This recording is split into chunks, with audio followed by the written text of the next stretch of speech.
782, a cross-continent ferry was traveling to the central divine continent. This ferry belonged to the Elephant Dragon Sword sect, which had only been established a few years ago in the South Saw continent. Sect Master Chi Tingji was an old sword immortal who had once carved words on the Great Wall of Sword Chi. It was said that Lu Ji, the chief consecrator, was also temporarily the Minister of Justice. She was also one of the top 10 sword immortals of the Great Wall of Sword Chi. Other than that, there was also Xiao Yunyan, the sword immortal of Inverted Hanging Mountain's Spring Banner House, and Madame Ruoyan of the Plum Blossom Garden. Other than that, Chi Tingji had taken in 18 disciples in less than 10 years. They were all potential sword immortals from the Central Plains and the Southern Swirl Continent. He was known as the 18 Sword Masters. Rumor had it that the Elephant Dragon Sword sect had business dealings with the Lu family of the White Mountain Continent and the Yu family of the Central Plains. Their relationship with the Chun family of the South Swirling Continent was even more unusual. This was because it was Chi Tingji who had first escorted Chen Chunan out to sea. It was also Chi Tingji who had challenged Chen Chunan's sword. In the vast 9 continents, Chi Tingji appeared on the battlefield of the 3 continents one after another. The Fuyao continent's native ascendant realm great cultivator was called Lu Tua. If Chi Tingji hadn't blocked a sovereign stage great demon with his sword, his name would probably have been engraved on the city wall like Sun Yuan of the Tongyi continent.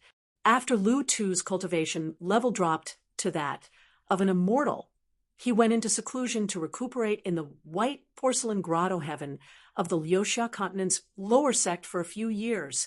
It was said that he would come out of seclusion to participate in the meeting. Lu Tu was grateful to Chi Tingji and admired him even more.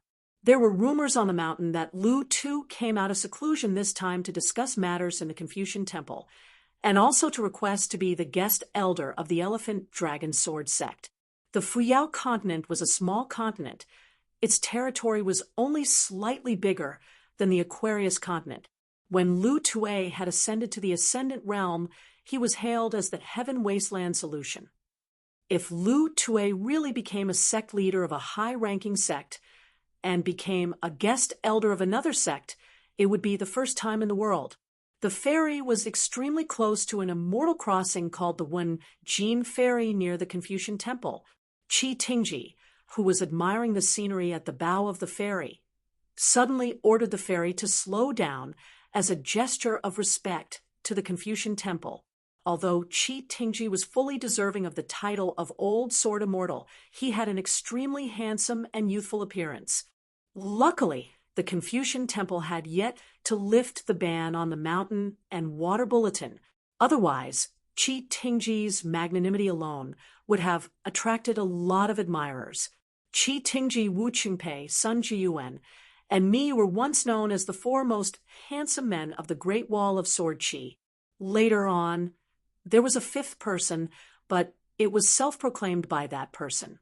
At this moment, there was someone standing next to Chi Tingji. It was a woman with a tall and slender figure. She had a slightly skinny face. In the eyes of ordinary people, there were only 3 words that could be used to describe her standing beside Chi Tingji: mismatched. She was none other than the great sword fairy of the Great Wall of Sword Chi, Lu Ji. Chi Tingji smiled and said, "A trip to Luopa Mountain to watch the ceremony has allowed our sect to have 2 more upper realm foreign dignitaries. I have to thank our hidden official. I wonder if he's here for this meeting." Apart from the Confucian sages, the cultivators who participated in the meeting in the Confucian temple were arranged in 4 places around the Confucian temple. Outside the Wenjin ferry, the Confucian temple temporarily opened 3 immortal ferries to welcome the guests from the Hauran 9 continents. The cultivators from the South Pefsua continent, Fuyao continent, and Tongye continent would dock at the Wenjin ferry in the south. Then they would rest in a small county town called Panshui County. It was a very ordinary county town. The only unusual thing about it was that it was close to the Confucian temple. If nothing unexpected happened, Chun Pingan would most likely appear at the temporary ferries in the east if he came for the meeting.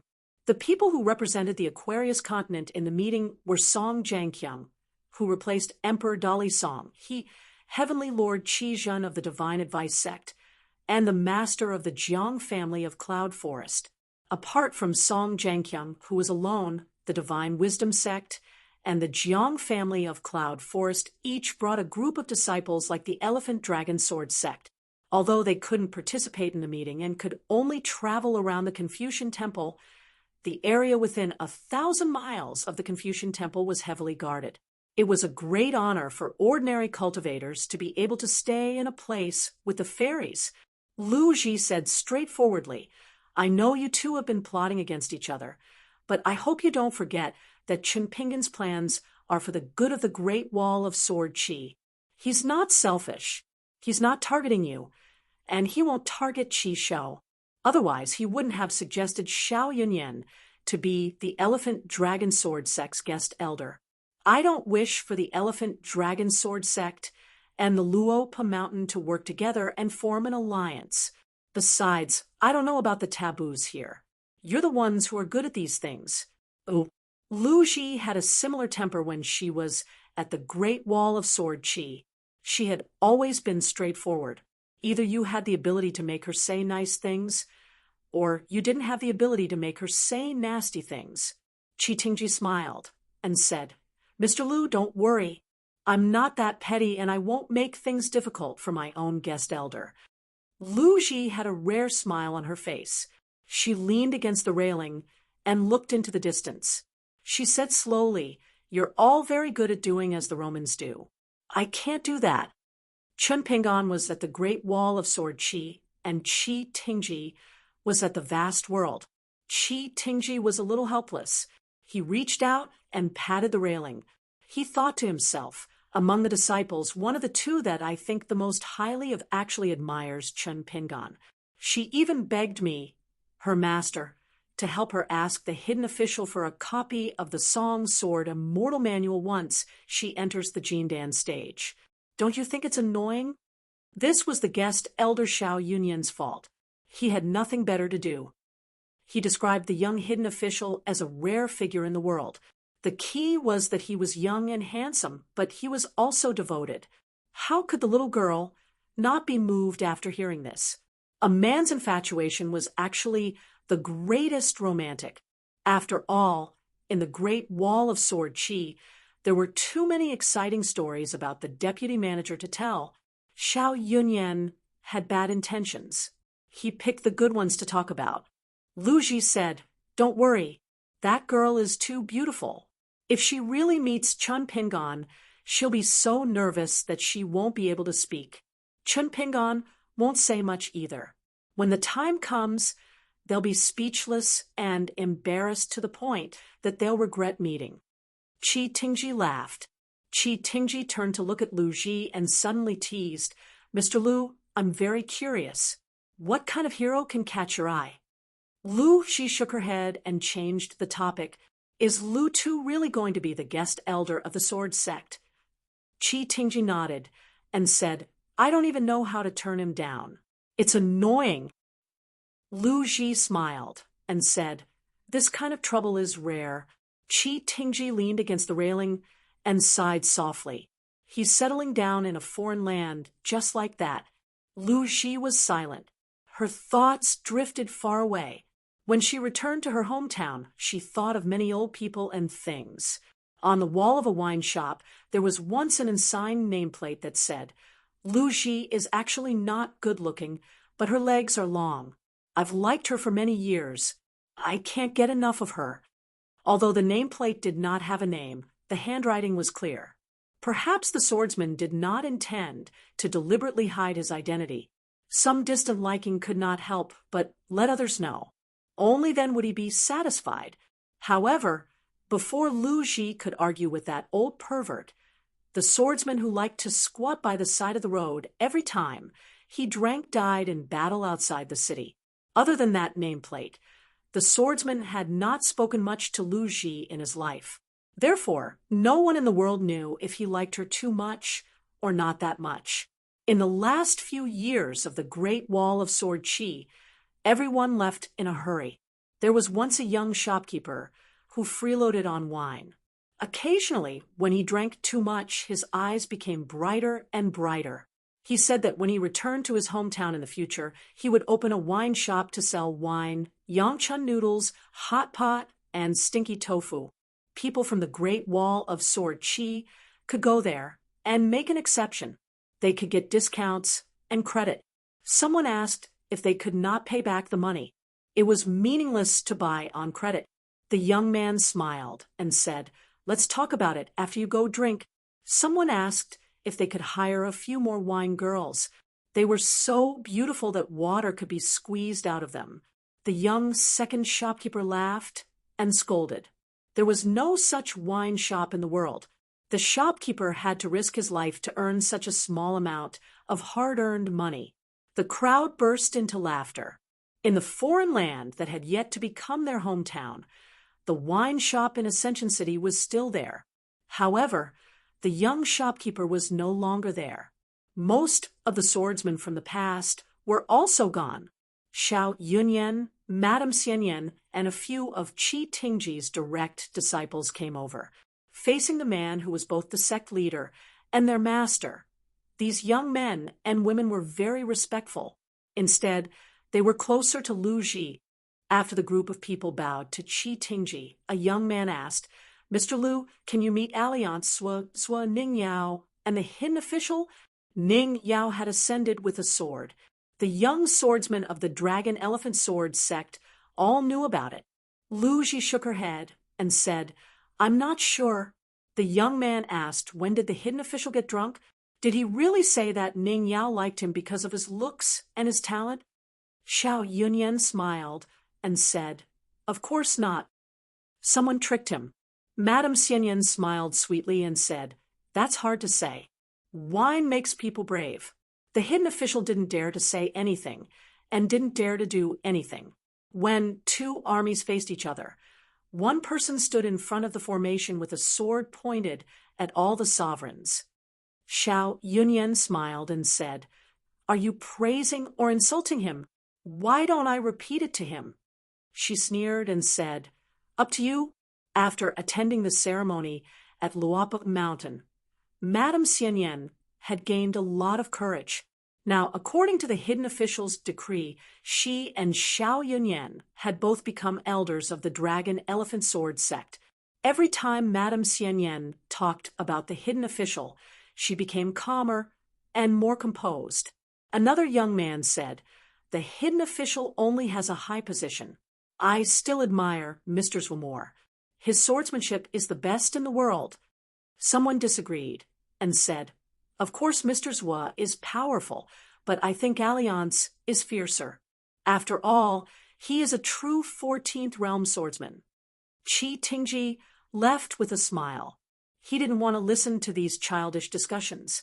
Qi Tingji of the vast world, Lu Ji, Chun Shi of the 5th world Ascension City, Ning Yao, Nailan Xiaowei, who traveled far and wide, Old Deaf, who returned to the wilderness. In addition to Alliance, Swazwa, and Chinpingan. If you counted Xie Songhua, Li Kai, Lu Jinglong, Pu He, and Song Pin, these vast sword immortals.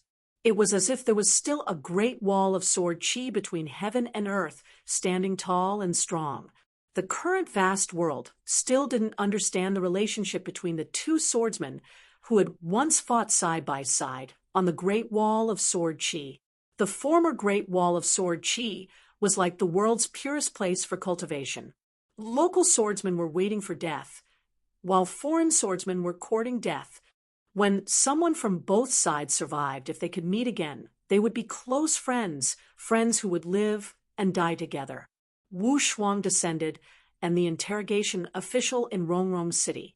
The two outsiders on the ferry had a real fight between immortals, which involved the entire night boat. Wu Shuang suppressed his realm to the Ascension realm and fought against the interrogation official Q-Sword. Tai Bai, Taoist scripture, Wanfa, and naivety. For immortal swords imitated a sword and cut the entire ferry into two for 8 and 16, a middle-aged scholar, and a monk with closed eyes appeared together. Court Chief Wu, can you put away your swords? The originally fragmented knight boat instantly gathered back into one without any abnormalities. There wasn't even the slightest loss of spiritual qi.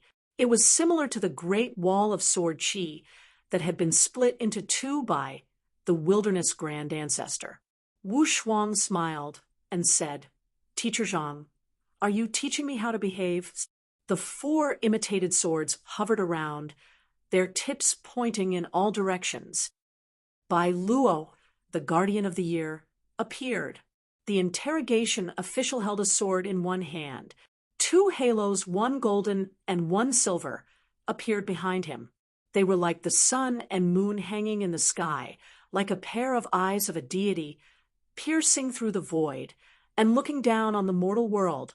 They were the 2 natal flying swords of the interrogation official. There was a sword wound on the interrogation official's face and chest, dripping with blood. However, his injuries weren't serious and didn't hinder him from using his sword. However, in this Q-sword battle, the interrogation official, who was a sword cultivator, was at a disadvantage against Wu Shuang, who wasn't a sword cultivator, and was suppressing his realm. This was a fact. The monk opened his eyes and chanted. He raised his hand, and a string of prayer beads appeared. If one didn't count the beads used for counting, there was a total of 108 beads. All of them were snow white and flawless. The monk twirled the beads gently. It was as if every time he twirled the beads, his troubles would be reduced slightly. Wu Shuang smiled and flicked his sleeve. A string of snow-white brilliance that was as bright as the Milky Way came out from his sleeve. It was also a string of beads. Each of them was more than 3 zhang long and surrounded Wu Shuang. However, each of the Taoist beads was as big as a paulownia tree. Each bead contained a vast Taoist intent and was as round as the full moon. There were 365 beads. They rotated slowly, and the stars moved. The cycle of the great Tao was boundless. The middle-aged scholar smiled and said, Courthead Wu, not only did you help your Taoist companion return the sword, you also learned a superior sword technique and unlocked the boat's restriction. You killed 3 birds with 1 stone. That should be enough, right? Wu Shuang was one of the 10 of the Qing Ming Tian. He was a military scholar and an unparalleled general. The root of the great Tao was that of a military cultivator. It was just that Wu Shuangjiang was a master of whatever he learned, which made his identity as a weapon cultivator less conspicuous. There were only a few cultivators in the Qing Ming Tian. There weren't more than 100 people in the Qing Ming Tian, which didn't match the Qing Ming Tian's position. Other than the high requirements and strict requirements for accepting disciples, the most important reason was that Wu Shuang had accomplished 2 great feats. When he was still in the immortal realm, he defended the sect and destroyed the sect. After the 2 battles, a first-rate sect in the Qing Ming Tian was destroyed. It wasn't a huge blow to its vitality. The sect protecting formation, the ancestral hall, and a few vassal forces were all destroyed. This meant that the Qing Ming Tian didn't need to care about numbers. It was enough to have Wu Shuang overseeing the mountain alone. He was good at killing and wasn't afraid of being surrounded. On the path of cultivation, he had killed more than once. He was proficient in concealment and escape techniques. His divination was even more brilliant. His thoughts were meticulous and his attacks were precise.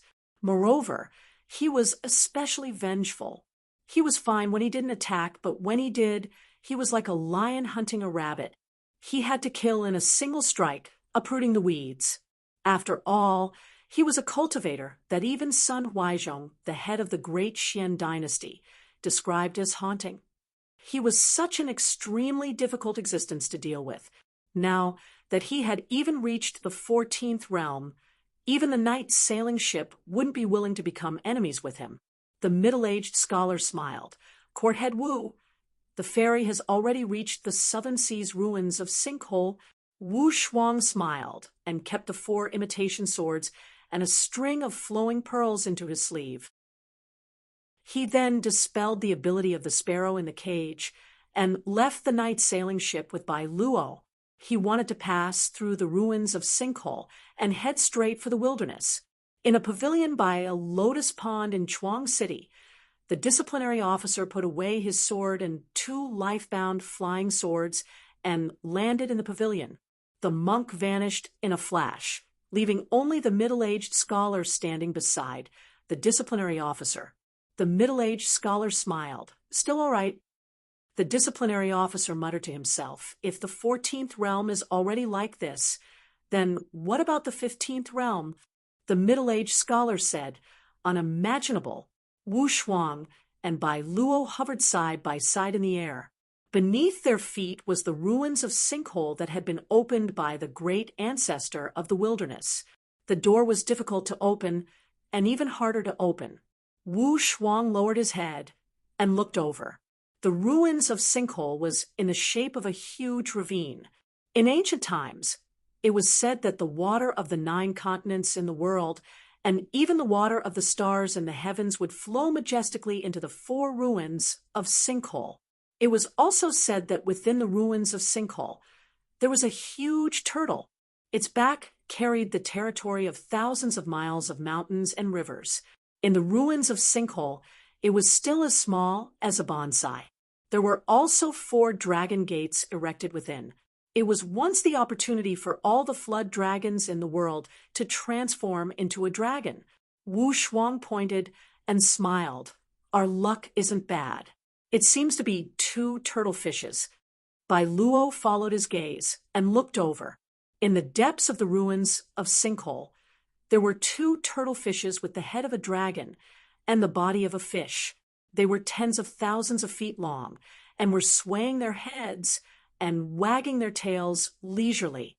One of them was a male fish with the tail of a golden gourd, while the other was a female fish with the tail of a silver hibiscus. They were extraordinary and mystical. Although the 2 turtle fishes were huge, in the depths of the ruins of Sinkhole, they were like 2 slender fish in the river.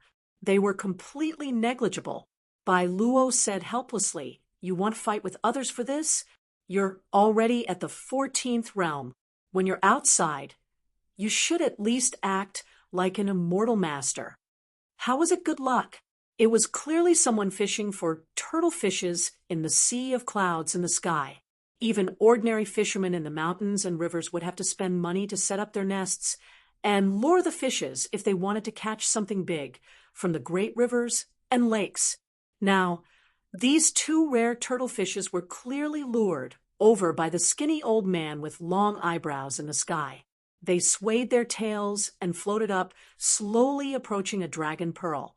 The dragon pearl flickered in the ruins of Sinkhole's Xianming water.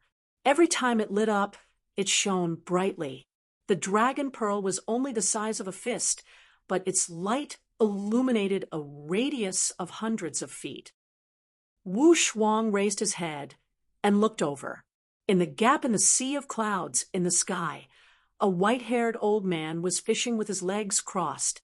He held a verdant bamboo fishing rod in his hand and used a breath of pure martial arts as the fishing line, sinking into the depths of the ruins of Sinkhole.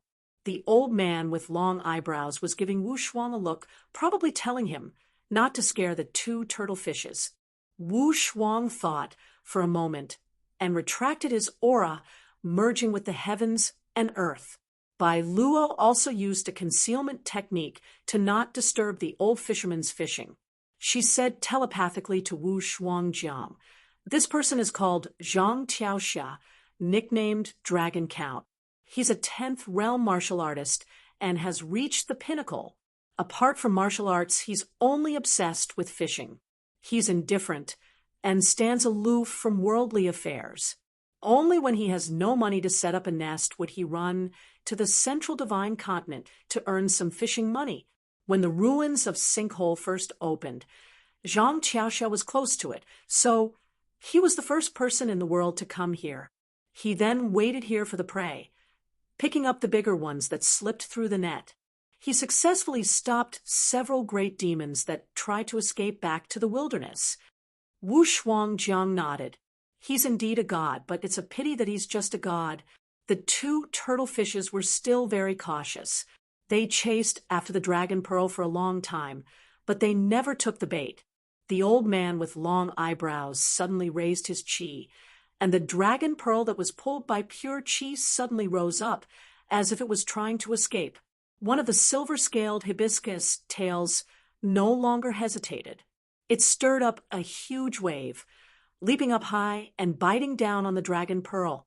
The skinny old man laughed loudly. He stood up and pulled back. The fishing line was pulled taut, and a huge arc appeared. However, he did not pull it to death. Instead, he began to walk the turtle fish. Without a few hours of struggle, it was impossible to pull such a female turtle fish out of the water. Wu Shuangjiang narrowed his eyes and watched for a moment. He stepped to the shore of the Sea of Clouds and stood beside the old man. He smiled and asked, "Old senior, if you catch this turtle fish, will you sell it? How much?" The old man called Zhang Tiaoxia held the fishing rod to his abdomen and ran around the edge of the Sea of Clouds. The strength of a 10,000-foot-long turtle fish was not small. The old man laughed as he ran. "Sorry, I've always let go of my fish, especially this pair of Taoist companion turtle fish. Once one of them is caught, the other will be alone forever. Isn't that pitiful? The joy of fishing is never about filling one's stomach." Wu Shuangjiang nodded lightly to express his agreement.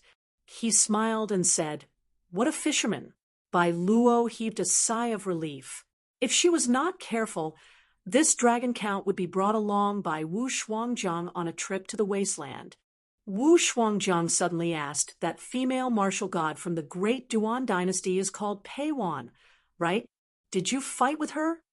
Zhang Tiaoxia still held the fishing rod with both hands and focused on fighting the turtle fish. He laughed heartily and said, "When I could beat her, I didn't want to bully a little girl. In the end, it seemed that after a few days, I realized that I couldn't beat her. Who can I reason with? There's no other way. I'll just catch my fish." Zhang Tiaoxia suddenly exclaimed in surprise. He held his breath for a moment and sighed. He actually took the initiative to break the fishing line, allowing the turtle fish to swallow the priceless dragon pearl into its stomach. The two turtle fish crazily fled into the depths of the ultimate.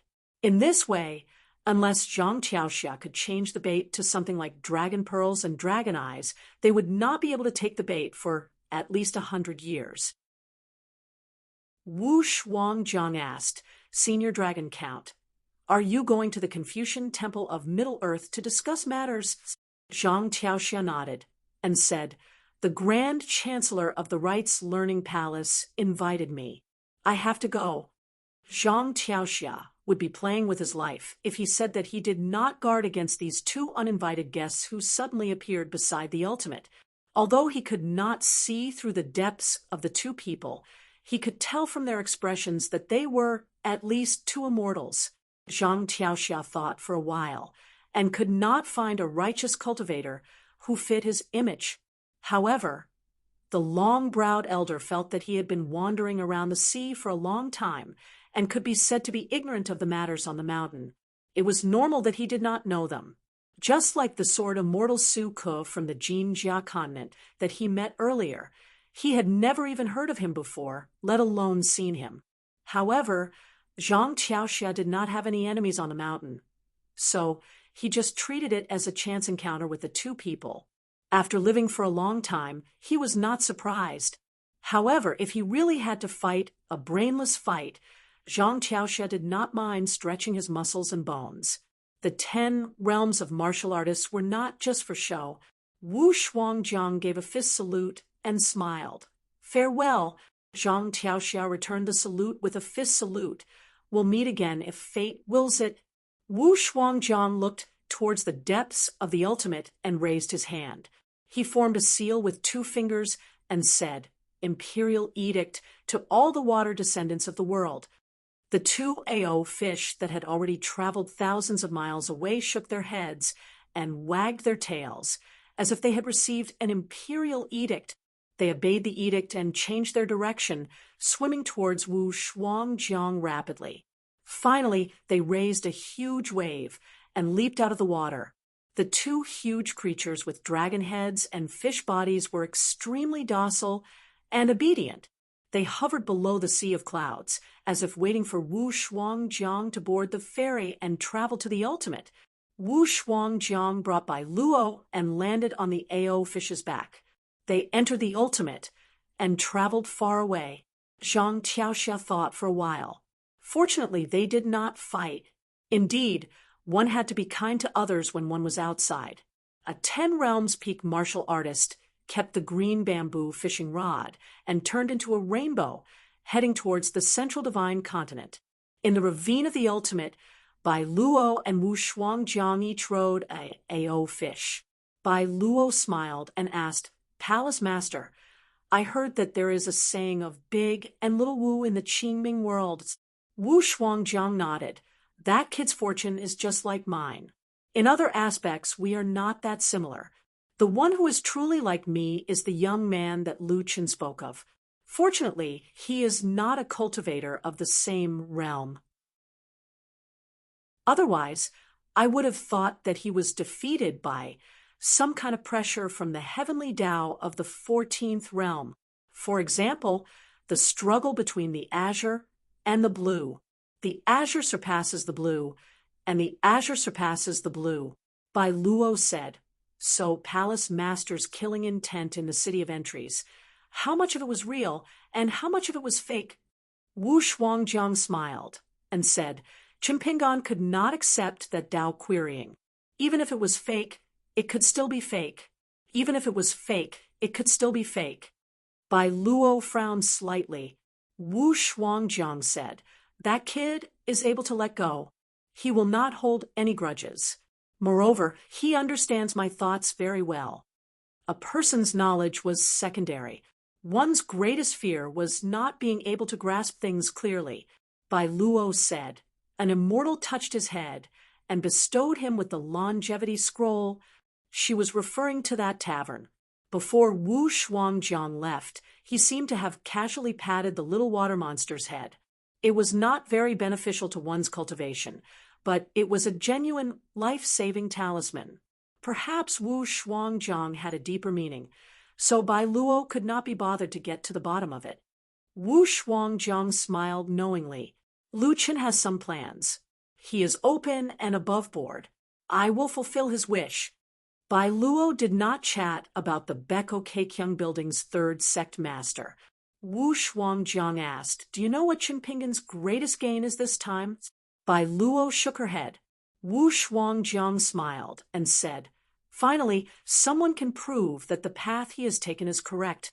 Not only is it not a winding path, but it is also a path to the summit that someone has already taken before.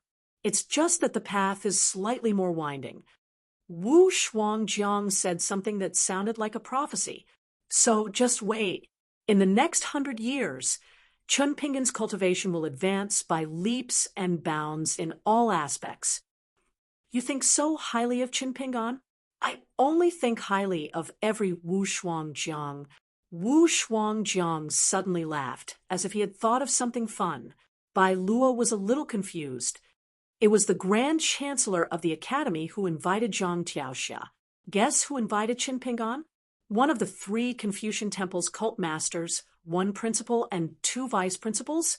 Could it be that teacher Dong, who is the closest to the sage of literature?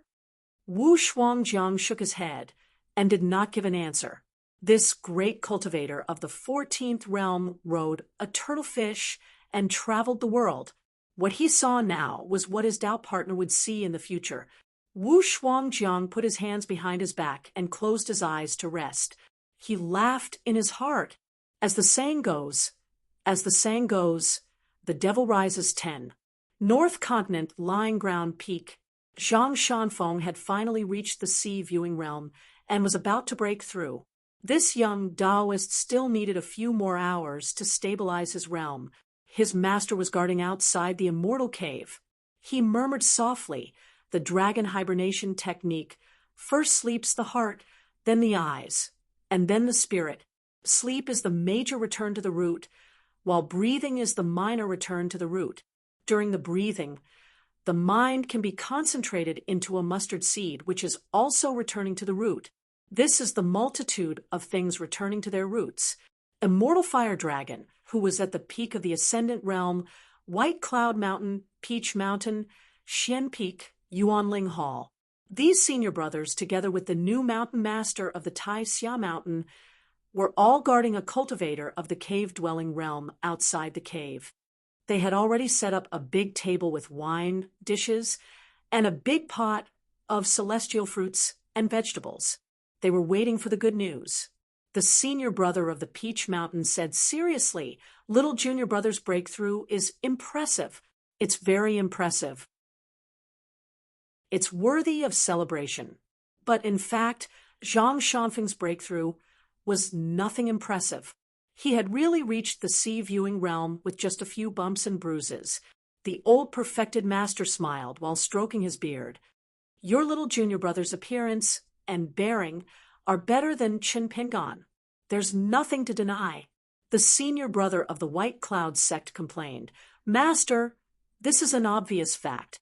It's meaningless to say it out loud. There's no need to say it." Yuanling Hall wanted to agree with his master, but the senior brother beat him to it. After thinking about it, he felt that the senior brother's words were better. The old perfected master nodded gently. "That's true. It's not easy for little junior brother to be able to fight steadily on the path of cultivation and always have a clear Tao heart." The old perfected master smiled and nodded.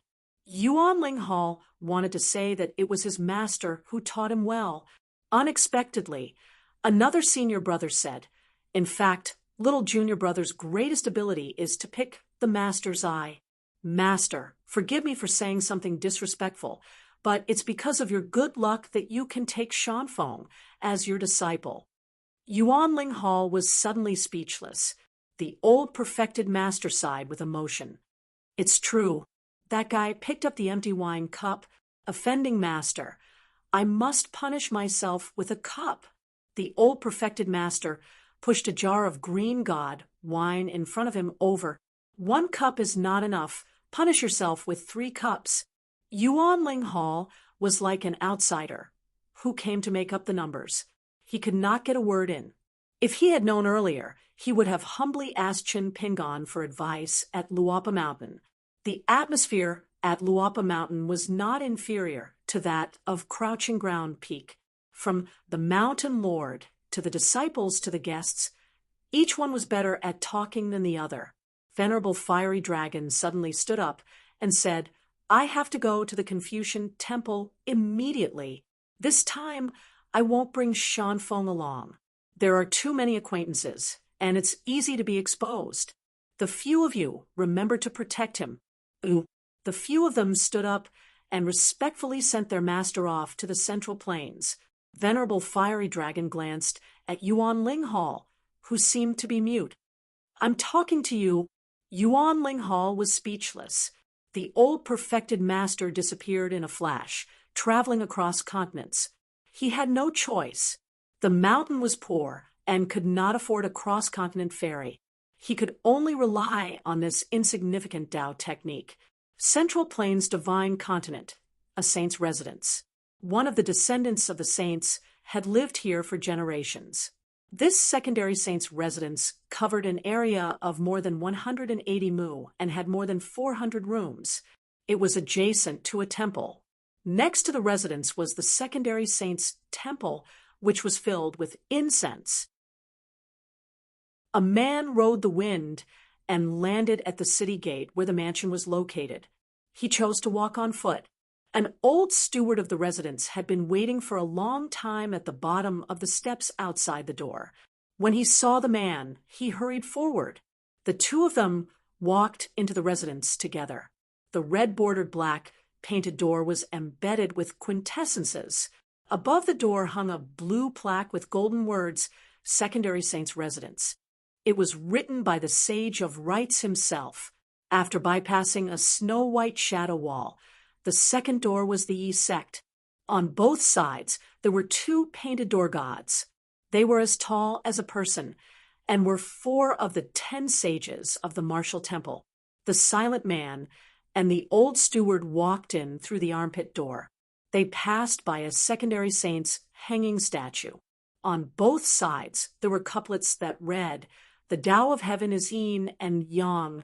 The Tao of man is benevolence and righteousness." In the courtyard, ancient trees towered into the sky, and lush greenery. There was also a square terrace that was higher than the courtyard. On both sides, there were stone railings of the quai long and a red staircase surrounded by a green brick wall. There was a sundial in the southeast corner and a jiaoyang in the southwest corner. In the middle, there was a 5-couplet main hall, which was the main hall of the secondary saint's residence. On the plaque in the main hall was a dragon bordered with golden words, 7 chapters of Igu. Of course, there were also couplets. After the second hall was the third hall, which was where the secondary saint dealt with the Qi family's affairs. The man paused slightly and looked at a couplet. The reason he stopped here wasn't because he had a special liking for this couplet among the dozens of couplets in the residence. It was because, apart from the family's ancestral hall, this was the place where he had been punished the most. The second half of the couplet was about the sound of the family and reading books. Beyond that was the inner residence of the secondary saint's residence. Therefore, on the right side of the door, there was a rock flow that was exposed outside the wall. This was because the womenfolk of the inner residence needed a porter to pour water into the rock flow. There were maids on the other side responsible for collecting the water. This man named Alliance, who had changed his real name to Alliance, patted the old butler's arm and said a few words with a smile. After that, he entered alone. Along the way, when the descendants of the secondary saint's residence met that man, they would immediately stop and respectfully bow to him. Alliance would also bow to them one by one. He would either ask them a few words of encouragement, such as how they were doing with their studies. After entering the inner residence, Alliance didn't go to his residence. Instead, he went through the corridors and aisles and went straight to the garden at the back. There was a shrub of flowers that was commonly known as barley. In fact, it had a very beautiful name, hollyhock. Once there was a child who also read books, but he liked to practice the sword more. He would often ask about swords here with branches and hollyhock. Back then, no one would have thought that in this secondary saint's residence, where the rules were the most important, there would be a swordsman named Alliance who always went out to travel and didn't like to go home. Alliance sat on the steps of the garden. Not far away was the academy. Year after year, the words of the saints would rise and fall there. There would be recitations, questions, and debates. It was very hard for outsiders to imagine that Alliance would be so serious every time he returned home. Maybe when they really met him, they would suddenly realize that this son of a B*TCH, wherever he went, was actually the direct descendant of the secondary saint. He was a true scholar. No one knew why Alliance would get along with the lineage of the scholarly sage. Why did he become a sword cultivator who called himself a swordsman? Why did he like to roam the world so much? Why did he go to the Great Wall of Sword Qi and the Green Netherworld? Alliance patted his knees lightly and hummed a small tune. He was preparing to change into a scholarly robe and go to the Confucian temple in Middle-earth to look for acquaintances. There was one good thing about having friends all over the world. Drinking didn't cost anything. Outside the entrance of the secondary saint's residence, there was a travel-worn young Confucian scholar. Beside him was a yellow-robed old man who had a jade tablet issued by the Confucian temple hanging on his waist. It was Li Huai and his retainer. Now the old man had changed his Taoist name to Taoist Nun. Li Huai looked at the majestic entrance of the secondary saint's residence from afar and swallowed his saliva. He didn't dare to get close. He didn't have the guts to knock on the door. He felt a little regretful. If he had known this would happen, he would have gone to the Confucian temple in Middle-earth with the old blind man who was more than half his master. Otherwise, everything would be fine once he found Li Baoping and Mao Fuzi. The young Ascendant Realm Taoist nun was even more nervous than Li Huai. He said softly, "Young master, I think that Alliance is definitely not at home. It would be good if that *TCH wasn't at home. Then he wouldn't have to deal with him later."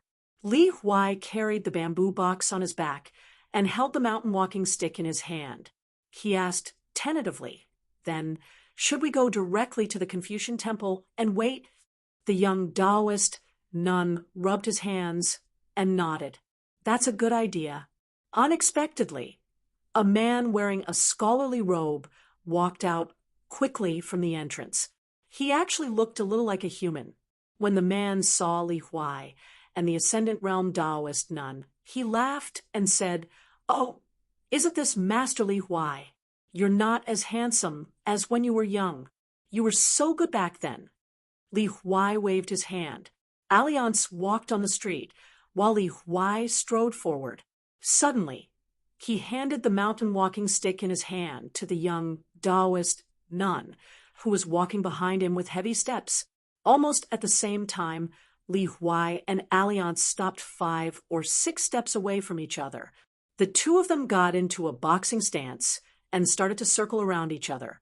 Alliance jumped and changed his left fist to his right palm. Li Huai jumped and twisted his waist. He looked serious and didn't punch out. The young Taoist nun almost wanted to dig a hole and hide in it. "Are these two idiots? I don't know either of them." The two of them shouted softly and stepped forward at the same time. They started to fight back and forth. Their movements were extremely slow, but their fists were as fast as thunder and had the momentum to break bricks. The young Taoist nun couldn't stand it anymore. He turned around and looked at the shops on the side of the street. The two of them suddenly hugged each other. Li Huai laughed and said, "Brother Alliance." Alliance laughed and said, "Brother Li Huai." They both took a step back. Alliance lowered his voice and asked, "Now that I'm your brother-in-law, do you still have a chance?" Li Huai rolled his eyes and said, "No chance. My sister is married. He's a scholar and is taller than you." Alliance said angrily, "You didn't stop your sister? Are you just going to watch your sister miss out on a good husband?" Li Huai laughed and said, "Alliance, you seem to be shorter." Alliance touched his head and sighed. Li Huai said, "It's okay. You can go home and put more cotton in your boots." Alliance's eyes lit up. "Brother Li Huai, you're a genius." Alliance felt that this was feasible and was in a good mood. He turned to look at the young Taoist nun with a face full of surprise. He wiped his mouth hard. "Hey, isn't this brother touting?" That Ascendant Realm dog felt that he was in danger. Li Huai, this kid, still had some conscience, but this damn Alliance in front of him would really eat dog meat. Hot pot. Great Duan dynasty on a city wall in the capital city. A man in a dragon robe with white hair. Beside him was an extremely tall woman with a long sword in a bamboo sheath hanging from her waist. Female martial god, Pei Wan. There was also a young man in white, Chao Ci. Pei Wan had a total of 4 direct disciples. So, in addition to the eldest senior brother, who was stuck at the peak, Chao Ci also had 2 senior sisters who were both in their 50s. They were both in the remote travel state and had a good foundation. There was no doubt that they would reach the peak. Moreover, this seemingly ordinary evaluation of not bad was relative to Chao Ci's junior brother.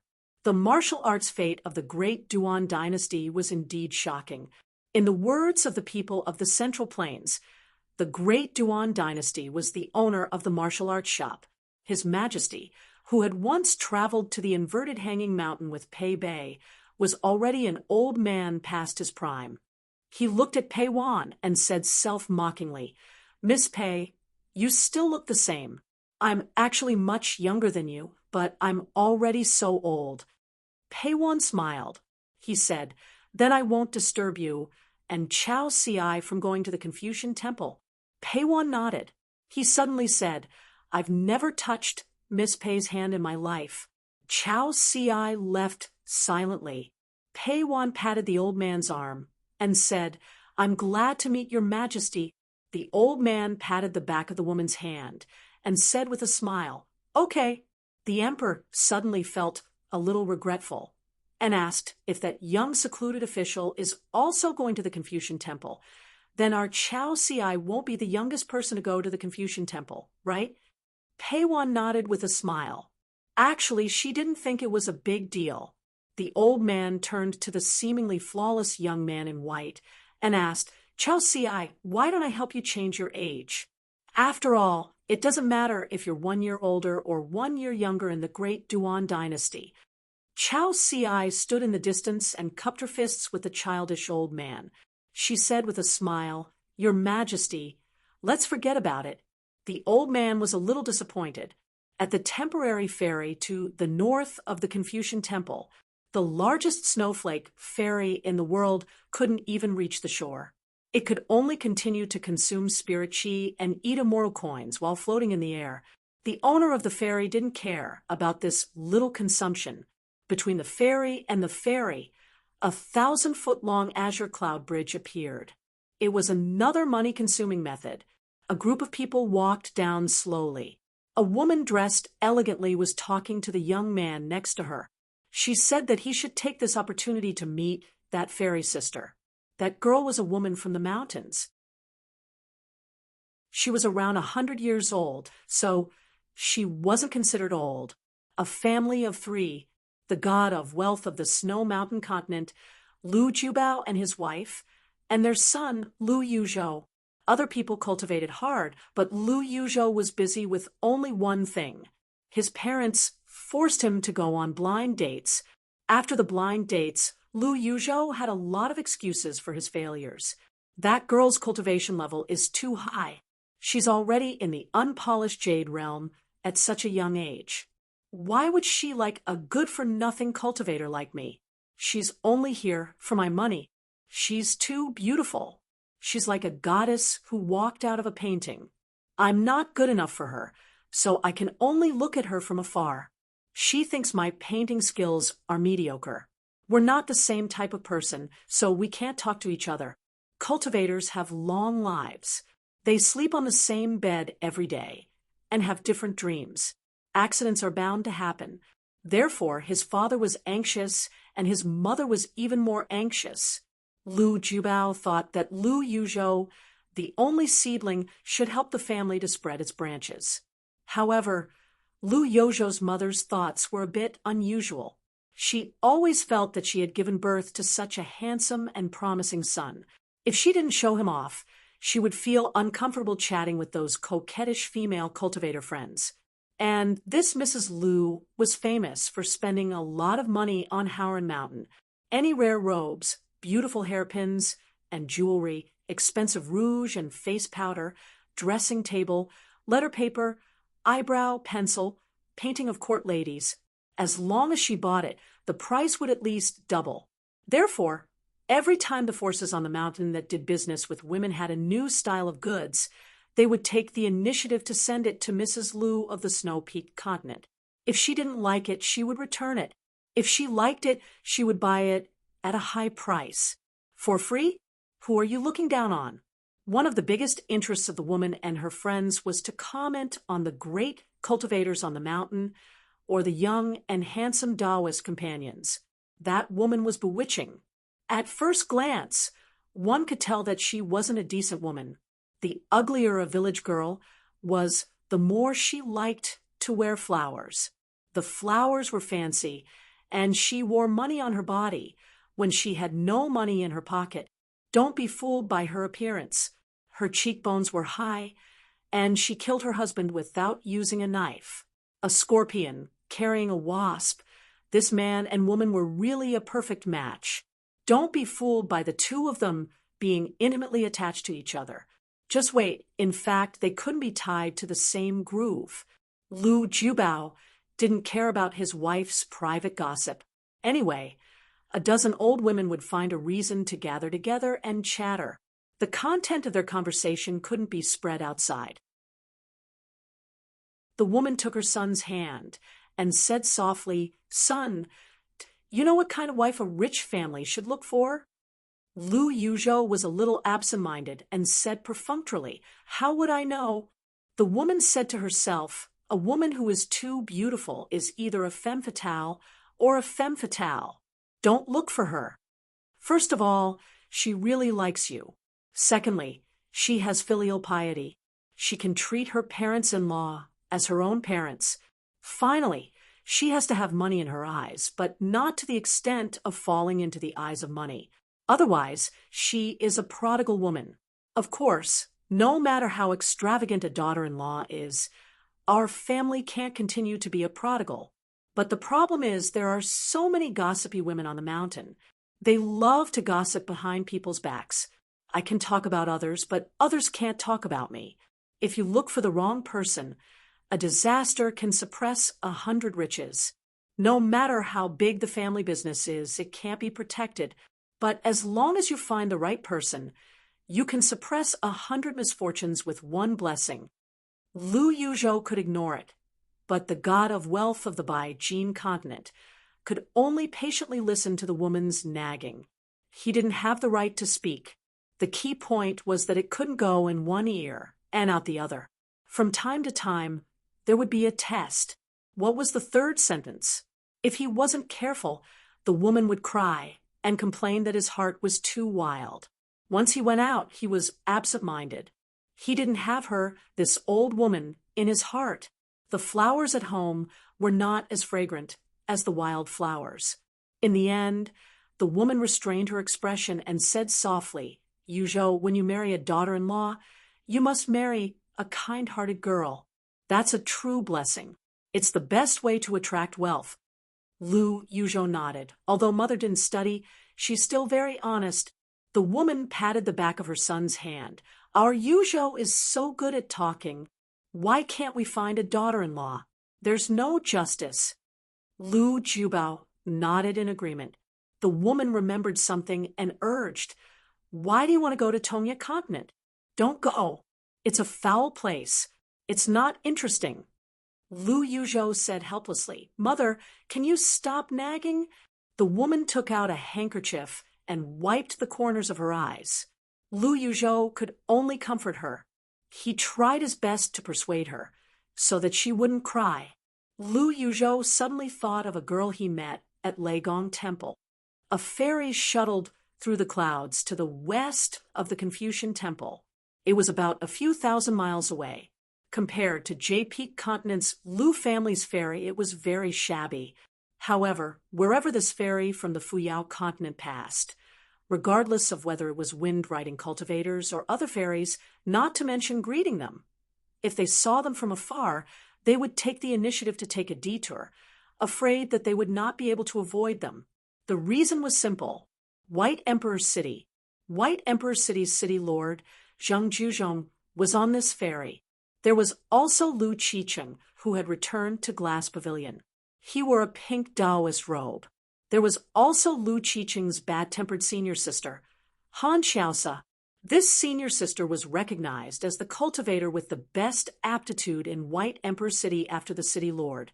She had once vowed to learn 12 kinds of spells of the Great Path, but she had only learned 10. The problem was that the last 2 were especially difficult.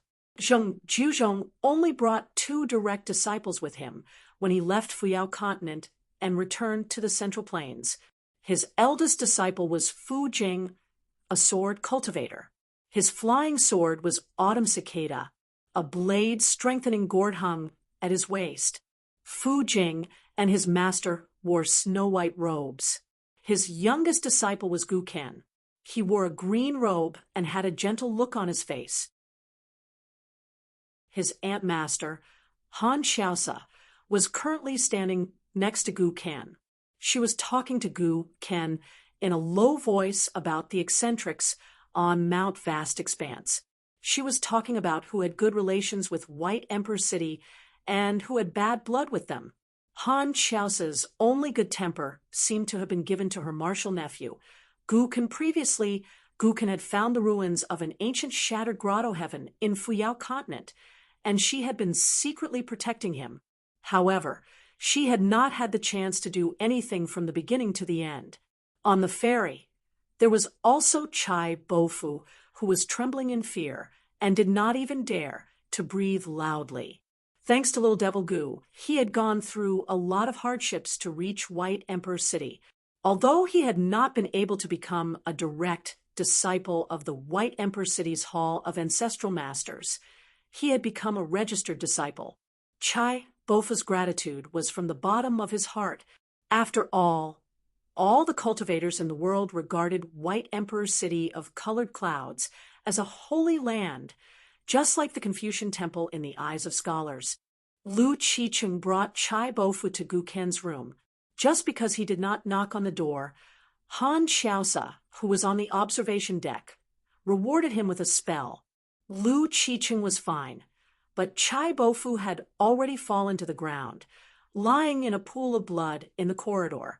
After struggling to sit up, he did not even need Lu Qicheng to comfort him. He got up alone and returned to his room to recuperate. It was not easy to reach the heavens on the path of cultivation. How could one succeed without suffering? It was fine as long as one got used to it. After obediently knocking on the door, Lu Qicheng swayed his sleeves and walked into the room. He came to the observation deck and leaned on the railing. He turned his head and smiled. "Senior sister, we might be able to meet that celestial algae of drifting cloud continent this time." Han Xiaosa sneered. "Bullshit immortal." He didn't even dare to fart when he saw Alliance. "What kind of dog is that?" Lu Qicheng asked with a smile. "Senior sister, why don't I pull Guken along and meet that celestial algae together? If something really happened, senior brother would take care of it. What was there to be afraid of? Besides, that celestial algae was just a paper immortal. She only had a cultivation level, but no real ability. Otherwise, how could celestial algae not have made any contributions in the southern battlefield of drifting cloud continent? It was more like a sightseeing tour. Compared to her junior sister, Immortal Tsong Si, who was good at killing on the battlefield, she was much weaker. Even a sect master was not qualified to participate in the discussion. Han Xiaosa's eyes turned cold. Lu Qicheng immediately raised his hands. Okay. Junior brother promises not to drag Gu Ken into trouble." In White Emperor City, Han Xiaosa and Lu Qicheng were of high seniority. Zheng Juzhong had accepted them as disciples on behalf of his master. That so-called master had never appeared in White Emperor City. Therefore, to cultivators like Lu Qicheng, Zheng Juzhong was half a master and half a senior brother. He was a senior brother in name, but a master in reality. The White Emperor City of the Central Divine Continent was very similar to the Time Palace of the Qing Ming world. When Wu Shuang issued a decree, everyone was willing to die. But in White Emperor City, the result was the same. The reason for not daring to die was slightly different. Zheng Juzhong's ability to manipulate people's hearts had reached the peak. As the undisputed #1 figure of the demonic Tao, Zheng Juzhong's actions on the battlefield of the Fuyao continent were hailed as one man conquering the mountains and rivers of a continent. Therefore, there was a saying on the mountain peak: it was better to seek the sword with Lu Cha than seek the sword with Zheng Juzhong. Gu Ken had a deep understanding of this. A few years ago, he had returned to the Book Slip Lake. He had been forced to change his identity again and again. It was Palace Willow Island's Lu Laocheng, Azure Gorge Island's Lu Jimao, his senior sister Lord Tianhu, a bookstore manager in Cloud Above City, and that youth Seng Yi. Lu Qicheng lay on the ground, yawning. He turned his head, his cheek pressed against the railing, and smiled at Gu Ken. White Emperor City, fanatic Gu Ken. But in Lu Qicheng's eyes, this junior brother was an extremely outstanding young Confucian scholar. His figure was slender, his face was like jade, and he exuded a scholarly aura. Although he had the nickname Fanatic, anyone who saw this young man with their own eyes, whether it was his expression or words, did not have the arrogance of a fanatic. After Gu Kan left the Book Slip Lake, Zheng Juzhong personally bestowed a seal to this direct disciple. The seal had the words Wanderer of the Five Mountains, King of the South with 100 cities engraved on the seal. The seal had the words My heart is rebellious written on the seal. Lu Qiqing exclaimed, which immortal is so bold as to take the initiative to approach our fairy? Gu Kan raised his eyes and looked into the distance. It was an immortal fairy that was rich in water and built with carved beams and jade pillars. It was extremely exquisite. As an immortal realm cultivator, Han Xiao's eyesight was better than Gu Kan's. She laughed softly and said, It's that fat woman from Lushui Pit. She suddenly became arrogant after gaining a high position. Madame Qingzhong of Lushui Pit was a great demon that lived in a remote corner of the world. She rose quickly and was now nominally in charge of the land and water of the vast 9 continents. Moreover, it was an identity that was appointed by Sage Li. From the Confucian temple to the mountain, there were no objections. It was strange that except for the major Confucian lineages and the ancestors of the 100 schools of thought, Sage Li almost never talked about right or wrong or rules with the top cultivators of the vast 9 continents. He really didn't care. Therefore, Madame Qingzhong now felt like she was in a dream. Every day, she felt like she was in another world. How did she suddenly become the master of land and water of the vast 9 continents? She was indeed grateful to Zheng Juzhong. It seemed that if it wasn't for the governor of White Emperor City, she wouldn't have met that seemingly weak girl and missed that great battle. She might have even stood on the wrong side. If she wasn't careful, she might have been slapped half to death by that old bastard fire dragon immortal. Every time she thought of the difference between the 2 worlds, she felt more grateful to Zheng Juzhong. The half-dead Lu Qiqing suddenly stood up straight and clicked his tongue in wonder. What a coincidence! There's even the flower mistress of 100 Flowers' blessed land on the ferry. The 4 fated masters and flower deities are all there. The 5 immortal sisters are extremely beautiful, and each has their own merits. It's a feast for the eyes. I wonder if I'll have the chance to have a good luck with women, Han Xiaosa sneered, and said, It's easy to have a good luck with women. You just have to crash into them. You won't be able to break through the restrictions on the ferry. I can help you. Lu Qiqing really had such thoughts. The ferry gradually approached. Gu Kan cupped his fists and bowed from afar. He didn't care if Madame Qingzhong and the 5 immortal sisters of 100 Flowers' blessed land could see them or care about them. Han Xiaosi smiled slightly. As such, Lu Qiqing didn't have the face to greet them. Zheng Juzhong didn't show up, but his eldest disciple, Fu Jing, did. One of the fated masters' flower deities had a complicated expression as she looked at Sword Immortal Fu, who was once regarded as the little white emperor by the vast 9 continents. As for the flower deity of the blessed land, she was beautiful and elegant. She wore a beautiful robe embroidered with hundreds of flowers. She looked at the young cultivator, Gu Kan, who had risen to fame, with great interest. He was gentle, cultured, and had a scholarly aura. How could he be a fanatic? The meeting at Xinjiang Mountain's ancestral hall had never been so frequent in the past 1,000 years. After the meeting ended, a female ancestral master left the ancestral mountain with the wind and returned to her own mountain after the sword flashes lit up one after another. She didn't even have a companion. During this time, she passed by the big and small lone mountains known as Couple Peak. They had been idle and never opened because Xinjiang Mountain hadn't had a pair of sword cultivator Dao companions who could ascend to the earth immortal realm together for a long time. Fairy Su Jia, who was once famous in the continent, had the highest chance of cultivating Dao here. Unfortunately, the great Dao was unpredictable. After 30 years, many young disciples who had just entered the sect would be at a loss when they heard this name again. Then, she bypassed the immortal Swordback Peak. Earlier, she purposely stopped. She wasn't a sword cultivator, but she abided by the rules of her ancestors.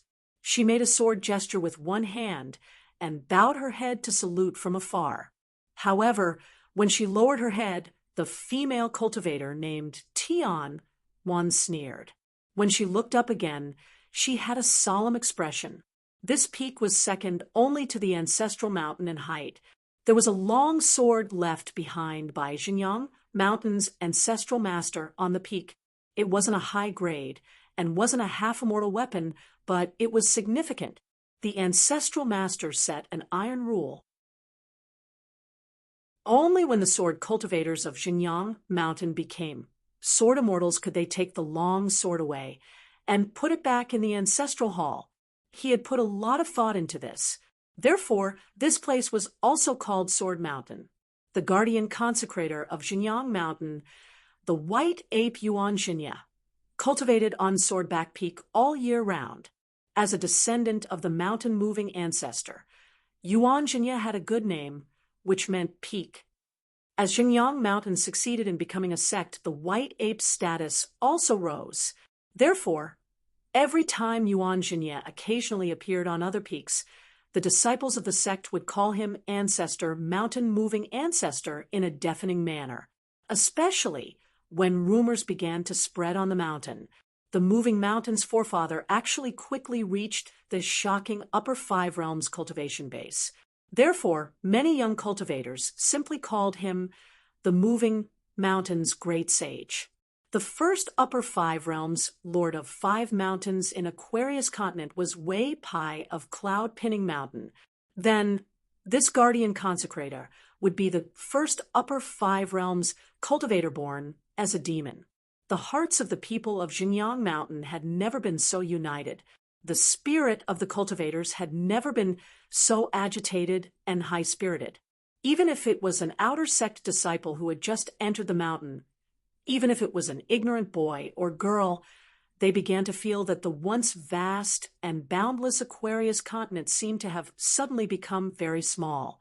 Their vision and thoughts would drift to their ally, the North Continent, which was full of sword cultivators, and to the Tong Yi continent in the south, which was like a broken basket filled with ruins. When the clouds parted to see the moon, it meant that Li Tuanjing of the Wind Thunder Garden had died. When it was like the sun in the sky, it meant that Xinjiang Mountain had not only become a sect, but was also building a subsect. Although it seemed a little bumpy, no one doubted that Xinjiang Mountain would have a proper subsect.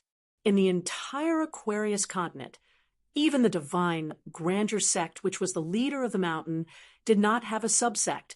Nowadays, the busybodies of Xinjiang Mountain loved to comment on the influential people of the continent.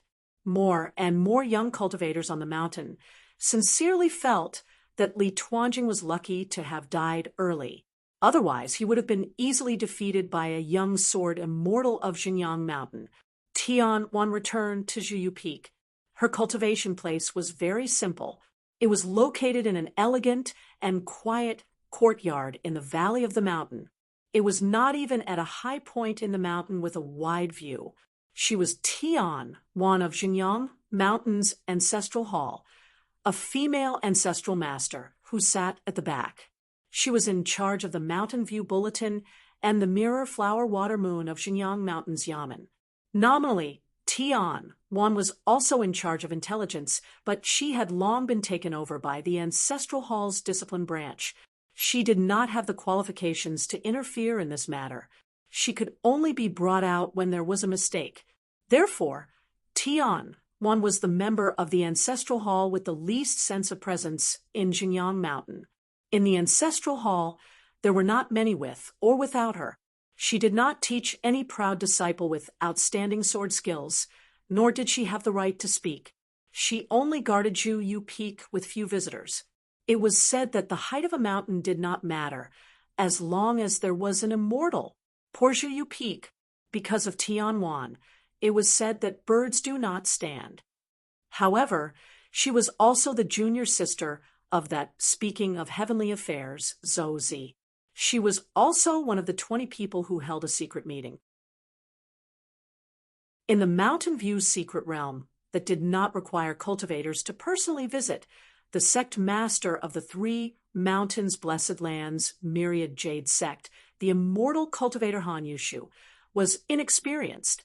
His seat was second to last, only slightly better than the sect master of Qianglin sect, who was at the bottom.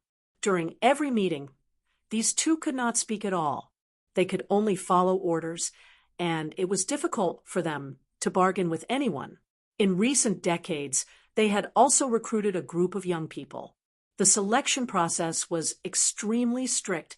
Even if someone was only a candidate, they would need a recommendation from someone present, and at least half of the people nodding their heads in approval. If there was any mistake, there would be an extremely serious liability. For example, North Continent's Su Xian, the only disciple of the great sword immortal Bai Shang. He was recommended by the sect master of Qianglin sect. There was also Drifting Dawn Continent's dreamy traveler, the city lord of Beauty City, who used the alias of Xiao Baowan on a night boat. He was recommended by the Inquisitor. In a sense, he was the first person to open the curtains to the Great War. This person came from Tongya Continent. He was the one who unintentionally exposed the hidden danger of Fuyao sect. After that, a single mistake triggered the entire situation, leading to the change in Peace Mountain. The gentleman Zhong Kui died and became a ghost. The old sword-bearing ape was heavily injured by the old heavenly lord of Peace Mountain. There was also a young Taoist whose identity was hidden deeply and had some unclear relationship with Madame Huan Sha. In the end, these 2 great demons were unfortunately found by the old head of the monastery. The latter's body and soul were split into 2 and thrown into Lotus Blossom Blessed Land. However, these young people were still candidates. For the time being, they were unable to participate in the meeting. They were also unaware of the identities of the 20 people present. Tian Wan activated the mountain water restriction of the residents and stepped in. After burning incense in the main room, she sat on a cushion and took out a bamboo stick from her sleeve. With a solemn expression, she shook it gently and threw out a bamboo stick. She picked it up and sighed in relief. Although it was not a good lot, it was neither good nor bad. She was very content with it. The result of the previous draw almost caused her to lose control of her Tao heart. It was a bad lot. Tian, one had to rely on a protective talisman left behind by her senior brother to change her luck. As expected, her luck changed, and there was a chance of survival. Although it was still dangerous, she had a plan to deal with it. Tian, one kept the bamboo stick in her sleeve and smashed the bamboo stick. Then she closed her eyes and subconsciously reached out to pinch the red thread on her wrist. After a moment, she suddenly stood up, and her figure instantly dissipated. Chuyu Peak was empty. Jinyang Mountain no longer had Patriarch Tian Wan. An old woman was sitting on a ferry heading to Old Dragon City. A young girl boarded a ferry to Oxhorn Mountains Ferry. Life was everywhere. There were traces of it, but it did not stay for long. That was Tian Wan's principle of cultivation. There was also an average-looking woman. She first formed a cloud the size of an umbrella at Juyu Peak. Using a formation to shrink the mountains and rivers, she appeared in a rain cloud in the middle of the Aquarius continent. Together with the torrential rain, the raindrops condensed into a human shape. She quietly came to a small vassal state's county city of the old Zhuiying dynasty. She found the bookstore Su Jia, who had changed his name to Heji, as Su Jia's mountaineering guide, and his earliest teacher, Tian. One seemed to want to come here to bid farewell to Su Jia. Because of the heavy rain, the sky was gray, and it was difficult to walk with an umbrella. The bookstore's business was much quieter than before. Tian Wan kept the oil paper umbrella. Heji suddenly looked up with a face full of surprise. Tian Wan sighed faintly in her heart. She turned her head and saw a slender man in a green robe and cloth shoes. He had a young face, but his hair was white. He held an umbrella and stood outside the shop. He smiled and said, Sister Tian, Fairy Su. Tian Wan finally understood why the previous divination was the worst one. It was Tong Yi Continent's Jiang Shangzhen who had his eyes on her. Jiang Shangzhen stood on the doorstep and kept the umbrella. He gently shook the rain outside the door. He looked up and smiled. I am Zhou Fei, Luo Pa Mountain's consecrator, chief consecrator. Jiang Shangzhen didn't look at Tianwan anymore. He looked past the woman and stared blankly at Su Jia. Fairy Su, have you heard of the 1-foot spear and the jade-faced young master from the illusionary flower water moon?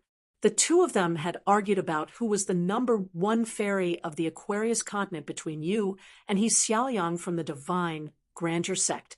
Although 1-foot spear thinks that He Xiaoyang is better, he also admires Fairy Su very much. Back then, he traveled far away and originally planned to go to Xinjiang Mountain to look for you. Unfortunately, he didn't get to see Fairy Su. Old Sun took it as a pity. Jiang Shangzhen leaned against the door. In my opinion, Fairy He is already at the top of the mountain and is becoming more and more ethereal. Fairy Su, on the other hand, is untainted by the mud. Both of them are equally good. He was like a lecher flirting with her. Su Jia was confused. She did not know who the man in front of her was, and why was he speaking so strangely? Tian Wan suddenly laughed. Old sect leader Jiang, do you think that victory is in your hands? Jiang Shangzhen was dumbstruck. He pointed his umbrella at the woman and said with a trembling voice, You. Tian Wan felt that something was amiss. On a fairy. The old woman turned to look at the door. A white-robed young man knocked on the door with a fan and said softly, 1,000 miles of marriage is linked by a thread. On the other ferry to Old Dragon City, Jiang Shangzhen leaned against the railing. He stood beside the young lady, who was admiring the scenery. I only envy Mandarin ducks, not immortals. Over at the bookstore, Tian Wan suddenly laughed. Jiang Shangzhen and Cui Dongshan working together is only as Jiang Shangzhen shook his head. His eyes were filled with bitterness. Big Sister Tian, you can look down on me, but you cannot look down on my brother Cui. Aquarius continent, Eastern Ocean, near the Qifeng estuary. In the wilderness, a woodcutter was walking slowly. On a tree, a young man in white was sitting on a branch. He held the back of his head with both hands and said lazily, when the leaves fall and the wind blows in the west, people and mountains become thinner. Long hung, this body is not mine. In the western ocean of Aquarius continent, a man with a sword on his back was swimming.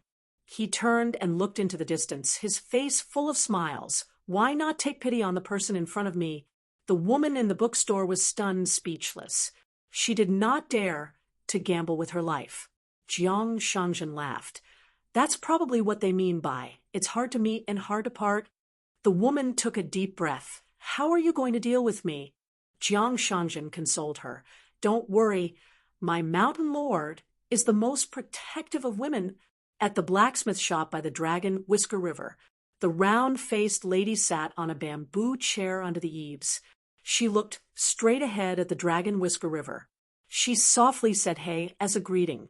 Lu Xianyang, who was eating melon seeds at the side, immediately turned his head. He smiled brightly. What's the matter? As long as Miss Yu says the word, I will definitely go through water and tread on fire without hesitation. The cotton-clothed lady with the pseudonym, Yu Qianyue, casually asked, Do you know what it means?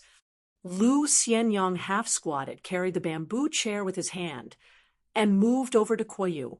He did not push his luck too far, so as not to offend the beauty. He laughed and said, It's talking about the top scorer in the imperial examinations. Miss Yu, I'm not bragging.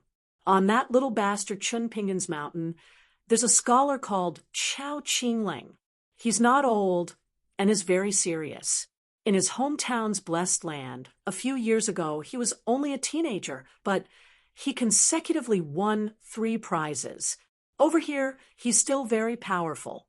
A few years ago, Chao Qinglang went to the capital to take the imperial examinations and became the second place. The second place of the Dali dynasty. He's almost the second place of the imperial examinations in our Aquarius continent. This weight, TSK. Ooh. Yu patiently listened to Lu Xianyang's nonsense for a long time. Finally, she could not help but wonder, why are you telling me this? It doesn't sound like it has anything to do with you. What are you bragging about? However, there was one good thing about chatting with Lu Xianyang. This guy dared to scold the mountain master of Luapa Mountain the most. Lu Xianyang smiled and glanced at Miss Yu, then blinked. Seeing that Miss Yu really did not seem to understand, Lu Xianyang coughed and began to explain the reason. To be honest, I don't dare to say too much about Chao Qinglang's imperial examination skills, but at least half of it is due to me. Because every time I go to Luapa Mountain, I have to talk with this child about my knowledge. Miss Yu, in terms of traveling thousands of miles, I'm only slightly inferior to that little bastard. But in terms of reading thousands of books, I'm this, and Chen Pingan is this. When Lu Xianyang said this, he stretched out his thumb and pointed to himself. Then he raised his little finger and pointed in the direction of Luapa Mountain. It seemed that as they chatted, they forgot about the proper business. Yu did not feel that there was anything wrong with it. In any case, she had nothing to do here. Her days in this foreign land were similar to that of the Dragon Whisker River, swaying leisurely. She suddenly said softly, still as if she was talking to herself, "Old duck stew with dry bamboo shoots is quite delicious." Lu Xianyang was a little embarrassed. "It's not cheap to buy a duck?" Yu asked. "It costs money to pick up a stone by the river?" Lu Xianyang smiled, awkwardly. It had been getting harder and harder to find ducks by the river recently. Yu hesitated for a long time, but still could not help but ask the biggest question in her heart. Why is Chen Pingan so afraid of you? That guy was really a fearless person. He dared to enter the Dao integration stage and build half of the Great Wall of Sword Qi. Over there, he had to be neighbors with the Dragon God and face Wenhai's careful schemes. He had guarded it alone for so many years, but he still managed to return to his hometown alive. Lu Xianyang leaned back in his chair, stretched his legs, and stretched. "That's not called being afraid." Yu asked, "Then what is it?" Lu Xianyang thought for a moment and said, "It's hard to say. Chen Pingan is a very strange person. He has been like this since he was young. It's hard to understand what he's thinking. He has been neighbors with Song Manchai for so many years, but he has never taken advantage of him. He doesn't even envy him. You say that he doesn't care about anything, but that's not the case. Ever since I met him, Chen Pingan has been thinking about earning money every day. I was puzzled. Why was he in such a hurry to earn money? Back then, he had just become an apprentice at the kiln. He was so young, and he was only short of naming the copper coins. But it didn't seem like he was saving money for his wife. Chen Pingan was a blockhead who did not know anything. He didn't even know how to eavesdrop. Yu was even more puzzled. The two of you are so different. How did you end up together? Lu Xianyang smiled and said, "Back then, Chen Pingan saved my life at Mud Bottle Alley. I was thin-skinned and never thanked him. So I changed my method and told him that as long as he worked with me, he would definitely have a good life. However, after Chen Pingan became an apprentice, he didn't have to worry about food anymore. On the other hand, I spent money extravagantly. Every time I received my salary, I would either treat him to a meal or buy things blindly.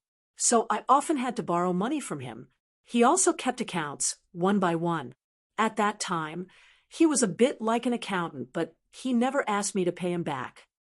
Yu blinked and turned to ask, since he kept accounts, "He must still be thinking about when you can pay him back, right?" Lu Xianyang shook his head. "Miss Yu, you don't understand. When he kept accounts, he only recorded how much money he earned. He really never thought about me paying him back. Chun Pingon borrowed money from a lot of kiln workers and apprentices. It seems that from the beginning he never thought about them paying him back. It was best if they didn't pay him back, so he didn't ask. However, there is one thing that I'm different from everyone else. If I don't pay him back, the next time I borrow money, Chun Pingon will still give me as much as he wants without hesitation. However, if other people borrow money once and don't pay it back, Chun Pingon will keep a record of it in his heart no matter what others say. At most, he will borrow money again.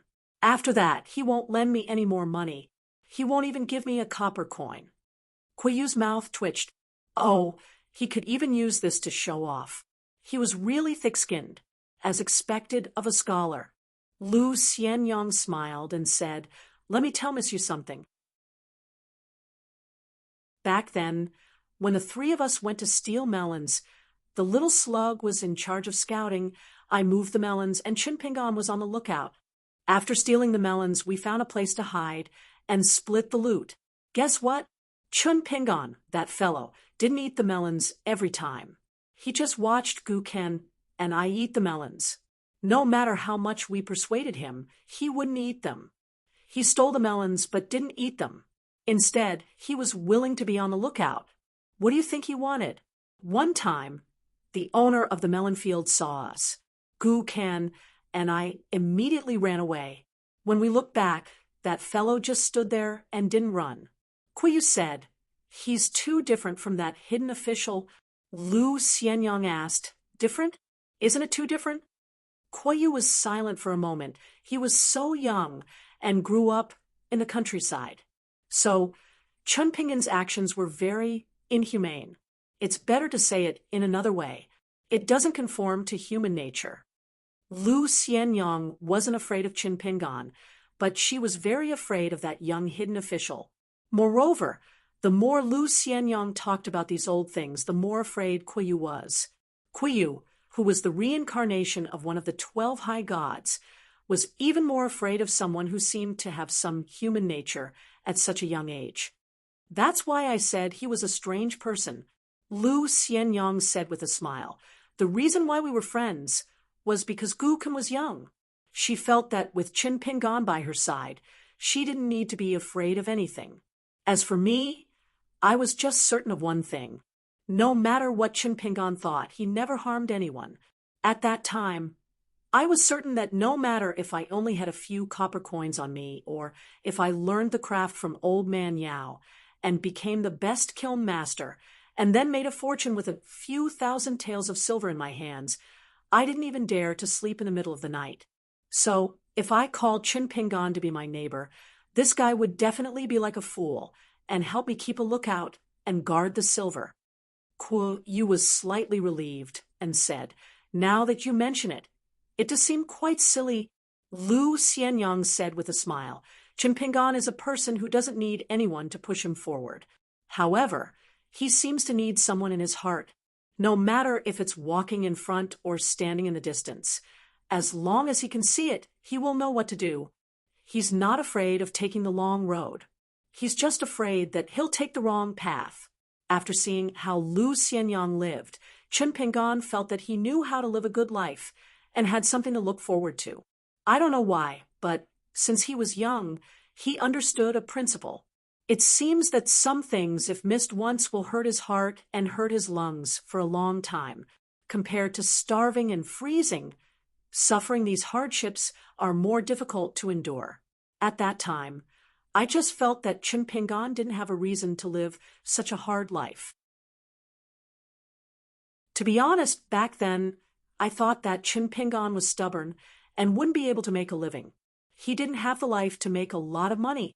I reckoned that before he got married and started a family, he could only follow behind me as a little follower. The little slug would be his burden, his follower. In his heart, the little slug in Mud Bottle Alley and the ant who used to feed him were his other family. He absolutely couldn't lose them again. He had to protect this small place with all his might. Because Gu Kan's mother was his elder, his relative, the little slug was his younger brother. Who in the world likes to suffer hardships when they're born a child who didn't study at all and whose parents died young. To put it bluntly, was it because of his upbringing?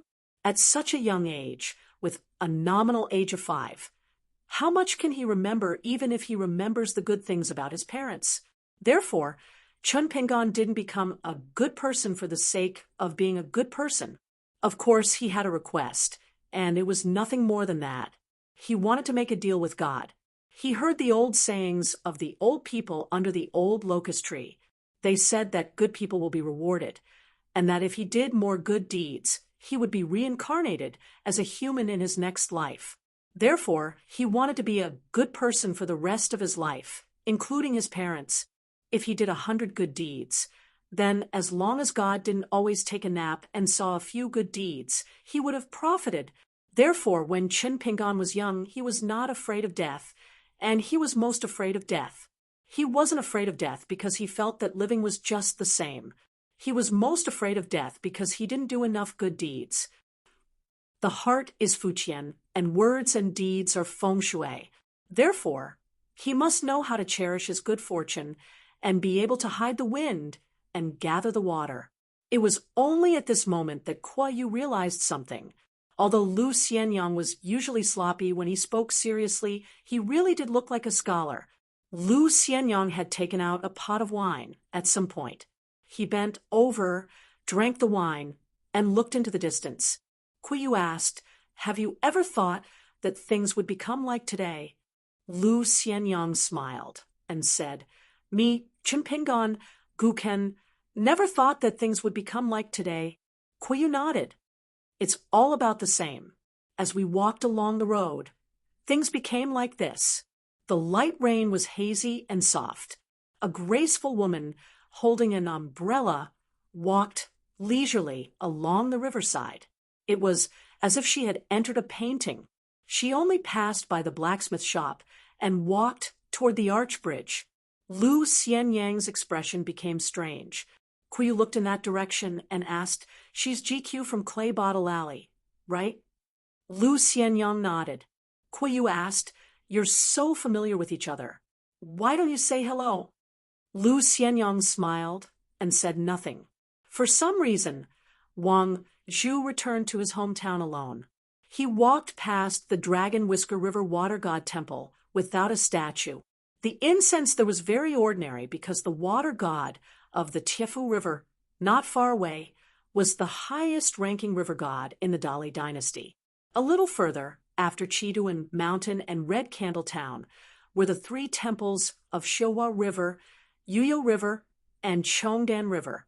All of them were higher officials than the river god temple. After crossing the arch bridge, she walked into the small town and strolled casually. The supervision office, the county office, the Yang family's shop, an abandoned school, and the Yuan family's ancestral house in Erlang Alley. She walked past them one by one. Then she held an umbrella and stood under the stairs of Dragon Riding Alley. Not far away were the neighboring Sway shop and straw shop. The rain was getting heavier and heavier. The day was as dark as night. The rain flowed down the stairs like a bouncing stream. At the entrance of the straw shop, there was a long bench. A little boy in green clothes was accompanying a blind old Taoist. Both of them had their legs crossed and were chatting with each other. After seeing Wang Zhu, Chen Lingjun looked like he had seen a ghost.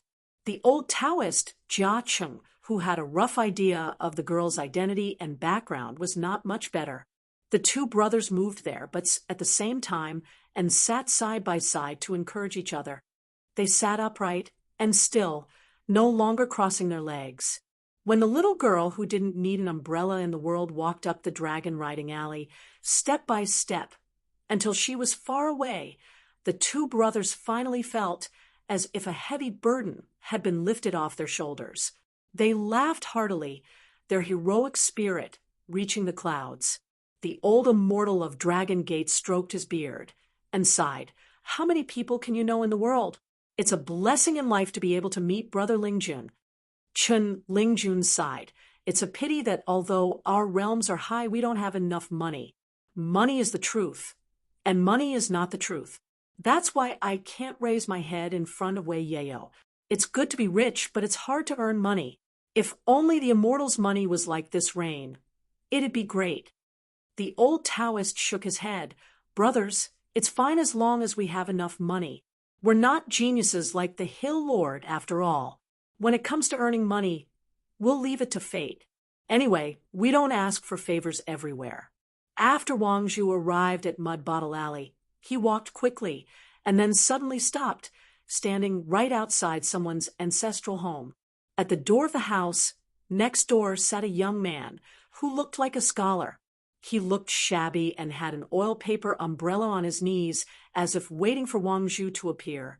If Chen Lingjun from Dragon Riding Alley saw this person, he would definitely jump up and slap him. They were both surnamed Chen, brothers of the same family, Chen Zhueliu. He had quietly gone to the Yunlin Jiang clan at the mouth of Chidu Estuary, but it was just a trip. Even though he had only appeared from afar, it had already made Wang Zhu uneasy. He had to come out of seclusion again, and finally chose to return to the town. The scholar in green stood up and supported himself with the umbrella. He smiled and asked, "Those who know Jianghu are all short-lived people. Isn't that right, little bastard?" Wang Zhu's face was pale. After a moment of silence, he said with determination, "Let's fight somewhere else." Chen Zhueliu smiled. "I don't have any plans for now. Why don't we go to the Confucian temple together?" Wang Zhu asked, "Is Ning Yao going?" Chen Zhueliu shook his head. "Most likely not." It had not been easy to cut ties with the righteous world. There was no reason to let an Ascension City get involved again. Wang Zhu said, "I won't go either." Chen Zhueliu asked, "Did I agree?" Wang Zhu clenched the oil paper umbrella in his hand and said nothing. Chen Zhueliu smiled. "All right, we're just catching up today. By the way, let me remind you, don't think about going to the savage world through the ultimate. You'll die." Wang Zhu still did not say anything. Chen Zhueliu shook his head. "You're really stupid. You haven't improved at all. The only smart thing is that you know to hide here based on your intuition. You know that if you run to the ultimate in front of me, you'll definitely be killed." Wang Zhu asked, "There's a trap in the ultimate? A chi refinement warrior of the dragon nurturing technique?" Chen Zhueliu clicked his tongue in wonder. "You're not that stupid." The green-robed scholar opened his umbrella and brushed past Wang Zhu in an alley. Wang Zhu did not turn his head, asking, "Why did you save me?" The scholar stepped in the mud step by step, no different from a mortal teacher. He smiled and said, "Compared to the dragon nurturing technique, the dragon slaying technique hopes more for true dragons to exist in the world. Also, you're too skinny." Wang Zhu frowned. That person's meaning was simple. He would kill him after he fattened him up. After that person walked out of Mud Bottle Alley, Wang Zhu's golden eyes were filled with hatred. She leaned against the wall and looked at the two neighboring houses. As for Chen Zhueliu, he went to the Riding Dragon Alley and walked down the stairs. Chen Lingjun was sitting with his legs crossed, munching on sunflower seeds. He was shocked and jumped up, laughing loudly. He stood at the door of the shop with his hands on his waist. "Brother Chen, did you King walk to Waihuang County without any money? Otherwise, it would take you so long. You made me look forward to the stars and the moon every day. That was such a long wait. I've already told you that we're all in Beiwei. I'm good friends with that Lord Wei Shanjun. As long as you mention my name, you can drink and take the sky ship for free. Among all the flood dragons and aquatic descendants in the world, only Uncle Chin would dare to say that to a dragon-slaying cultivator." The shabby scholar with muddy trousers jogged down the stairs. When he reached the roof of the straw shop, he put away his umbrella and smiled. "I forgot about that." Chen Lingjun slapped the scholar on the head and said angrily, "You can forget anything but this? You're an outsider from another continent. If you encounter a dangerous accident on the mountain, you can save your life if people know that your brother's friend is that Lord Wei Shanjun." The scholar smiled and nodded, then said apologetically, I can't stay for long. After drinking, I'll have to go on a long journey. Chen Lingjuan's expression was gloomy.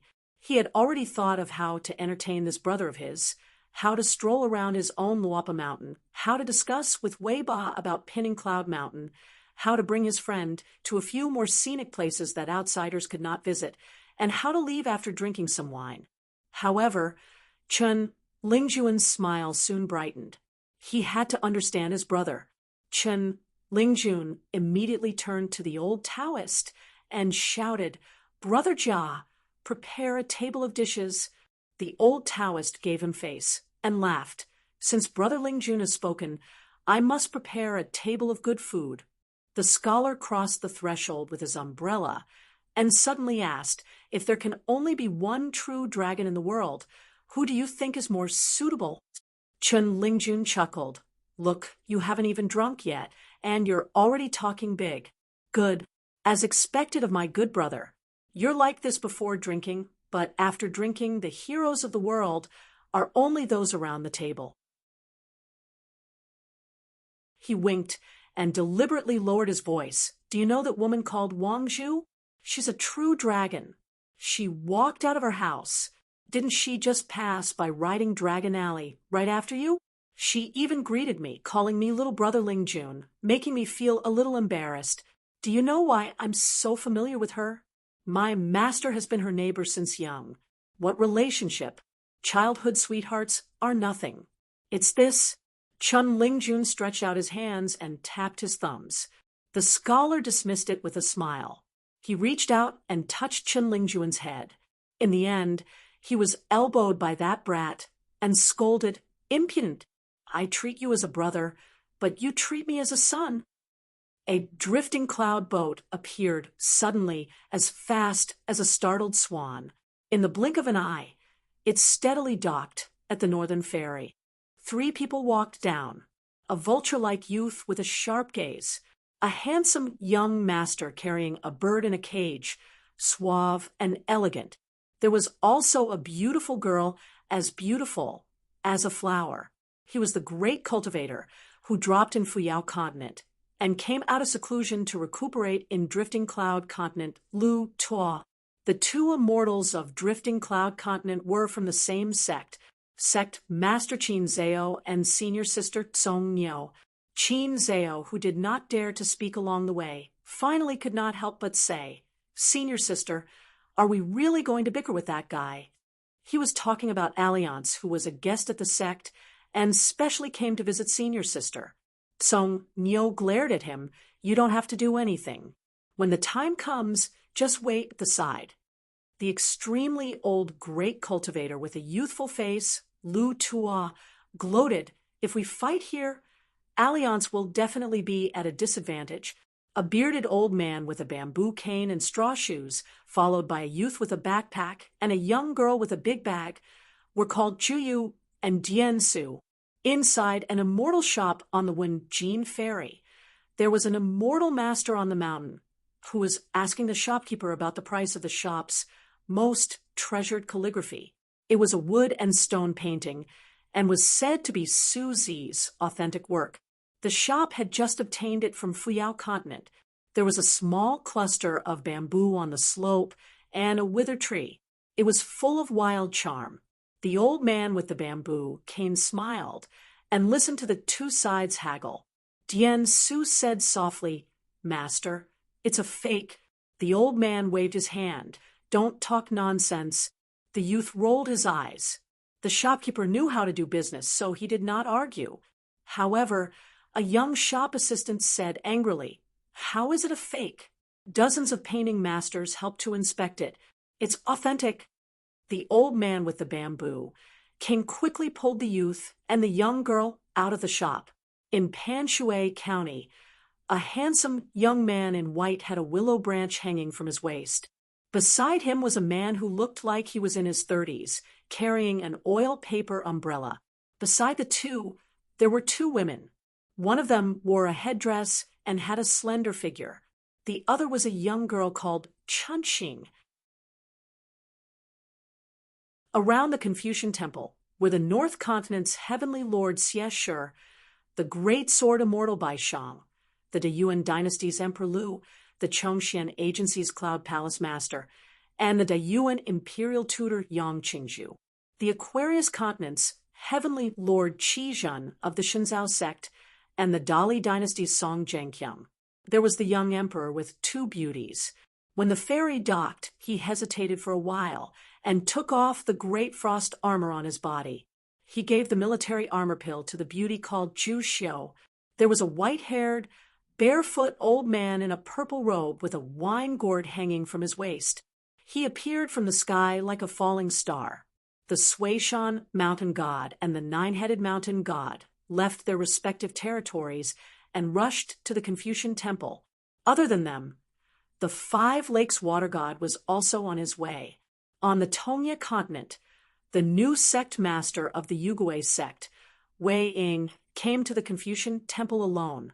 At the meritorious forest of the Confucian temple, an old elementary scholar was teaching two old men how to play chess. Naturally, neither side would listen to him. Several times the old elementary scholar tried to help one of them place a piece, but each time his hand would be slapped away. The old elementary scholar lamented, "How can there be people like you who don't want to win, but rather want to lose? Come, come, come. Listen to me for once. Old man Dong, place your piece here. Such a godly hand is earth-shattering. I'm worried that this chessboard and table won't be able to withstand such an imposing aura." No one paid any attention to him. The old scholar suddenly thought of something. "Teacher Dong, I don't think you have any scholarly achievements?" The old scholar named Dong did not care about the old scholar's obvious question. He smiled and said there was no imperial examination at that time. The old scholar nodded while twirling his beard. He turned to the other person and said, "Mountain Elder Zhou, you're a jinsher. You're really something." He quickly added, "It's a pity that you're from a small vassal state. Only a few people passed the imperial examination, and only a few were jinsher. You're not that good." The mountain elder nodded and said, "You're definitely not as good as the second place of the imperial examination, the disciple of the sage of literature. It's boring to chat like this." The old scholar shook his head and said, "Mountain Elder Zhou, do you know why you're the mountain elder of the academy but not the grand chancellor?" The former mountain elder of the Yugui Academy said, "I don't know." The old scholar whispered, "Maybe it's because your name is Zhoumi and you didn't choose a good name." Zhoumi held back. Forget it. He couldn't win against the sage of literature. He could only be annoyed by the old scholar. He couldn't possibly discuss Tao with the old scholar and learn from him. If it were an ordinary mountain elder of the academy, a gentleman, or a sage, he would have changed his style. Teacher Dong suddenly stood up and said that he was going to receive guests. Zhoumi was about the same. There were people in the North Continent who needed his help. The two bad chess players left. The old scholar was left sitting on the stone bench. He could not understand the game anyway. Since he had nothing to do, he thought about all his disciples. The old man was a little lonely.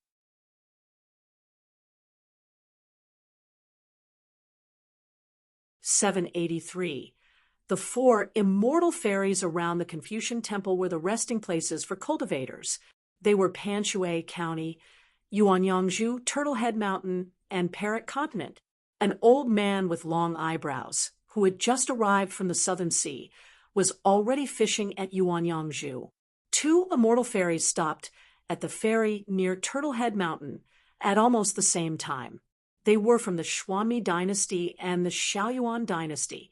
The Shuami dynasty and the Xiaoyuan dynasty were both ranked among the 10 great dynasties of the Central Divine Continent. A black-clothed youth walked down from one of the ferries. The dynasty was blessed by the water virtue, and everyone worshipped the black-clothed youth. A plump old man was rubbing a piece of jade against his face. One was the new emperor of the Shuami dynasty, who was only 16 years old. The other was the current emperor, the previous emperor, the head of the Yu family, Yu Panshui. Beside the old man were Yu Bifu and Yu Qingqing. The Shaoyuan dynasty had more people. Other than the emperor in his prime, there was also the imperial tutor, Chao Pu. He wore a wide laurel belt, had a scholarly appearance, and held a snow-white sword tail in his hand. His proud disciple, Lin Junbai. There was also Mr. Shi Lu Jianglongxiang, who wrote the Pleasure Pavilion chess manual. The Shaoyuan dynasty's patriarch, Yan, had a plump servant girl by his side. Her eyes were naturally charming, and there was a beauty mark beside her mouth. Together with Lin Junbai, Jin Mingjin, Zhu Mei, Yan Lv, and Jiang Guanqing, the 5 potential sword immortals, had once traveled the Great Wall of Sword Qi with sword immortal Ku Xia. Jiang Guanqing was the direct disciple of sword immortal Ku Xia. 2 elders in his family were once gentlemen of the academy, and they came from the lineage of the secondary saints. They were once because they had died on the battlefield of the South Hassa continent. As for sword immortal Ku Xia's martial uncle, he was once one of the 10 great masters of the central divine continent, the old sword immortal Zhou Xinji. Ku Xia and Zhou Xinji, 2 sword cultivators, had both died in battle. One died on the Great Wall of Sword Qi, while the other died on the Fuyao continent. Yan Lv was the great-grandson of the patriarch. Zhu Mei was no longer a young girl. She had already grown into a graceful woman. One of her granduncles was the mountain lord of the academy in the Liuxia continent.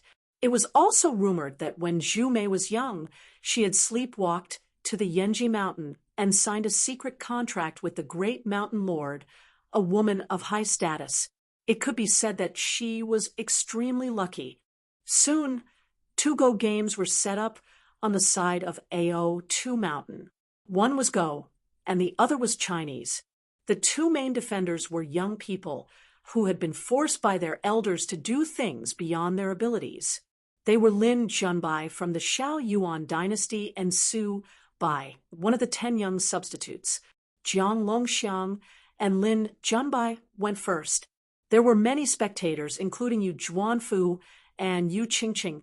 It was said that this Mr. Shi Lu had followed the imperial tutor, Chao Pu, to this place to visit White Emperor cities Zhengzhuzhong. However, the bystanders were very certain that Jiang Longxiang absolutely didn't have the qualifications to meet that overlord of the Devil Dao. It was extremely likely that even Fu Jing wouldn't be able to invite him. It was rumored that the little White Emperor, Fu Jing's chess skills had been passed down by his master. He had personally created a seal. He was the 4th in the world, if nothing unexpected happened. The first was Zhengzhuzhong. The second was Cui Shi, the embroidered tiger who had published the Kaiyun manual in White Emperor City, and the 4th was Fu Jing. As for who the 3rd was, it had become an unsolved case that was neither too big nor too small. Su Bai's side was also crowded. His opponent was an expert from the school of vertical and horizontal. Among the spectators, there was Chun Qing from the Bamboo Sea Grotto Heaven. She had once traveled the Aquarius continent with this Su Xian. Actually, just Su Bai and Chun Qing were like a pair of immortals. It was already a beautiful scene.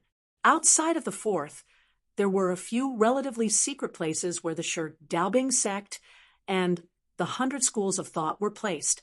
There were also the 100 schools of thought and the highest-ranking mountain deities in the world. The heavenly monarch of the North Continent, Xie, the heavenly monarch of the Aquarius continent, Qizhen, and a few other heavenly monarchs from the Beko Keikyang building were gathered together. Other than that, there was also the female sect leader of the Qingliang sect, He Xiaoyang, senior apprentice brother Chao Rong, and the nameless senior apprentice brother Xian Cha. This person's alias was even more famous, Gu Qingsong. The Aquarius continent's divine grandeur sect was actually a subsidiary sect of the Qingxian sect of the Central Plains. The Qingxian sect's descending true flying one was the best in the world. He Xiaoyang rushed here this time to visit the former uncle master of the divine grandeur sect and the current head of the Qingxian sect, Zhou Li. However, This uncle master of the past was currently nowhere to be found. He Xiaoyang only saw the heavenly monarch Qizhen and Gao Jinfu, who used to be from the same sect. She and this person were recognized as a golden couple in the Aquarius continent, a match made in heaven. Unexpectedly, after so many years when they met again, things had changed. One was only a direct descendant of the sect in the nascent soul state, while the other was already a sect leader in the celestial state. Qizhen did not hold any grudges against He Xiaoyang, who left the divine grandeur sect. He was even more pleased that He Xiaoyang was able to establish a sect in the North Continent. Therefore, during this meeting, Qizhen even teased He Xiaoyang, asking if she had seen Su Xian. At the lakeside of the Parrot Continent, the Taoist of the Qing Xian sect, Zhou Li, was walking side by side with the Confucian scholar Li Shixing. Behind Li Shixing was the young porcelain man, Cui Ci. Li Shixing smiled and said, "Both of you are among the top 10 young people." Zhou Li smiled and said, "Shall we go to Panshui County and play chess with Zheng Juzhong?" Li Shixing shook his head and said, "No hurry." An old Taoist in purple who was not in a hurry to go to the ferry said to a child in a market at the foot of a mountain, "Little kid, your potential is not bad. You are a good seedling for cultivation. Your bones are comparable to that of an immortal. You will start from the lower corpse state and have a chance to reach the upper corpse state. If your luck is better, your future will be immeasurable. When you become a spiritual master, you will be able to fly into the clouds, float in the clouds, and sneak into the sea." The child had a sesame seed cake in each hand and took a bite. The old Taoist said, "Since you have eaten the cake, why don't you follow me up the mountain to cultivate? You will definitely be able to see for a long time. When you are in the world, the cold and heat will not harm your foundation. Ghosts and spirits will not dare to offend you. Where are your parents? I will go and inform them." The child only ate the sesame seed cake and did not speak. The old Taoist smiled and did not speak. The child raised his hand, as if he was going to pass half of the sesame seed cake to the old Taoist. The old Taoist reached out to take it, but the child immediately retracted his hand. He turned his head and suddenly shouted, "Mother, there is an old liar here." Outer space, Zhuozhuo and Xiao Chua exchanged swords. Zhuozhuo eventually fell into the great wall of sword aura. Xiao Chua did not return to the wasteland.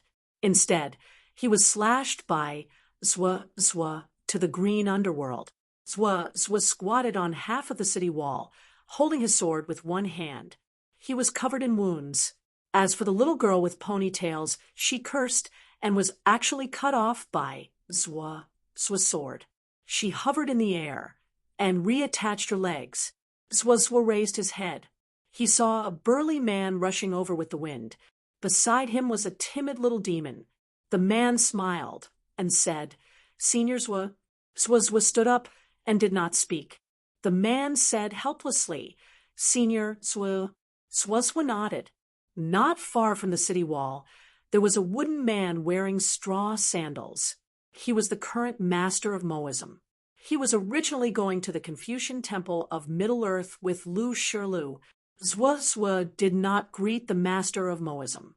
After hearing Jun Qian's introduction, he smiled at the little demon and said, "Hello, I am Zhuozhuo. You can call me Uncle Zhuo." The little demon said with a trembling voice, "Greetings, Uncle Zhuo." She was a little excited. Uncle Zhuo's temper was not bad. He was very good. As expected, rumors could not be trusted. Zhuozhuo asked, "Where's Junior Zhuo?" Jun Qian shook her head. "I don't know." Zhuozhuo had his sword by his waist. He raised his gaze and frowned slightly. Jun Qian said helplessly, "We will meet at the Confucian temple this time." Zhuozhuo said angrily, "How can you be my senior, Zhuo?" Jun Qian had to change the topic. "Master must be waiting for us. Let's hurry up." The little demon widened her eyes. Uncle Zhuo was a little fierce to her master. In Panshui County, which was close to Wenjin Ferry, the people lived and worked in peace. They were used to seeing all kinds of immortals. They did not take the bustling fairy too seriously. On the contrary, some immortal masters who were close to the fairy flocked to the fairy. However, according to the rules of the Confucian Temple, they had to stop at Panshui County and could not continue north. Otherwise, they would have to take a detour to the other 3 places. No one dared to act rashly and overstep the rules. Everyone was well aware that even a 14th realm cultivator had to act according to the rules here, let alone an ascendant realm cultivator. However, within the rules, there were not many taboos. It could even be said that the rules here were more relaxed than anywhere else in the world. For a time, the streets were filled with immortals from different mountains, restaurants, inns, and the library of the scholarly families in the county. In short, all the places with a wide view were occupied by immortals from other places. For the immortals, there were 4 men that they missed the most. They were Lu Qi, Qi Tingji of the Elephant Sword sect, Little White Emperor, Fu Jing, Chao Ci of the Great Duan dynasty. Why? These immortals were the most good-looking ones. Lu Qilong, the white-clothed minister, was a guest among the flowers. Fu Jing, who liked to walk around in white, was the eldest disciple of Zheng Juzhong of the White Emperor's city. Fu Jing had a blade-strengthening gourd that was passed down by their ancestors. This blade-strengthening gourd had a strange name. It only had one word, 3. Flying swords that were nurtured were the toughest. Of course, the most important thing was that Fu Jing was good-looking. As for what the intrinsic flying sword was, and what the blade-strengthening gourd was, they were just icing on the cake. Qi Tingji came from the Great Wall of Sword Qi. It was said that he was extremely handsome. All the women who had seen him said that he was not old at all. As for his sword skills, there was no need to say more. As for Chao Ci, she was the youngest, but her fist was already as powerful as a god. The Lu family of the Snow Mountain continent had opened a bet for Chao Ci. It was called the no-loss bet.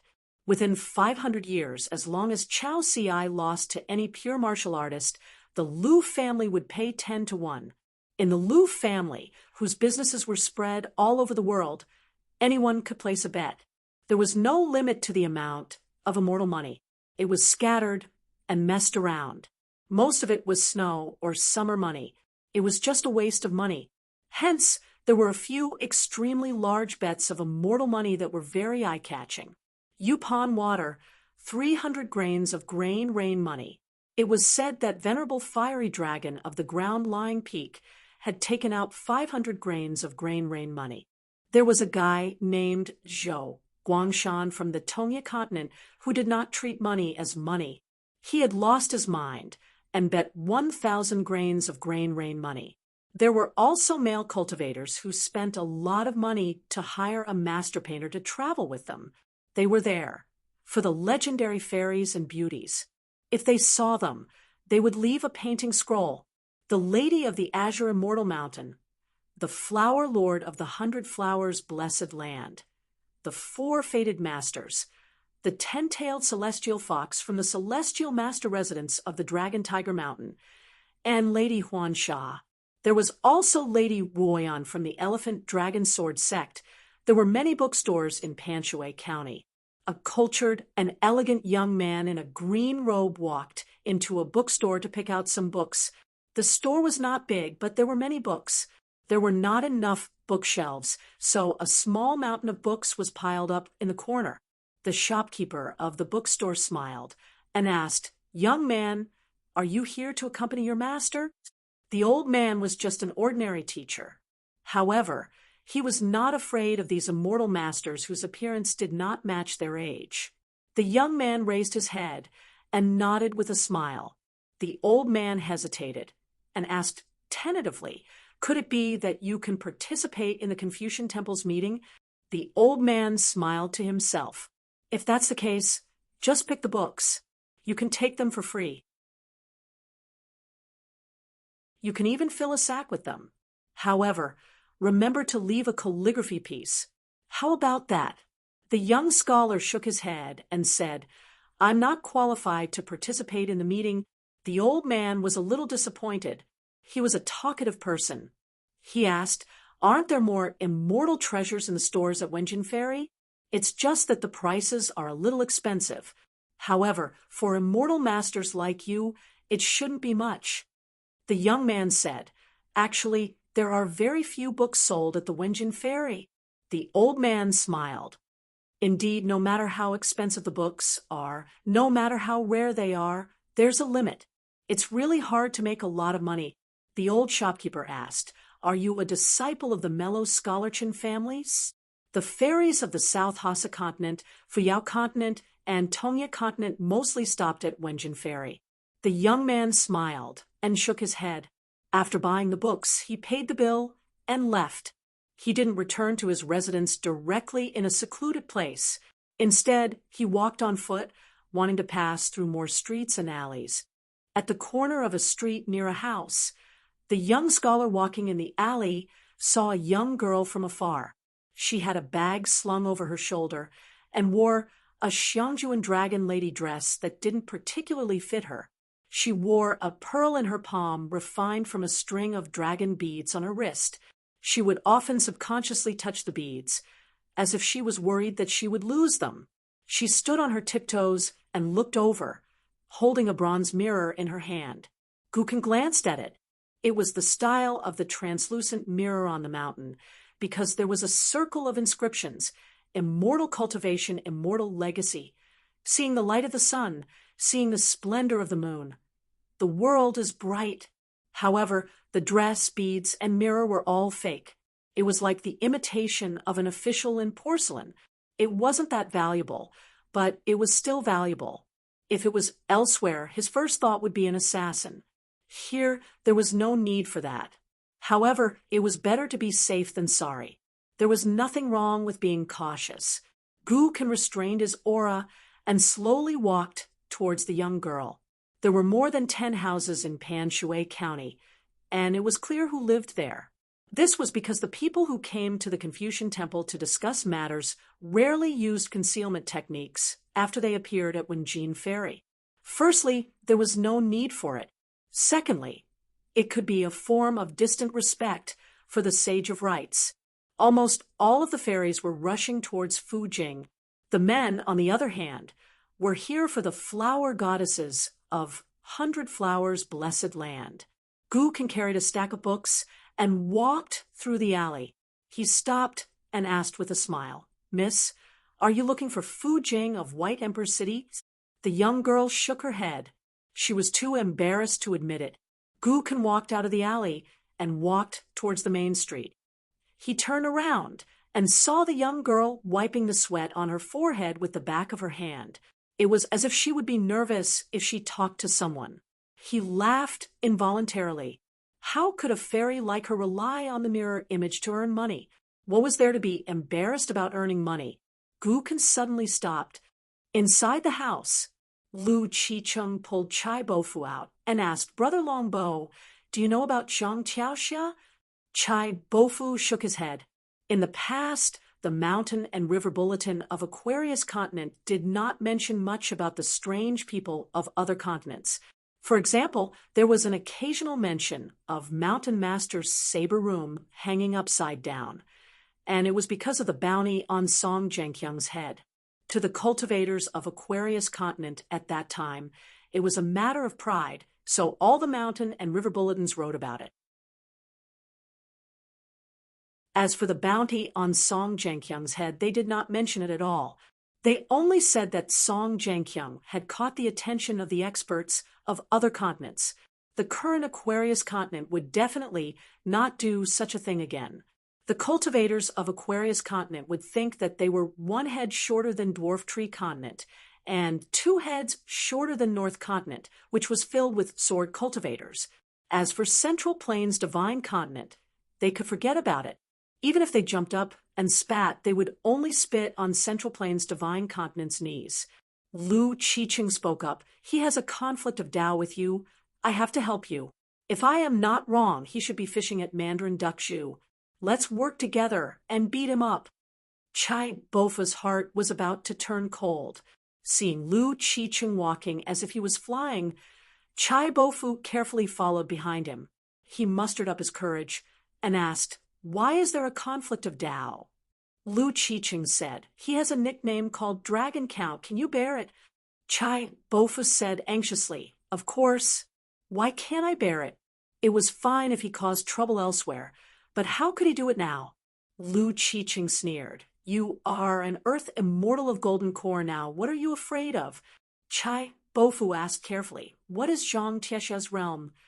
Lu Qicheng shook his head. "Neither of them are qi cultivators of the middle 5 realms." Chai Bofu's heart tightened, and he immediately asked, "You Pu? Immortal? Ascended?"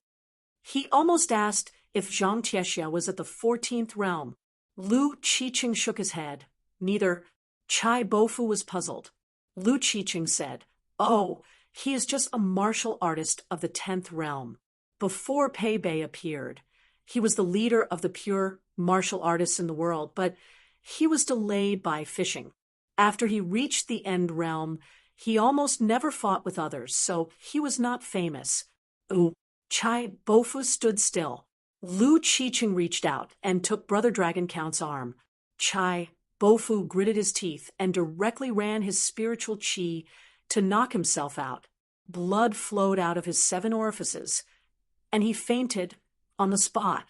Lu Qicheng was a little regretful. He really wanted to find Zhang Tiexia, but not to start a fight because they had a good relationship and Lu Qicheng went to catch up. Then let Brother Dragon Count lie down and don't disturb his sleep. Lu Qicheng was about to go out for a walk. All of a sudden, someone shouted from outside the door, "Idiot Fu, get your ass out here." Lu Qicheng was stunned. The voice sounded a little familiar. It was just that he had been locked up in the Aquarius continent for more than 1,000 years, and he was a little rusty. On second thought, he thought, damn, it's Gu Qingsong, this old man, who seems to be rushing to the gate of hell every day, hasn't been killed yet. Lu Qicheng had never seen such a suicidal person in his entire life. In the end, he was still alive. Lu Qicheng asked, "Little Fu, do you need Martial Uncle's help?" Fu Jing just sat quietly in his room, concentrating on nourishing his sword intent. He ignored both Gu Qingsong and his martial uncle, Lu Qicheng. The nearby fairies were all in high spirits. They were secretly criticizing the old man for daring to call Mr. Fu an idiot, but they were also sincerely grateful. If Mr. Fu showed up because of this, they would thank the old man for throwing a brick to attract jade. Gu Qingsong sneered and said, "Little Fu, you wear white all year round. Are you going to a funeral?" Lu Qicheng rubbed his chin. "Well, he even scolded my senior brother." Gu Qingsong was still as elegant as before. Originally, Han Xiaosa was lying on a mat in the room, counting her belongings. There were bottles and jars of various colors of rouge and face powder on the mountain. That Mrs. Lu from the White Snow Continent had good taste. She got up and stepped out of the house, arriving at the gate. But before she could speak, Gu Qingsong waved his hand and said, "Men fight, women move aside." Lu Qicheng quickly appeared beside his senior sister, but Gu Qingsong spat and said with a face full of disdain, wearing a pink Taoist robe in broad daylight, disgusting as a ghost, "Why don't you wear a pair of embroidered shoes?" With just a few words, he had already provoked Zheng Juzhong, Fu Jing, Han Xiaosa, and Lu Qicheng. This was probably the so-called moving clouds and flowing water, which was done in one breath. It was Gu Qingsong's innate divine ability. Han Xiaosa, who was about to attack the old man, glanced at Lu Qicheng and suddenly laughed. She was not angry at all. That was a good scolding. Maybe this was Gu Qingsong's other innate divine ability. Gu can turn to the girl and said with a smile, "This is a once-in-a-lifetime opportunity. Why don't you use your catoptric deflection?" Some of the fairies across the street had already gained a lot. With Gu Qingsong's words, they had won a lot of money from the spectators. The girl was flustered and hurriedly raised the mirror in her hand. Gookin had already returned to the corner with the book. The girl held the mirror in one hand and wiped the sweat from her forehead with the other. She didn't want to spend money on a piece of snow. The mountain was too small. Gookin asked, "Miss, if I want to see your catoptric deflection in the future, what do I need to buy from the mountain? Is it expensive?" The girl's eyes lit up, and she patted the bag on her body. "Just buy a mirror made by our family. It's not expensive. 10 pieces of snow will cost you money." Gookin smiled and said, "10 pieces of snow will cost you money. It's not cheap." The girl's pretty face turned slightly red. 6 pieces of snow will cost me money to sell to you." Gookin asked, "Are you selling 5? It's a good time to open the door." The girl hesitated for a moment and nodded. She opened the bag and took out a dressing mirror. The inscription was very elegant. The clouds were like clothes, the flowers were like faces, and the mirror reflected the spring breeze. Gookin took out 5 pieces of snow from her sleeve and handed them to the girl. One hand for the money, the other for the goods. The girl's gaze lowered. "Ha! A small profit for a piece of snow. Don't laugh, don't laugh." Gookin put away the dressing mirror, leaned against the wall, and looked at the street.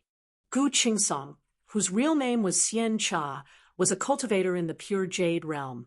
He was the unnamed eldest disciple of the third chief of the Baek Okekyang building, Lu Chen. He was a guest of the Lu family of the Yinyang school. He hid his name and served the Fan family in Old Dragon City. It was said that he loved Madame Gui very much. He had a close relationship with the patriarch of the Qing Xian sect in the Central Plains.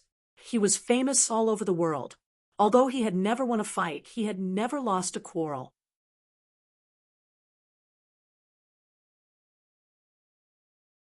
Back in the day, Old Man Dong had traveled the wildlands alone and returned to the Great Wall of Sword Chi alive, but this guy had chased him all the way.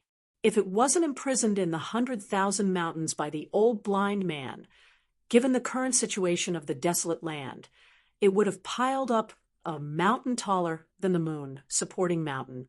When the young Taoist saw Liang's kind gaze, which was like a father looking at his son, he immediately lowered his head and bowed. He couldn't wait to sit on the horse's back on the ground. He smiled flatteringly and said, "I'm not an Ascendant Realm cultivator. In front of Liang, who has experienced the glory of the 14th realm, my realm is at least halved." Alliance lamented, "It's fortunate that the Confucian Temple didn't lift the ban on the Mountain Bulletin. Otherwise, it would be difficult for you to find a latrine pit on our way to Wenjin Ferry. At night, you'll be swaying like a lantern." Some news about the Confucian Temple's meeting was leaked. Moreover, the Confucian Temple didn't restrict the news too much. They would probably reopen the Mountain Bulletin after the meeting. Li Huai asked, "Alliance, why aren't you wearing your Confucian robes?" Alliance rolled his eyes and said, "Do you think that old man you would wear a talisman when he goes out?" Li Huai was puzzled. "What's the reason?" Alliance took a big gulp of wine. "The reason is that too much is as bad as too little. That's why I have to restrain my valiance. It's the same reason why your martial uncle Zhua has to restrain his sword, Aura. The only difference is that it's easier for him to restrain his sword, Aura. It's more difficult for me to hide it." Li Huai sneered. "You're bragging again? A leopard can't change its spots." Li Huai suddenly felt guilty. He turned his head, and the young Taoist immediately said with a straight face, "It's my honor to be able to eat the same thing as Alliance." Alliance didn't want to waste his breath. He raised his fist, and without exerting any force, the yellow-clothed old man was sent flying from his horse. The Rui scepter flew out of his hand and was caught by Alliance. He skillfully kept it in his sleeve. The young Taoist rolled and stood up. He shook his shoulders and his clothes, scattering the dust. He made a profit. If he could scold Alliance by giving away a Rui scepter, the young Taoist could give Alliance a basket full of Rui scepters. Li Huai asked, "Why do we have to take this mountain path? It's better to take the official road at the bottom." It won't be so bumpy if we ride a horse, Alliance said with a smile. There's an expert living in seclusion here. I'll take you to him, so you can see how popular Big Brother Alliance is in the Central Divine Continent. Li Huai said angrily. I took such a long detour with you just to show off how popular you are, Alliance said with a smile. Later, when you get to drink some good wine and see a beautiful sister, it won't be too late to thank me. Li Huai was skeptical. There must be immortals in the high mountains, monsters in the deep mountains, and turtles in the deep waters. But this mountain looked ordinary. About an hour later, riding up the mountain became going down the mountain. Li Huai sneered. Alliance, who was pretending to be calm, could only shout in his mind, There's a friend here. Give me some face. Open the door and give me a cup of tea. We'll leave after drinking. The immortal on the mountain replied straightforwardly, I'm not here. Alliance was anxious. Don't say that. It doesn't matter if Brother Yeho is here or not. It's fine as long as Sister Huang Wan is here. That person seemed to have lost his patience. Scram. Alliance could only use his trump card. If you continue like this, don't blame me for letting my dog scratch your house. The person beside me doesn't know how to control his strength. Don't blame me for not being strict. That person only remained silent. Liang threatened, I'm a person who cares about face the most. In the Jianghu, people respect me, and I respect others. If you don't give me face today, don't blame me for making a name for you when I get to Pan Shui County.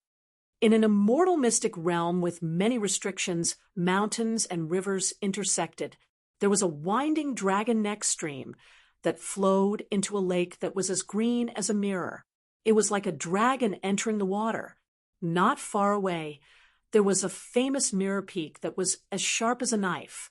There were cliffs on both sides and a thin ridge. There was only a small path, and at the widest part of the peak, there was a small house. Every time the light of the sun and moon shone through the peak, the golden light would pierce into the lake like a sword. There were 5 lakes in the world, and the water god of the 5 lakes was ranked on the same level as Sui Mountain, Chui Mountain, Jushu Mountain, Yenji Mountain, and the other great blasphemy water gods. This was the secret underwater residence of the water god of Moon Lake, Li Yeho. Unlike the other great mountain gods, the water god of Moon Lake's identity had changed many times. Compared to the other 4 lakes, the water god of Moon Lake's temple had the least number of people. Hence, the water god of Mirage Lake had always wanted to replace it, but he had never succeeded. A man with an elegant bearing was reclining in the bamboo corridor of a waterside pavilion. He wore a mask and wore a white robe with large sleeves. He leaned against a snow-white porcelain pillow and held an old, yellowed cattail leaf fan in his hand. He was gently fanning himself. The white porcelain pillow was the immortal treasure, the traveling immortal pillow. When one fell asleep on it, they would dream of all the lakes and seas. In front of the man was a guqin and a stack of ancient books. On the left was the guqin, and on the right was the book. There were many inscriptions in the guqin, together with the small red seals and the 9 layers of inscriptions. One could see that this item was passed down in an orderly manner. On the Dragon Lake, there were inscriptions on the Yulin robe, and on the side, there were inscriptions such as lingering forever, leading the world, sunset green pine, waning moon golden pivot. I don't know where the water comes from, but it jumps like lightning. If there were no immortals in the mountains, there would be demons. If there were no dragons in the deep lake, there would be water immortals. A short and strong man was practicing his martial arts on the lake as if he was walking on flat ground. In the middle of the lake, there was a pavilion. A woman in colorful clothes was dancing gracefully on the stage. Her figure was graceful and graceful. Under the eaves, there was a row of ancient wooden bell racks. There was a set of 9 bronze chimes. There was a girl in green and a boy in red, who gently rang the bells.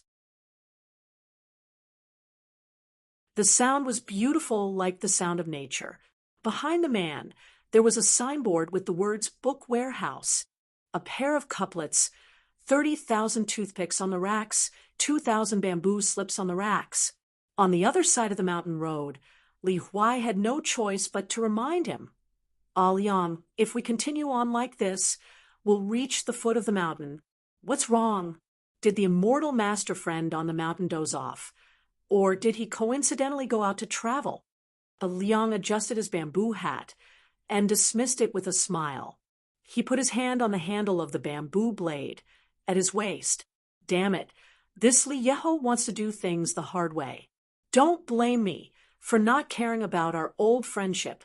On the road ahead, ripples were like water ripples, as if an invisible mirror had been erected on the road out of thin air. Liang laughed loudly and urged his horse to gallop forward. One man and one horse rushed into the immortal mansion's secret realm. Li Huai and Taoist nun followed.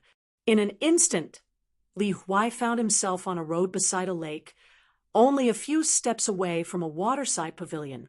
They put away their charms. Li Huai was a bit nervous as he followed Alliance. Taoist nun was busy looking around to see if there was a chance to take advantage of Alliance. Where did he get his wealth? It couldn't have fallen from the sky. He had to dig for it. Before entering the waterside pavilion, Alliance sat down on the steps.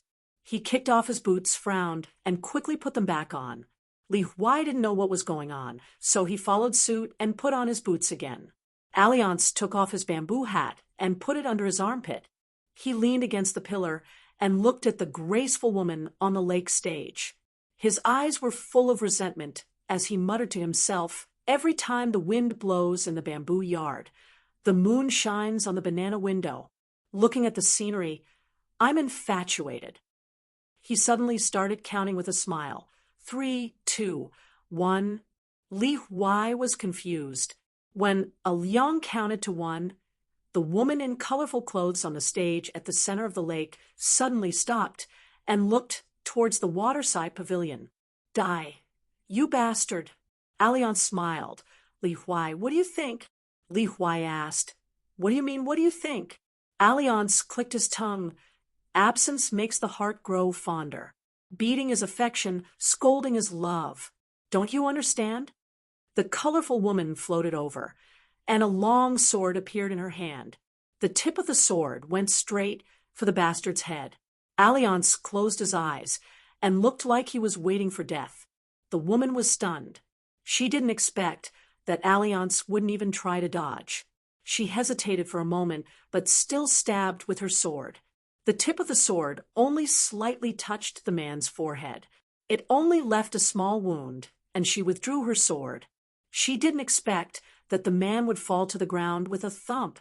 He then held his head with both hands and rolled on the ground.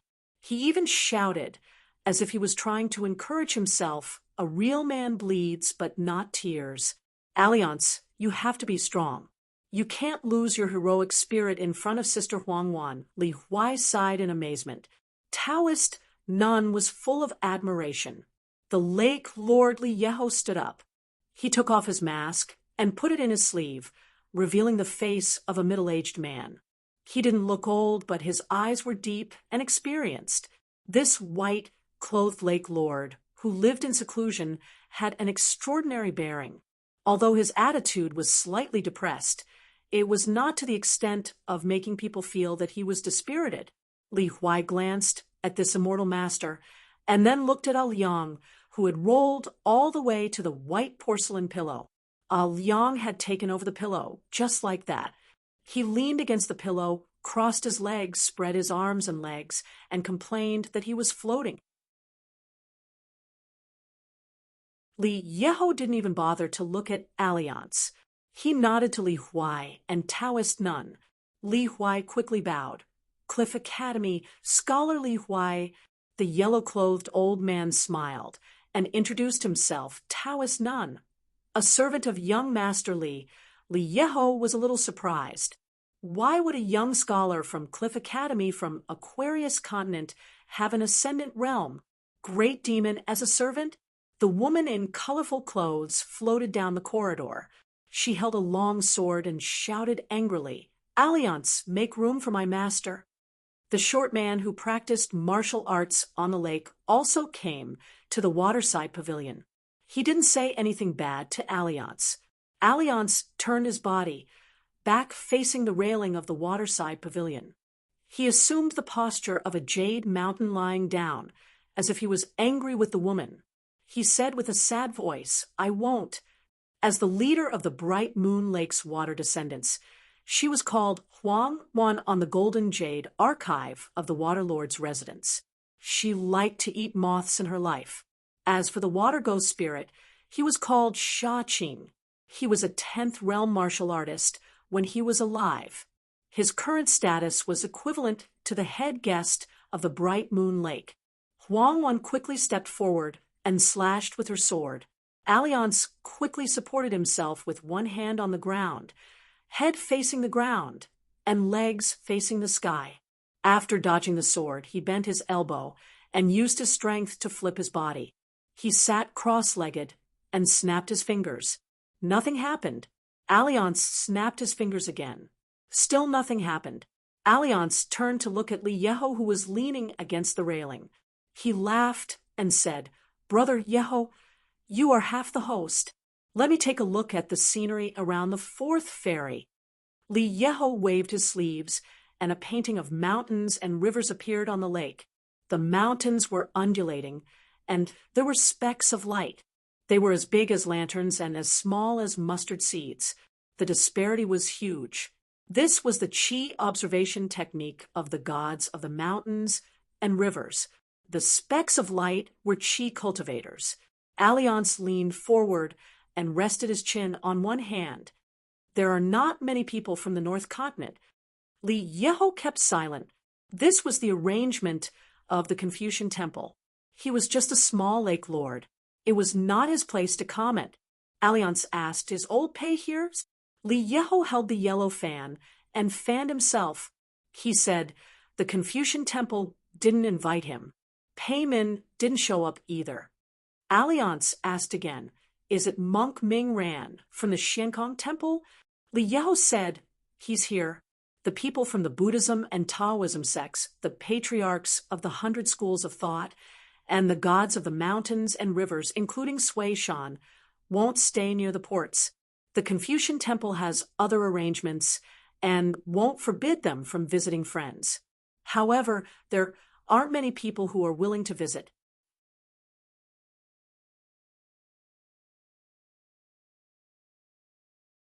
She said angrily, "Then how did you have the face to call yourself Lu Qi's best friend?" Alliance said angrily, "It was a night of wine and beauty. I couldn't take it. If I got drunk, I couldn't take it." She sneered, "I'm looking forward to this meeting. After you met Lu Qi and Su Zi, how did you have the face to greet them?" Bright Moon Lake's water official Huang Wan admired Lu Qi the most. That was why, when Alliance first visited the Secret Territories water mansion, the man said that he was Lu Qi's best friend. She took it seriously. How could she imagine that an immortal master who came as a guest and drank with the host would be so shameless? And she heard that he was a descendant of a saint, the most knowledgeable person in the world. Alliance quickly found a way to make up for his mistake. He said seriously, "Sister Huang Wan, don't be angry. I know a young man. His character, appearance, and talent are not inferior to Lu Qi. He has the reputation of, from afar, he looks like Alliance." Li Huai kicked Alliance. Alliance was confused. "What brother-in-law? Do you want me to introduce you to Sister Huang Wan?" She had a blank look on her face. She did not know who Liang was talking about. Li Yiho smiled and explained, "If I'm not wrong, that young man is the last hidden official of Sword Qi Great Wall." She immediately became serious. He was too lazy to care about whether a Liang's mouth could spit out anything decent. Bai also traveled to Fuyao Continent. Jingju of White Emperor City rushed to Fuyao Continent. He ended the chess game in one continent, South Pasua Continent's Chen Chun, and intercepted Lu Cha, the situation in Aquarius Continent, as well as the earlier battlefield, where Sword Chi Great Wall, had been fighting for many years. Now, almost all of the cultivators at the peak of Vast Mountain had analyzed the situation.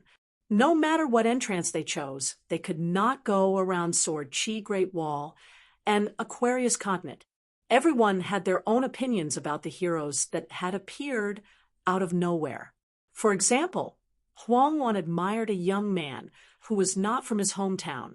Not only was he able to gain a foothold in Sword Chi Great City, he was even able to become a hidden official.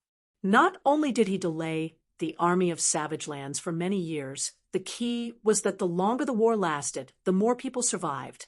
In the end, he helped Ascension City leave behind more Sword Path seeds. Just this matter alone was enough to make her admire the young hidden official, whom she had never met before. Because Vast Mountain had 10 to 20,000 more people, and Ascension City had 10 to 20,000 more people in the Fifth World, they were two completely different concepts. That vigorous man asked curiously. Back then, when the young hidden official was selected for the world's top 10, he was already a peak realm martial artist. I can't help it. I taught that kid fist techniques before. A great teacher produces a great disciple. Liang put two fingers together and pointed at his own eyes. This is called having an all-seeing eye. Li Huai coughed. Alliance immediately understood and asked, Qin Pingon hasn't arrived yet? Li Yao shook his head. According to the Confucian temple, Qin Pingon was traveling in North Continent when he mistakenly entered a night boat. Ning Yao used her sword to ascend to Vast Mountain. She used the connection between her sword and Qin Pingon to find the boat.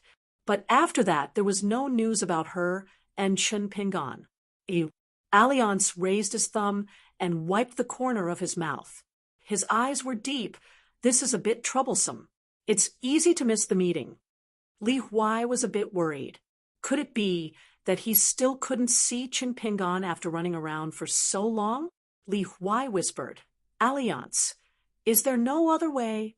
Alliance shook his head. It's too hard to find. There's nothing else. The boat was good at hiding its tracks. It was extremely difficult to find. Old Master Fu had boarded the night boat twice.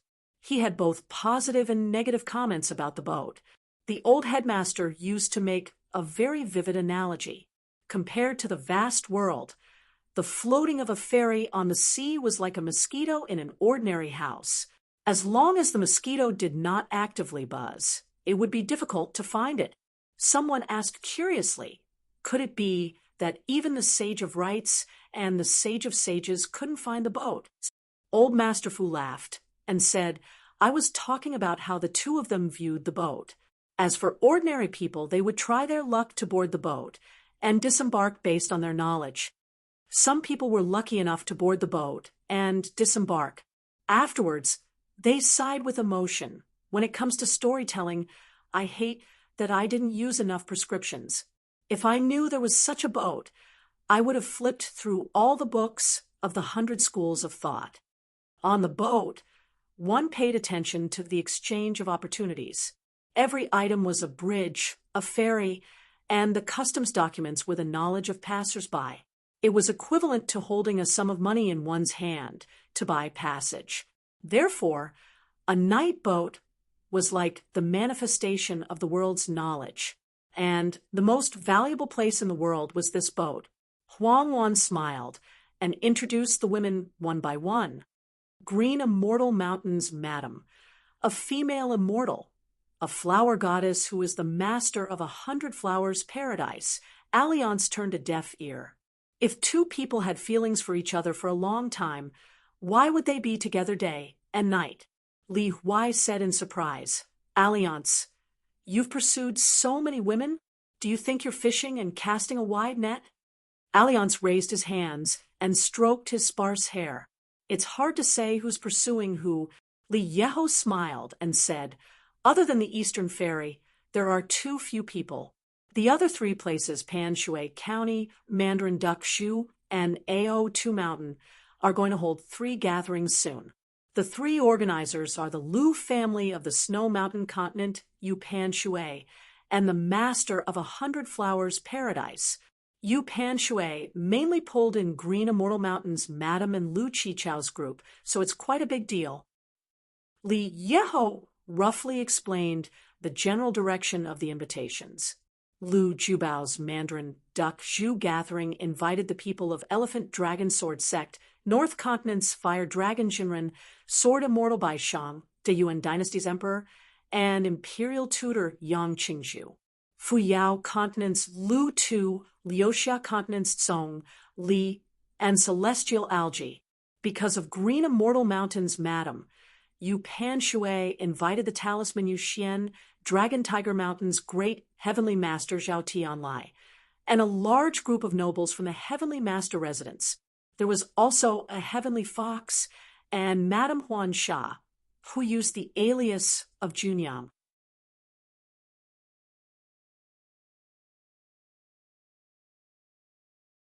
Alliance patted Li Huai's arm and said with grievance, "Brother Li Huai, what are you doing?"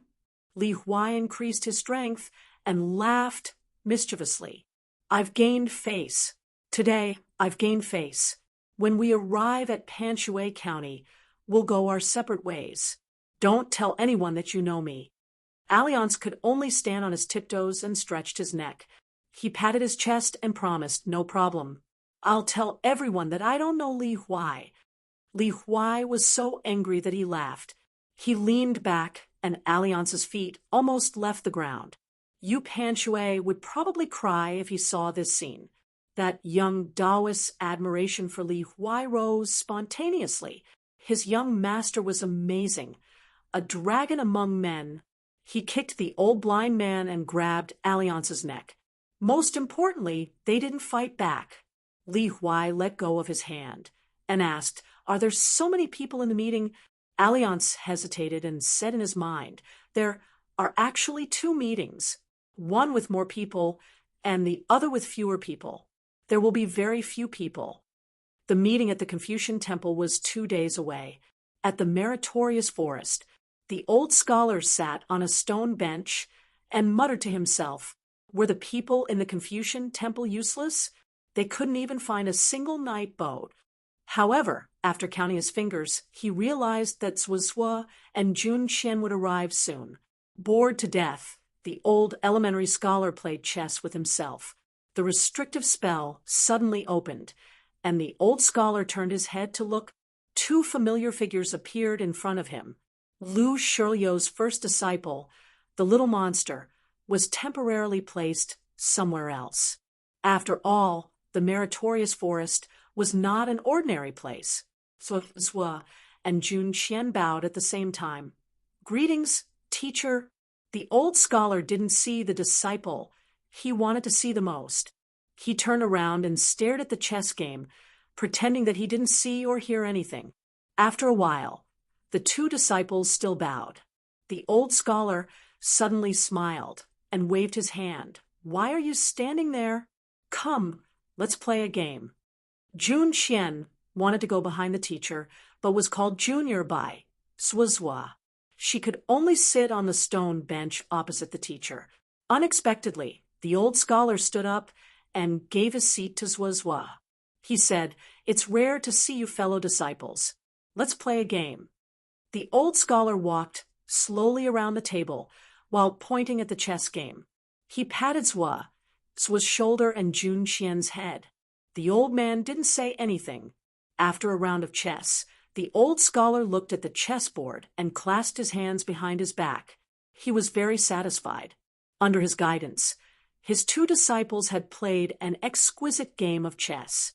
At the Confucian Temple, a few restrictions were opened.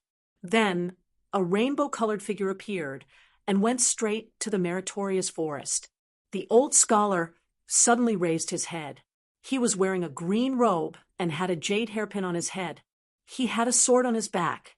The green-robed swordsman, Qin Pingon, bowed and said, "Disciple Qin Pingon greets you, teacher." The old scholar quickly stepped forward and held the arm of his disciple tightly. Zhuozhuo and Jun Qian stood up. The old man said softly, "Very good, very good." There were only two people invited by the Sage of Rites for the meeting at the Confucian Temple. One had been cultivating for more than 20,000 years. The other was only 42 years old. Bai Zhe, Chun Pingon, the hidden official of the Sage of Rites.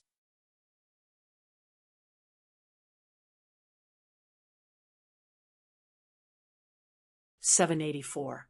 The old scholar turned around and complained to the two fools, "Why are you still standing there? Come and meet your little brother." The old scholar was still holding his disciple's arm, unwilling to let go. Zhuozhua and Lu Shilu walked quickly to the teacher. Lu Shilu and the little brother nodded with a smile. They finally met.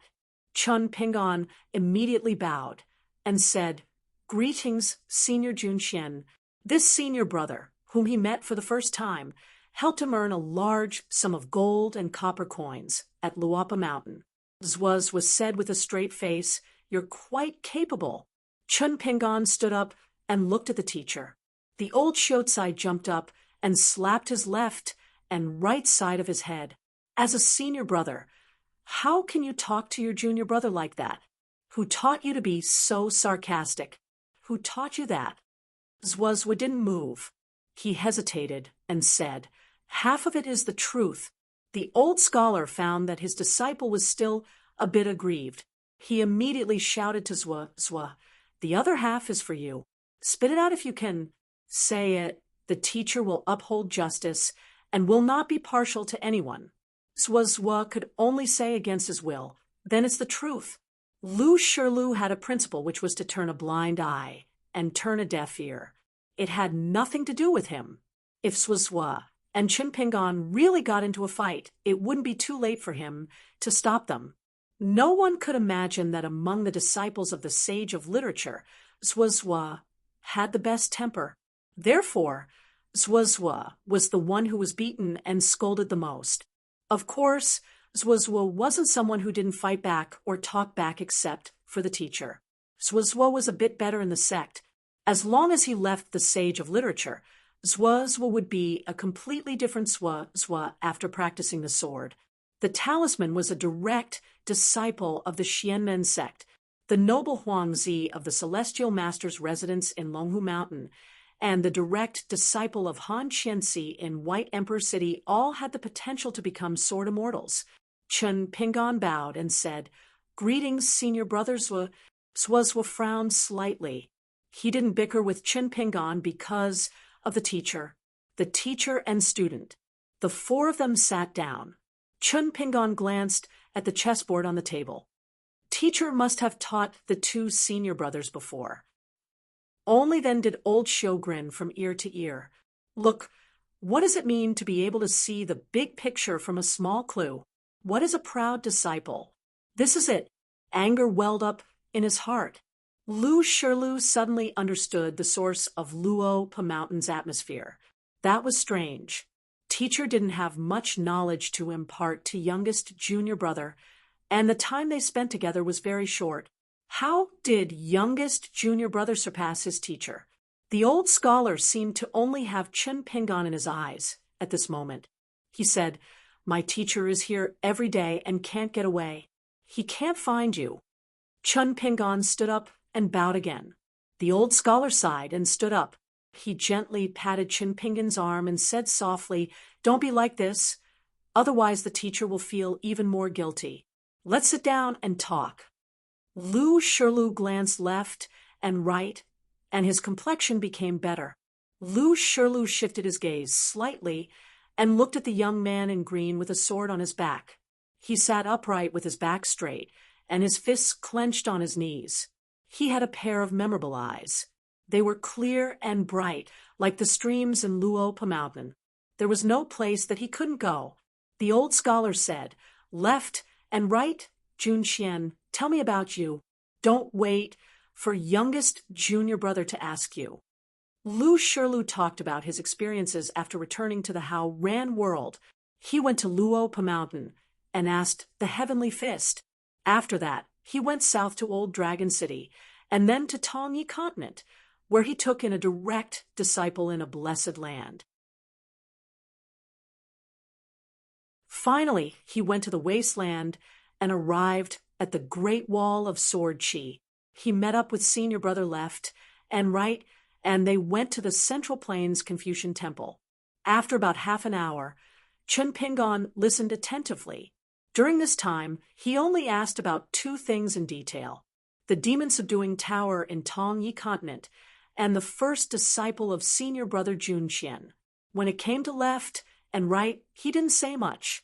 He just said, after leaving the Hao Ran world, he fought with people in outer space and didn't die. Chun Pingon asked softly, "Where is Xiao Chunao?" Left and right said, "He was slashed to the Qingming world." Chun Pingon was speechless. Xiao Chua, the hidden official of the Great Wall of Sword Chi, was a 14th level sword cultivator. Even if Xiao Chua's 14th level sword cultivator was not the immortal soul 3rd level that sword cultivators pursued, he was still a true 14th level cultivator. Chun Pingon had just experienced the power of a 14th level cultivator on the night boat. According to senior brother left and right, the fight with a 14th level sword cultivator was like a matter of exchanging swords. They would fight each other until they were killed for a moment. Chun Pingon felt a little regretful. This was because he remembered the process of practicing swordsmanship at the Great Wall of Sword Chi. Left and right said, "Chao Qinglang is strict in her studies and has a clear mind. Pei Qian is diligent in practicing martial arts. She didn't waste her talent. Both of them are very respectful to their teachers. The two students and disciples you took in are not bad." In other words, the teacher of the student and the master of the disciple might not be not bad. Chun Pingon took out a jug of wine and passed it to the teacher and senior brothers. The old scholar opened the mud seal and held the jug with both hands. He raised his head and drank a small mouthful. He smiled and nodded lightly. Just a small mouthful of wine, and the old man was slightly intoxicated. Young but eager to learn like the rising sun. Strong and eager to learn like the light of the sun. A gentleman's learning is like shedding off, moving quickly. Old but eager to learn like a bright candle. A gentleman does not worry about the decline of his age, but worries about fatigue. The three disciples in front of him all made the teacher feel that his knowledge was shallow and that there was nothing to teach. Each of them was too good. Even the teacher's exhortations to them to take care of themselves seemed unnecessary. When a cultural vein was declining, the people transformed by this culture would definitely feel pain. Left and right swordsmanship was high, and their talents were high, but they were limited by their own temperaments. Jun Qian's knowledge was not bad, and her temper was good. She was suitable for teaching and dispelling doubts, but in the end, she was limited by her identity as an alien.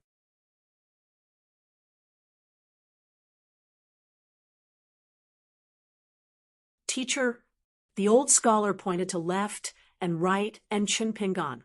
He said bitterly, "Jun Qian, look at you. You don't even have to talk about your junior brother. Left and right also have many girls who like him. It's just that he doesn't like anyone else. What about you? Huh? What's wrong? Don't you feel guilty? Don't you feel embarrassed?" Lu Shirlu scratched his head. Left and right laughed and said, "Compared to junior brother, I'm far behind. Back in the Great Wall of Sword Chi, many girls went to the wine shop. If this kind of thing is divided into realms, Jun Qian and I are cultivators of the lower 5 realms. Junior brother is already in the ascendant realm. He's just short of the 14th realm of the mythical path." Lu Shirlu said, "I see. No wonder." Chun Pingon kept smiling. "You two don't know shit." The old scholar patted his last disciple's sleeve and said with admiration, "You're a real hero if you can stand firm among the flowers." Chun Pingon said helplessly, "It's not as exaggerated as you say." The old scholar said, "It is. How can it not be?" Chun Pingon insisted, "It's true." The old scholar stroked his beard and smiled. Okay, let's pretend it's not true." Lu Shirlu looked at his junior brother. There was always an illusion that there were two people in one person. Left and right, and Lu Shirlu, the two senior brothers, had a tacit understanding. They looked at each other and nodded gently. Since this junior brother was so satisfied with the teacher, he couldn't slack off on his sword and fist training. The old scholar swaggered away, his two sleeves flying in the air. Sui-shan Guru, go find that blockhead and have a good chat. You really have to have a good chat with him. The fourth generation of Moism, Juzi, seemed to have arrived. Old Master Dong, who didn't have any scholarly achievements, and Old Fu, who didn't have any scholarly achievements. What are you doing? Let's have a good chat. Yu Xian. Old Xiu felt that he should pay a visit. He couldn't be impolite. After all, he was the boss of this merit forest. He should do his part as a host. As for how to chat, he already had a draft in mind. He would talk to that blockhead about the young man who broke the restriction of Sui-shan with a sword. You don't even want to meet him? The Moism's debate was amazing. It's a pity that my last disciple is already the last disciple of the sage of literature. Otherwise, I wouldn't dare to say that he's more than qualified to be the fifth generation of Moism's Juzi. Of course, I wouldn't mind at all if he could be the second Juzi. The Confucian temple is easy to discuss. Don't you know my relationship with the old man and the sage of rites? There's even more to talk about with that old Jew. The little girl in Jinjia continent, who's only a ninth realm martial artist under the age of 30, is called Zheng Qian, right? What a coincidence. She's my grand disciple. Ha, what a coincidence.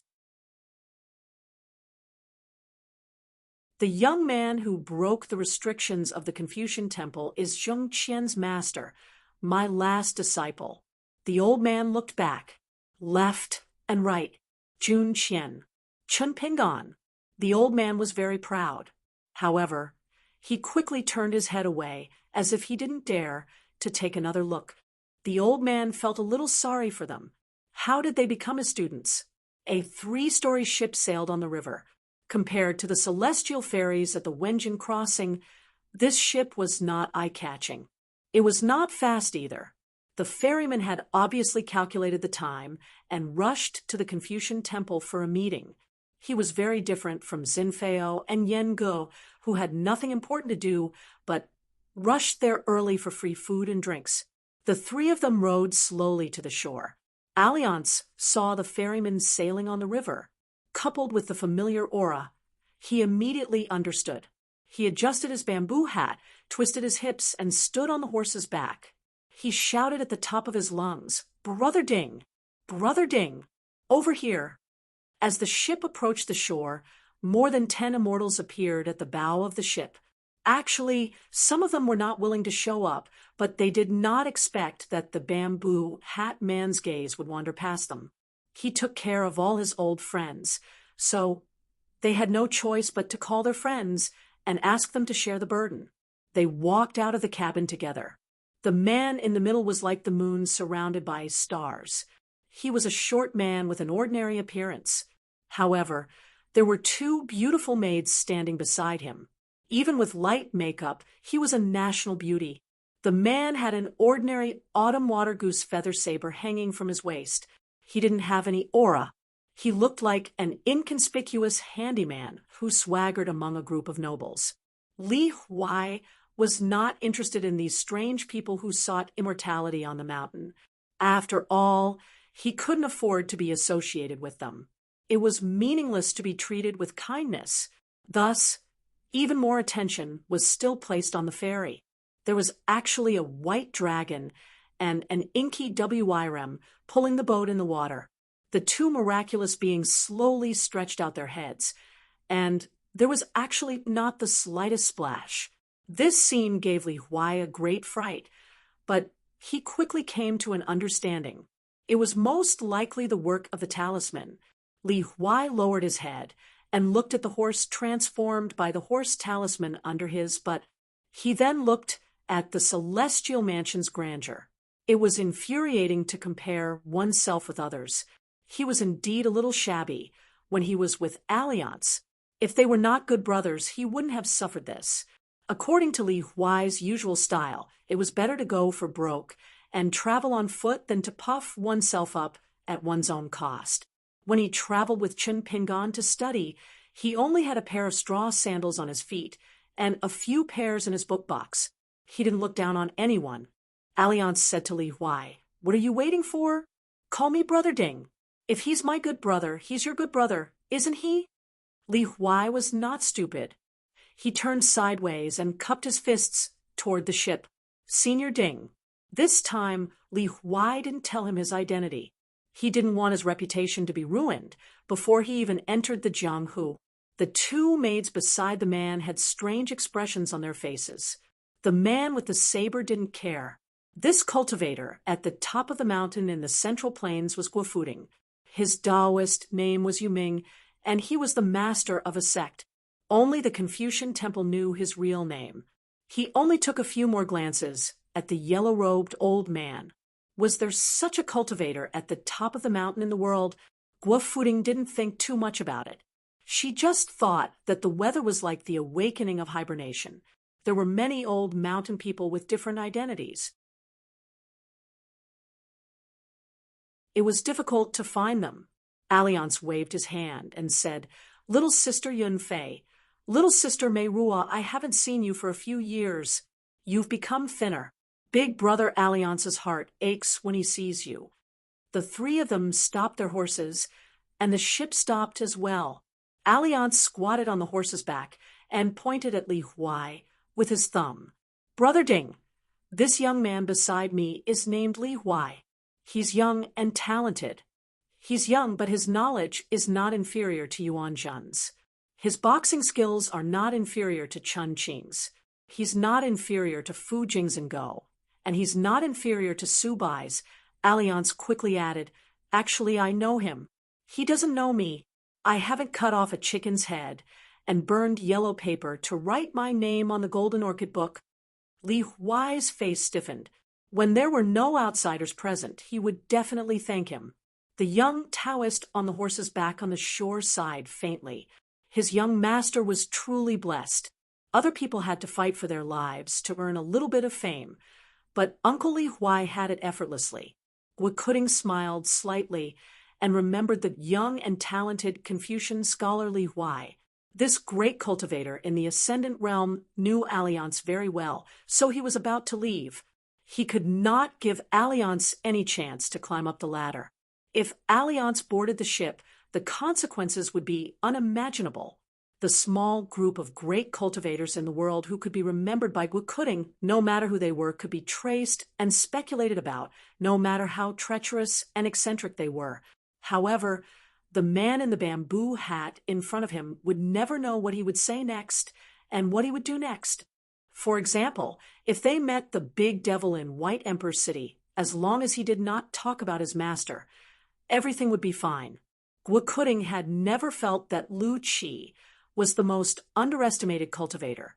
He always believed that Zheng Juzhong was.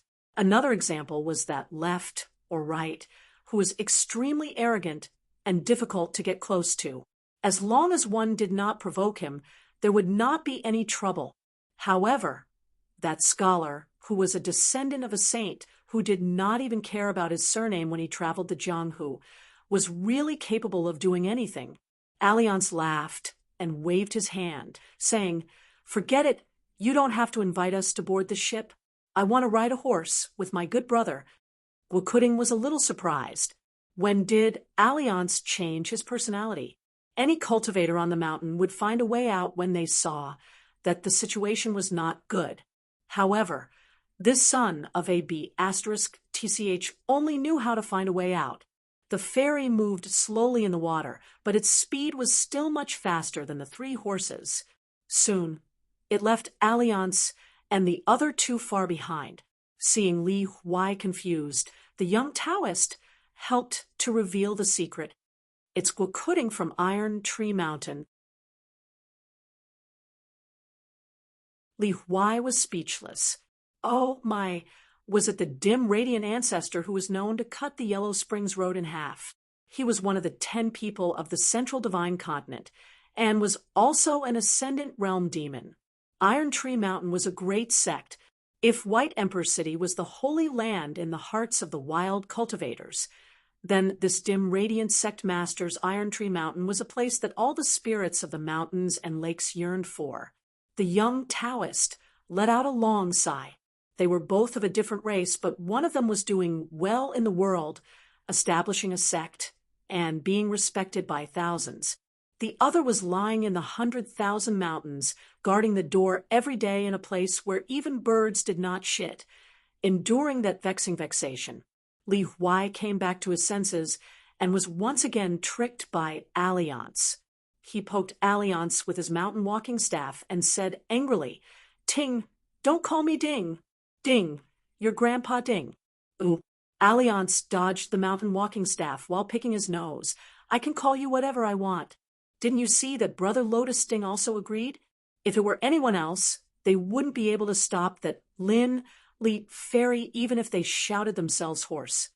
Li Huai kept his mountain walking staff and hesitated for a while before saying softly, "I keep feeling that the ferocious aura of that fairy is a little heavy. Alliance, is it just my imagination?" The young Taoist sighed. "It's as if you've opened your heavenly eye.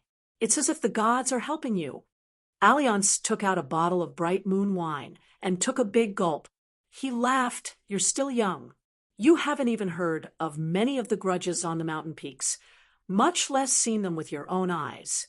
Let's not talk about the past 10,000 years. Just in the past 3,000 to 5,000 years, there have been more than 10 fights on the mountain peaks. However, the Confucian Temple has banned all news of the mountains and rivers. There's no problem with word of mouth, but outside the Confucian Temple, no words are allowed. One of the fights had something to do with Gualotus. The fight caused the mountains to collapse and the earth to crack. Later on, there was the Iron Tree Mountain that never blossoms and the White Emperor City amidst the colorful clouds. Alliance patted the bamboo blade on his waist. Don't be fooled by Gualotus's harmless appearance. In fact, he has a bad temper. This Lin, Li Fairy, and the saber on his waist are called beheading. They're really stained with blood. This guy is lucky to have a demon-revealing mirror of the ancestors' grade. It used to be an important treasure of a high god in ancient times. After Gualotus obtained it, he refined it into his natal item. It took him 1,000 years to refine it. However, if we really compete with saber skills, I'm not afraid at all. On the ancient execution platform, there were the armored sword, mountain-breaking halberd, beheading, and beheading. These were all important weapons refined by gods in the ancient times, without waiting for the gods to execute them. The flood dragon would probably be scared half to death just by seeing these weapons. Li Huai sighed. "Let's not talk about other things. Just being able to chat with Ancestor Dimlight means that I didn't ride this horse in vain." Taoist, none couldn't understand. Li Huai's reverence for Gualotus was beyond words. Plus, he was reserved in front of Lord of Lake. "Li Yeho, what's going on? Don't you know Alliance's sword skills? Don't you know the old blind man's state? I don't see you flinching at all. You're so unruly." Alliance continued to show off his knowledge. The white dragon that pulled the ship forward came from the painting of the sea on the wall of Anil Temple. The black flood dragon came from the painting of the divine dragon rain. I've seen the painting of the sea on the temple wall and the painting of the rain with my own eyes. They're both missing a white dragon and a black flood dragon. As for the group of masters that stood beside Gualotus, they're all top artists. 3 of them are especially good at painting dragons. You should have seen their names in books. Chen Suong, his brush and ink are like iron hooks that can be captured in the painting of the flood dragon. Fong Hucking, he's known as the sage of cursive calligraphy. Apart from painting dragons, the palace paintings of the various dynasties all take pride in inviting him to paint the fish dragon and the sea. Dong Piling, before he ascended the mountain to cultivate, he was a palace painter. He was once ordered to paint a dragon on the north wall of the Jade Hall courtyard. His brush was extremely skillful. In the end, because it was too lifelike, when the emperor added the finishing touch, the heaven and earth responded. Clouds and mist formed, and the ripples on the walls surged like waves. It scared a large group of dragon descendants who went to admire the painting. Li Huai said something nice to Alliance, quite a lot. Alliance raised his head and drank a mouthful of wine. He wiped his mouth. His gaze was deep. The more you know, the more afraid you'll remember. That's why I want to drink. Life is like the passing of a river, rarely seen. Soil is like the wind, flying until death, unwilling to rest. Because of it, there's no time to think about it. Living life in a drunken stupor, riding a horse in a drunken stupor. Li Huai asked, curiously, where did you get the bright moon wine? Back at Marquis Lie's residence, each person had a jug, and they'd all finished it. Alliance immediately smiled, mischievously. It was a guest many years ago. Marquis insisted that I take away 100 jugs.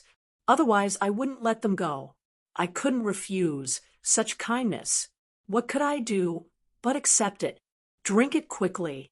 I've been drinking it for so many years and still haven't finished it. As a swordsman, he'd traveled the world many times and had friends all over the world. Just to store the wine, he'd filled up 2 items close to him. Rather than competing with worldly affairs on the mountain, it was better to compete with wine. As for the items close to him, of course, they were borrowed. He was a pauper and only had a lot of love debts. Alliance sighed deeply. I have too many friends and can't finish drinking. It's worrying. The Central Divine Continent once had a Mountain View bulletin that was famous for its fairness. It ranked the top 10 cultivators with the best reputation on the mountain. I was first. He patted the horse's back lightly. The white horse with the silver saddle galloped like a shooting star. Alliance followed the horse's bumpy back and forth. As he drank, he said loudly, my temperament is as cold as ice, and my strength of character is as hard as iron. I am the swordsman Alliance, the most outstanding person under the heavens. Li Huai held it in for a long time. Finally, he couldn't help but say seriously, Alliance, as your sworn brother, can I say something nice? Alliance glanced at Li Huai. It was rare for this brat to be so serious. He was probably going to say some flattering words. Alliance drank his wine and waved his hand. Bring it on, Li Huai whispered. If your parents can still do it, then let's have another child. You're considered a cripple. Alliance spat out a mouthful of wine. Taoist Nun tried hard to hold back his laughter. Alliance raised his fist and slapped behind him. The yellow-clothed old man was sent flying again. Alliance restrained his expression and looked at the ship with a slight frown.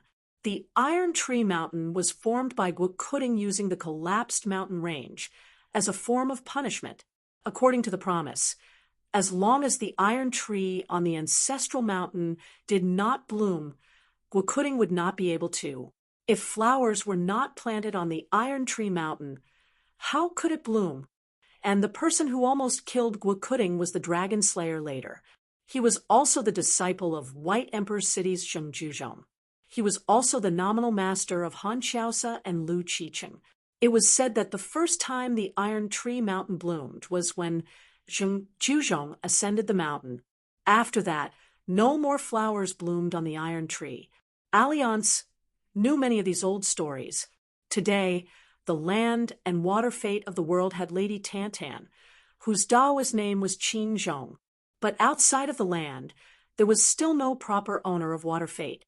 The key was that GQ, who came from Pearl Grotto Heaven, was not even Duke Chidu. One had to know that even the great blasphemy of the North Continent had Duke Ling Yuan and Marquis Longting, Guokuding of the Iron Tree Mountain. Beside her was a group of dragon painters. Since they were gathered together so openly, then it was not a secret plan, but a kind of reminder. It was reasonable. What was the thing that all dragon painters in the world wanted the most? Naturally, There were still true dragons in the world that could let people see their true appearance. Alliance's trip to the Aquarius continent before meeting the wind, snow temples Weijin, he had passed by a large river near the cloud forest Jiang clan. There was a lot of literary fate and dragon chi. The future of the world would be more complicated, and there would be more undercurrents. The vast 9 continents, which originally seemed to be independent, were forcibly connected by a tragic war. People and matters were becoming more and more intertwined. Ah Liang, who was sitting on the horse, suddenly began to gloat. Taoist, Nun shrunk his neck. Li Huai asked, "What's wrong?" Alliance smiled. Nothing, nothing. It's just that after feeling sorry for the 2 girls, I'm starting to feel sorry for Brother Ding. This is the only bad thing about me. I'm too soft-hearted. On the ship, an old refiner asked curiously, "Mountain Lord Gua, that Alliance, did he really reach Realm 14? Did he only lose Realm 14 because of the moon supporting Mountain?" Gua Kudding said, "I'm not sure why he lost Realm 14, but Alliance definitely reached Realm 14. One of the ships shuddered slightly. Gua Kudding held her blade with one hand and raised the other, indicating for everyone not to act rashly. A hunchbacked old man, who had eyes but no pupils, had one hand behind his back and the other hand supporting his chin. He stood alone, not far away, and grinned. "You've seen my disciple, and you're still so arrogant? You can't even bear to go ashore. And you're in such a hurry on the Yellow Springs Road?" Li Huai was this old blind man's first disciple, and also his last disciple. But now, this old blind man was only half of Li Huai's master. The old blind man liked this kind of unreasonable. A Liang no longer cared about the life and death of the people on the ship. He only raised his head and looked at the sky. The heroes of the world could reverse the fall of the heavens. They had to be able to mend the fall of the heavens. The 3 gatherings earlier were just for show. The following private gatherings, visits, and secret discussions were the real highlight. For example, at the Parrot Continent, which no one cared about, an immortal wine shop appeared out of thin air. It was the yellow millet shop that was first opened at the Inverted Mountain. The old shopkeeper was lying on the counter playing with the Marshall Sparrow in the cage. The young shop assistant was worried because he heard that Alliance was about to arrive. The old shopkeeper's girl was the exact opposite of the young shop assistant. She sat at a table in the corner, busily dressing up. The bottles and jars on the table were piled up like a mountain. The girl was hesitating whether to draw down her pearl-like eyebrows or to draw out her crescent-like eyebrows. Looking left and right in front of a dressing mirror, she suddenly changed her mind. She felt that she had a pair of red phoenix eyes, and if she drew the lines of her upper eyelids deeper and her lower eyelids lighter, she would be more in line with the so-called beautiful and delightful in those erotic books. But a slight change in one part would affect the whole body.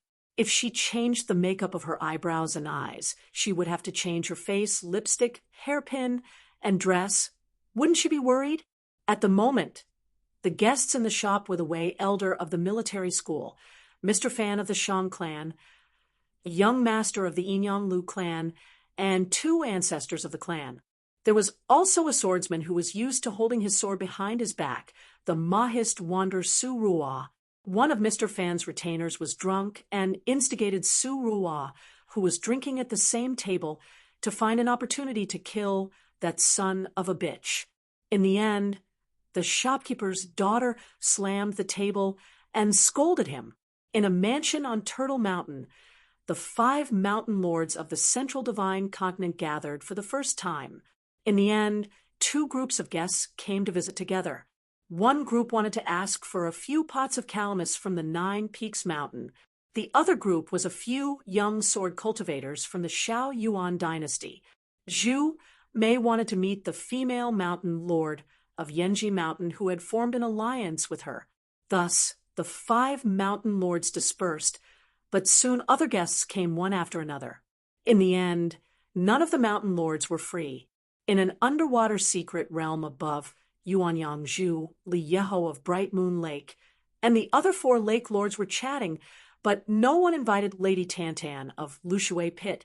Lu Tui, who had fallen from the ascendant realm to immortal, found Qi Tingji together with immortals Tsongyu and Qin Zhao.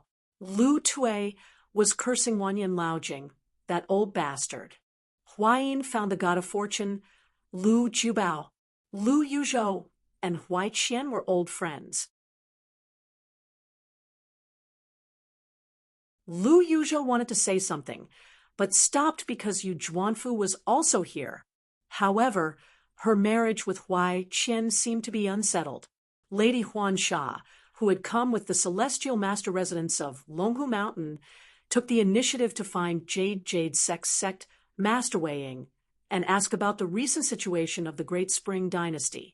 Chao Ci and Yuan Yen walked together on the tree-lined path of Turtle Mountain. Two people were coming down the mountain. They were Su Xian and Lin Su of the North Continent. There were two chess games on Turtle Mountain. Today, one was no longer Lin Junbai, but Yu Qingqing. The person playing was White Emperor City's Fu Jing. On the other side, Su Bai was playing against a young, celestial master of Mount Longhu.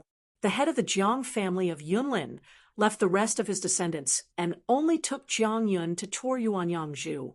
The two outsiders on the boat were the current heads of the four great sages' descendants. Panshui County, Venerable Fiery Dragon, took the initiative to visit Lady Qingzhong. He congratulated her as soon as he saw her. "Oh, you've been promoted. What a big official." Venerable Fiery Dragon was very familiar with the Lake Lord of Middle Earth Mountain, and this fat lady of Lushui Pit was no exception. Lady Tantan, whose Taoist name was Qingzhong, was really afraid of this old man.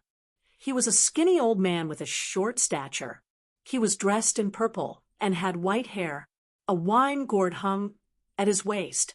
He had a small setback when he tried to take in a disciple in the marketplace. It was so difficult to take in a disciple. A wooden man wearing straw sandals walked around the world. He was the fourth generation of the Mahis clan, Juzi. At Yuanyangzhu, a group of fishermen led by Zhang Tiaoxia, who was nicknamed Dragon Count. This old man with long eyebrows, who seemed to be amiable with everyone, was publicly recognized as the champion of martial arts before Pei Bei's rise. Not far from Zhang Tiaoxia's left was a middle-aged man sitting on a small bamboo stool. He had a small fish basket at his waist.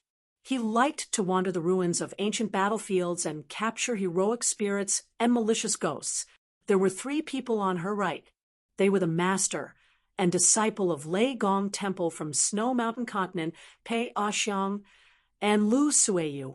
There was also an old boar from North Continent, Wang Dingyi, who had just arrived at the water's edge.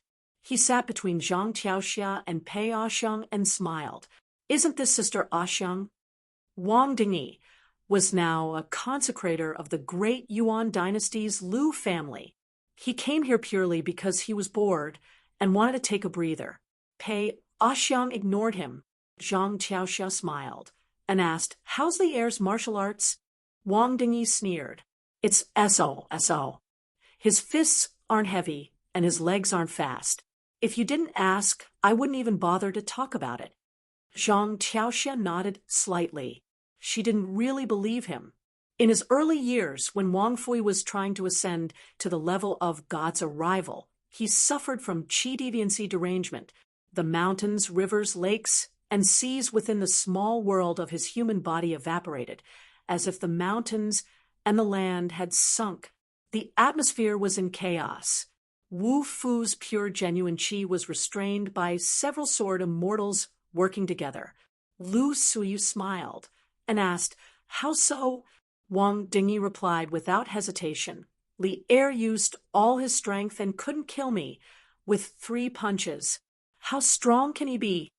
The martial saint of Tongyi Continent, Wu Chang, laughed. Now that the world was vast, there were still sectarian views. However, there was a huge change. Middle Plains Divine Continent. Of course, it was unique. Next was the North Continent and the Eastern Aquarius Continent. Apart from that, Southwest Fuyao Continent, South Swirling Continent, West Gold Armor Continent, Northwest Dawn Continent, and Snow Mountain Continent were all similar. Southeast Tong Yi Continent. Unique was just at the bottom. Therefore, Wu Kuang and the sect master of the Jade Tablet sect, Wei Ying, had actually been rather silent during the elegant banquet. As for the martial artist Wu Chang and sword immortal Wei Ying, even though they were from the same place, there wasn't much to talk about. They knew each other and nodded their heads. Fishing by the shore, martial artists gathered. If it wasn't Realm 10, then it was Realm 9. There was no number 1 in literature, and no number 2 in martial arts. Wang Dingyi smiled. Pei Wan didn't come. Song Zhangqiang didn't come either. Why are they looking down on Senior Dragon Count, the head of the underworld? Zhang Tiaoxia smiled. Don't give random nicknames. What underworld? What head of the underworld? If word gets out, it will cause trouble. Pei Wan's cultivation level had always been a huge mystery. Did she reach Realm 11? As for Song Zhangqiang, in Treasure Bottle Continent, he used the formation to gather the martial fate of a continent. He forced back King Realm Demon Yuan Shou with one punch and killed 2 immortals with one punch. Similarly, did Song Zhangqiang reach Realm 11? Or did he cross that threshold, and when the formation collapsed, he fell back to Realm 10? Then, at the 11th level, when one ascended to the peak of martial arts, what kind of scene would the painting of mountains and rivers be like? In the war, Pei Wan mostly used the identity of Great Duan Dynasty's imperial tutor to be in charge of mobilizing troops. Her chances of fighting were far less than her disciple Chao Ci. Chao Ci fought many times in Fuyao Continent and Jinjia Continent. Her achievements were huge. Whether a young person had a future or not, it depended on the person's master. The less people mentioned, the more promising they were. For example, White Emperor City's Zheng Juzhong. What was his master like? Why did he have Han Xiaosa, Glass Pavilion's pavilion master, Waterfall Guardian, and several other junior sisters and junior brothers? Who was their teacher who taught them the Tao? No one bothered to find out. The Flower Lord of 100 Flower Blessed Land was holding a banquet to welcome Lu Qilang. There were 4 seasons and 12 months in a year. There were 4 flower gods and 12 flower gods. As for the December flower deities, they would invite a man to be their only guest. Therefore, they had the reputation of being the male flower deities. They were usually scholars and immortals who could recite poems and poems that could be said to be divine. Appearance, bearing, cultivation realm, literary talent. None of these could be missing. But above all of these, there was the nominal title of grand guest, such as by Yi and Peony.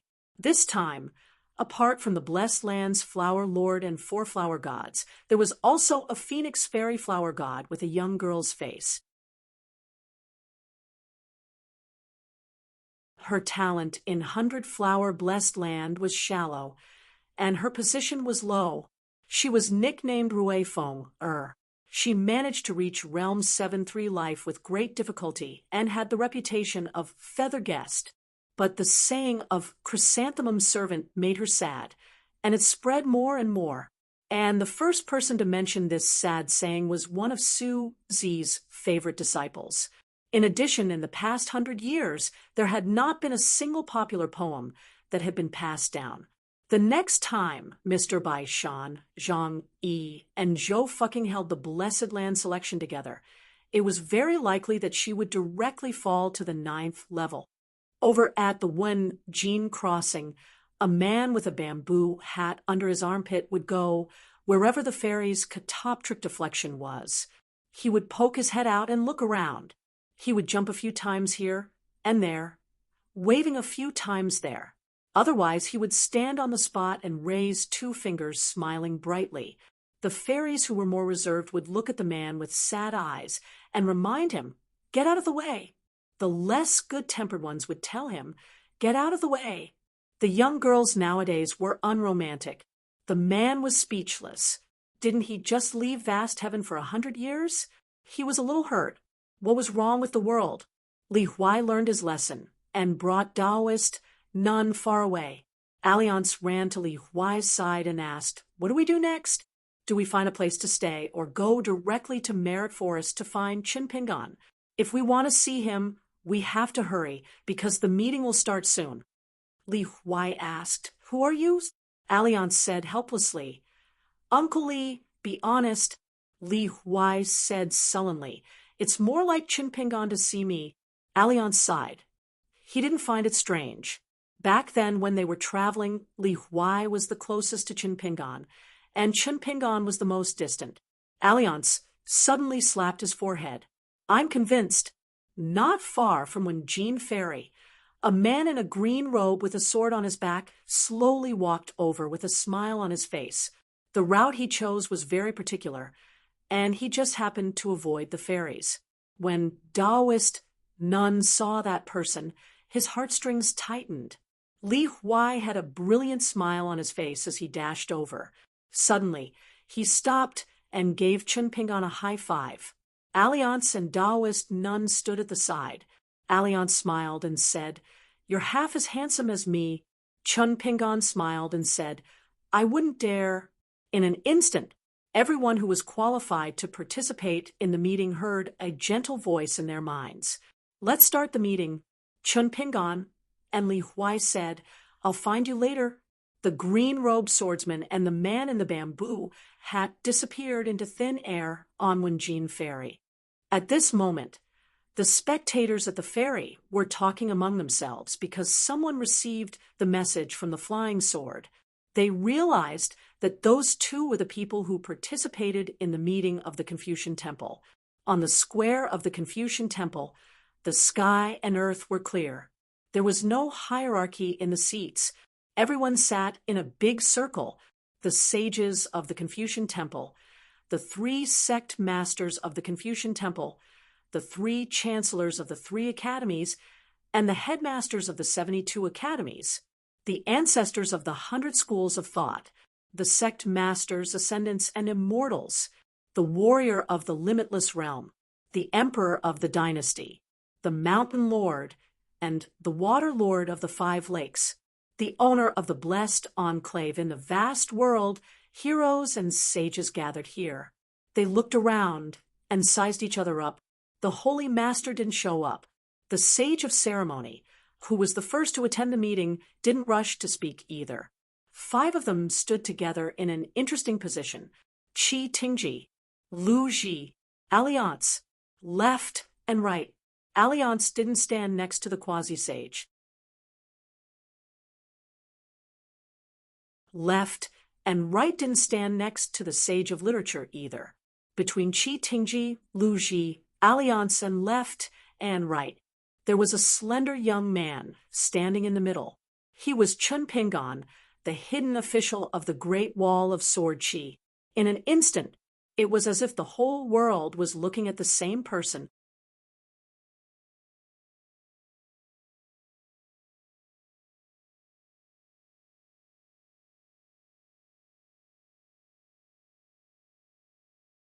There were even many travelers who had suffered greatly over there.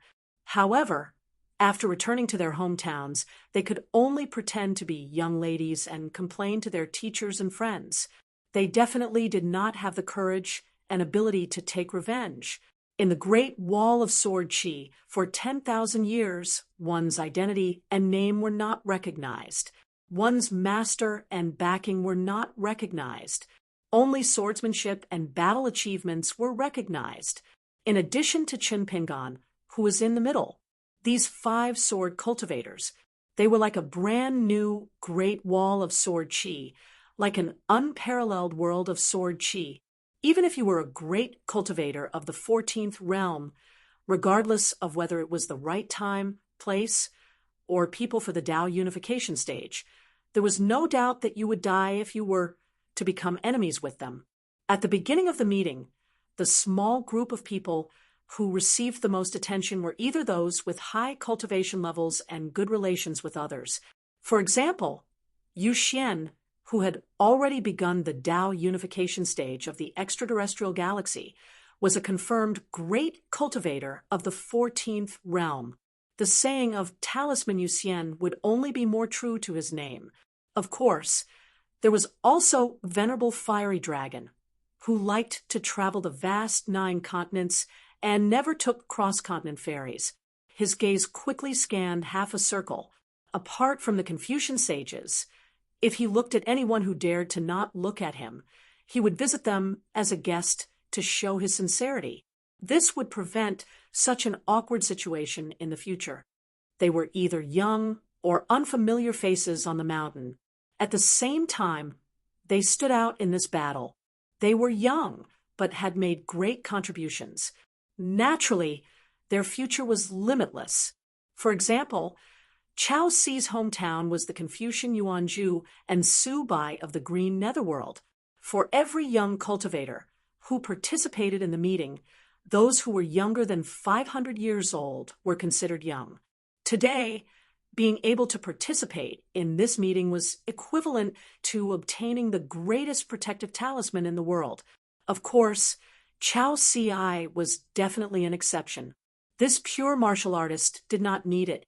At this moment, everyone in the meeting had the same gaze, different thoughts, and different feelings. They were all looking at the 5th sword cultivator of the Great Wall of Sword Qi, Chun Pingan. He was born in the Pearl Grotto Heaven of the Aquarius continent. His ancestral home was Huang County and belonged to the Dali dynasty. He liked to travel when he was young and visited the Great Wall of Sword Qi twice. The last time, he stopped for many years. As an outsider, he replaced the traitorous sword cultivator Xiao Chua and became the hidden official of the last generation of the Great Wall of Sword Qi. He led the hidden officials of the Summer Palace and helped Chen Qingdu to arrange troops. He commanded sword cultivators and mobilized sword cultivators. He was an outstanding strategist.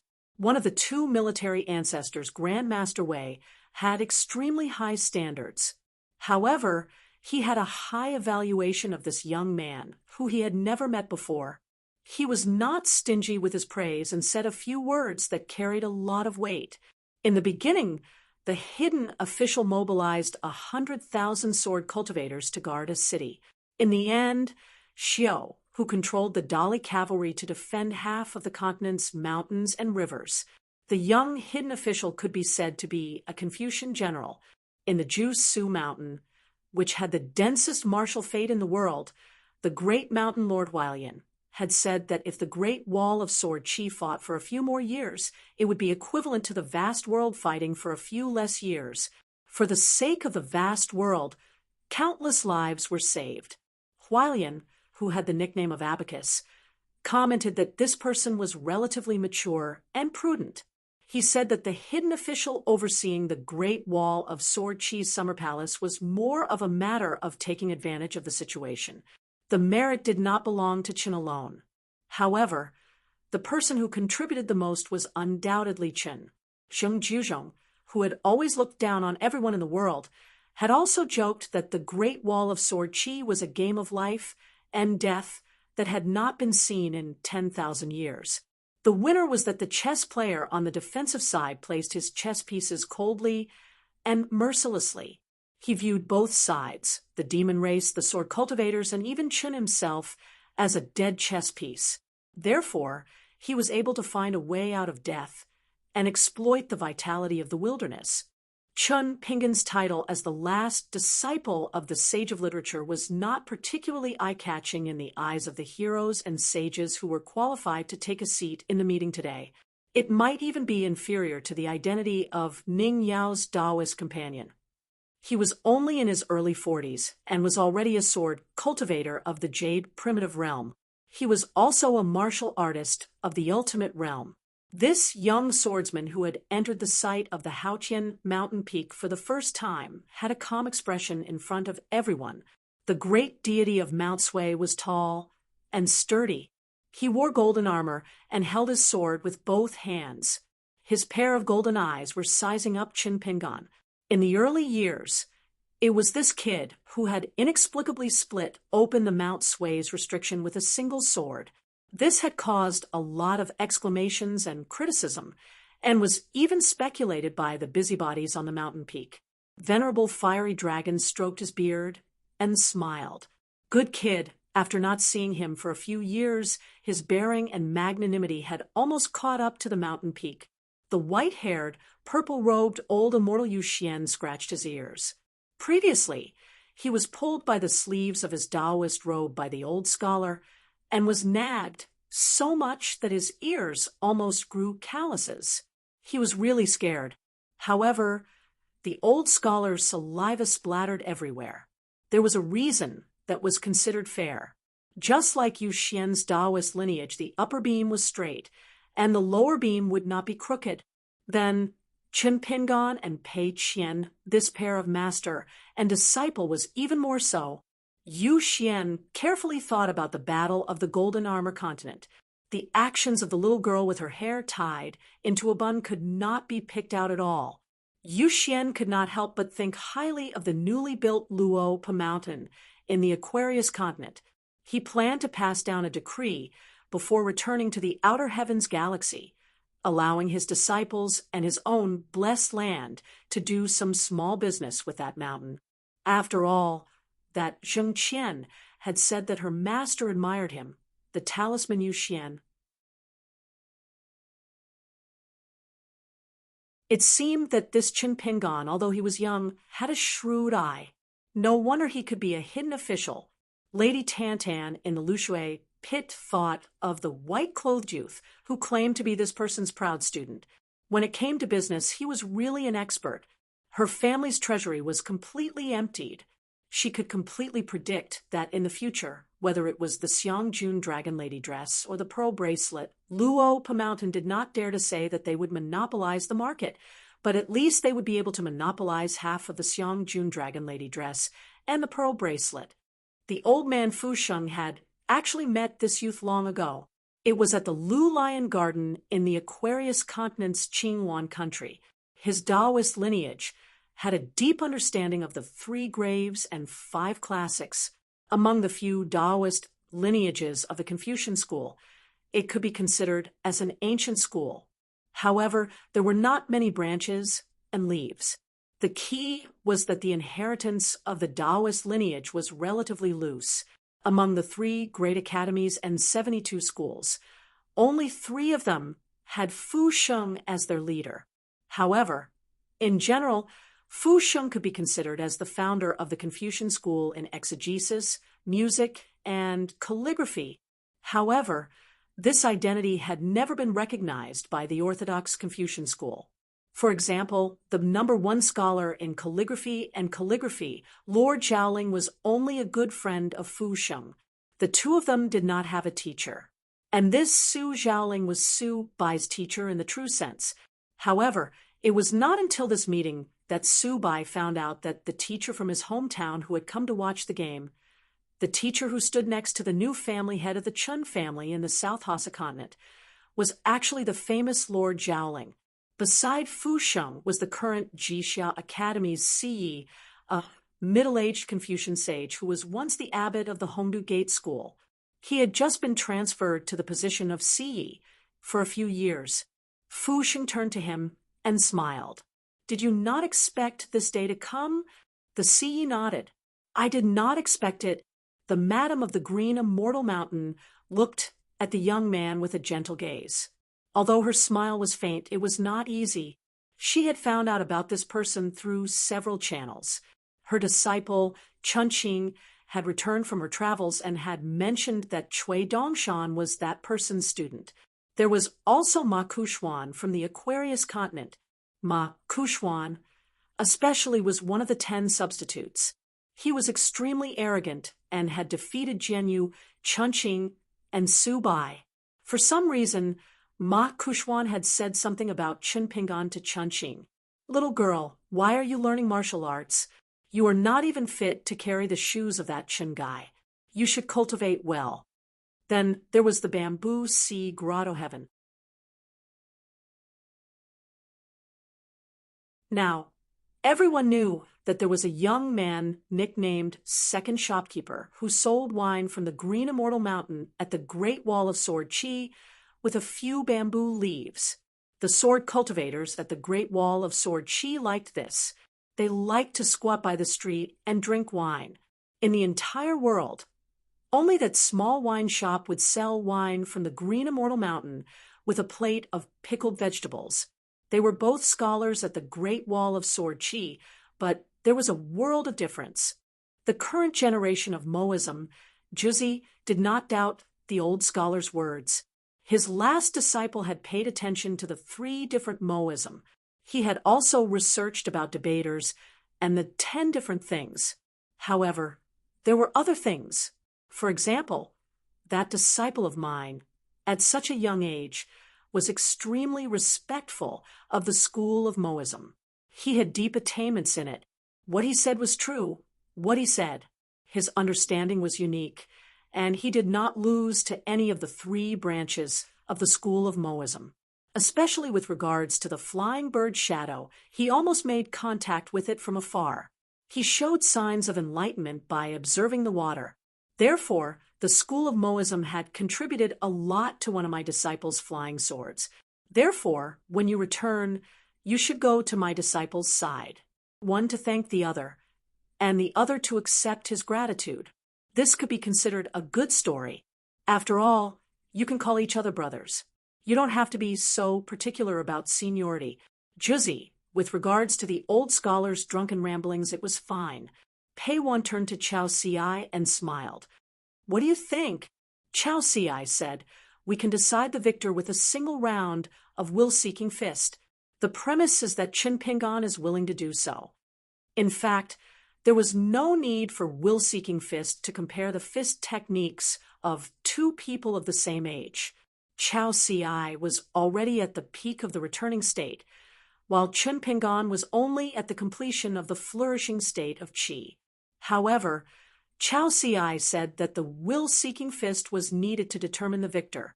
Between the 2 pure martial artists who were at the same level of fist techniques, there was almost no pleasantries.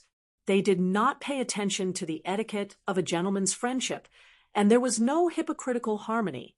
To be able to use all of one's strength in the will-seeking fist, and the other strength in receiving, it was the greatest respect for both sides. Other than that, their words were at most half good and half bad. For example, when Wang Pingan mentioned Li Er, he shamelessly said that he was not good enough, but he also admitted that his skills were not as good as others. Earlier, when Cui Chung was on the 2nd floor of the bamboo building, he said that the fist intent of the Hans Han repertoire was extremely high, but he also said that the Zhang Zhan fist technique was too unsophisticated. Pei Wan said, there is not much suspense to decide the victor with a fist. Chao Ci suddenly sighed. Looking at the bamboo sheath of her master's sword, she said, if nothing goes wrong, senior brother will be hit by the will-seeking fist. Pei Wan smiled and said, if you owe money, you must pay money. If you owe a fist, you must pay a fist. Song Jianqiang's expression was indifferent. He only remembered that in the small town back then, the youth who was still wearing straw sandals once came to him with 3 bags of gold and copper coins, begging him, Sir Song, to help him give justice. At that time, the youth wearing straw sandals in the mud bottle alley had to beg for justice, and he even had to give money. However, the kiln worker apprentice at that time was very calm when discussing business with others. He dared to risk his life and would not act on impulse. After that, the youth carried a bow and joined forces with Ning Yao to fight the moving mountain ancestor of Xinjiang Mountain. Song Jianqiang actually saw it from beginning to end. However, Song Jianqiang did not expect Qin Pingan to be able to reach his current position step by step. Huai Yin, one of the 10 from the Central Plains, had a strange expression on his face. When he saw the young hidden official, he quickly pinched his fingers and did some mental calculations. Why did he feel that this young hidden official overlapped with the North Continent's fellow cultivator Chen that Huai Qian had mentioned? Could it be that he was the cunning thief hiding beside Sun Huaizhong of the Xiandu Temple? According to Huai Qian, this person's background was unknown.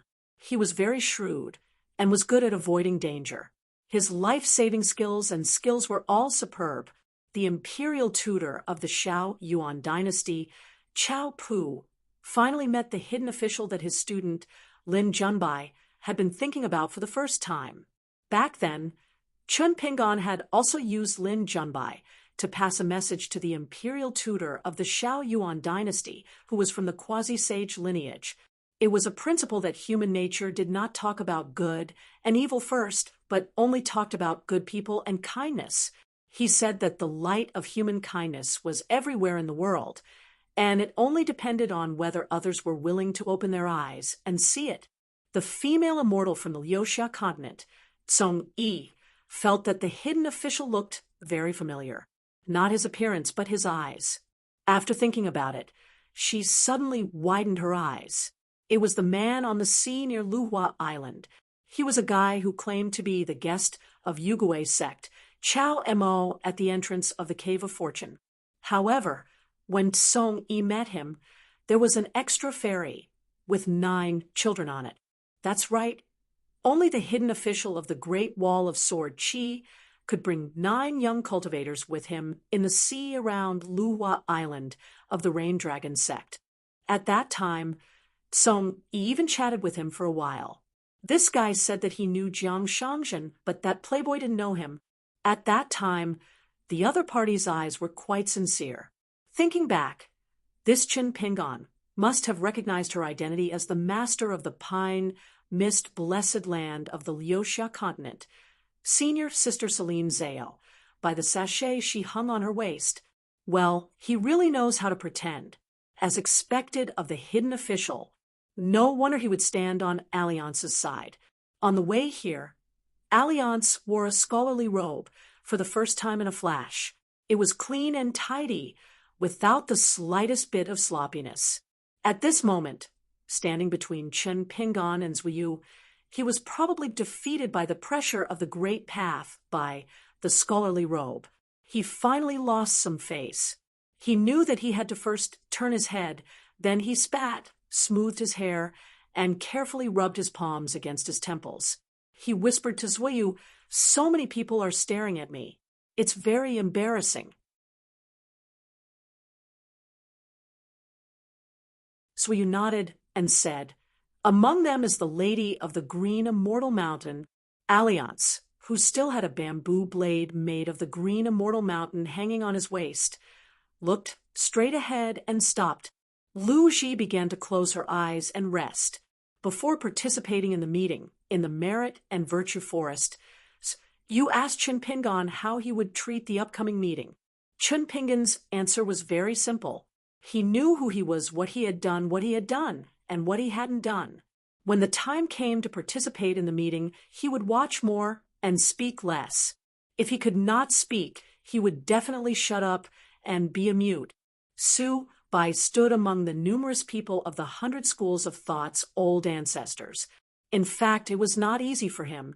The youngest cultivator participating in the meeting was actually not Chen Pingon, but Su Bai, who had the reputation of young Jiang Taigong. He was only 30 years old now. This young candidate of the 10 was younger than the hidden official of the Great Wall of Sword Qi, the martial artist of the Great Duan dynasty, Chao Xiai, and the scholar of the quasi-sage lineage, Yuan Li. However, Su Bai only felt extremely awkward at this moment. If old ancestor Jiang did not forcefully drag him along, Su Bai would never show his face, even if he was beaten to death. He, Yuan Li, and the others used to be the strategists of a secret military camp set up by the Confucian Temple. There were more than 30 people from the Confucian Temple, the school of the military, the school of Yin and Yang, and the school of Zongheng. They were the most outstanding young talents among the 100 schools of thought and the top aristocratic families. They had influenced the direction of certain battles in the 5 continents to varying degrees. However, the Confucian Temple had never publicized this matter. Therefore, the reputation of these young people was far inferior to the summer palace of the Great Wall of Sword Qi. Among them, there was one person with an extremely special identity. He was Lin Junbai of the Xiaoyuan dynasty. He was the only young man who was both a sword cultivator of the hidden official's lineage and a strategist of the Confucian Temple. However, Lin Junbai was still unable to participate in the Confucian Temple's meeting. Since Su Bai was the youngest, his name would definitely go down in history. In fact, he was the son of Wei Jin of the Wind Snow Temple, the great sword immortal of the Aquarius continent. That was why he was able to participate in the meeting.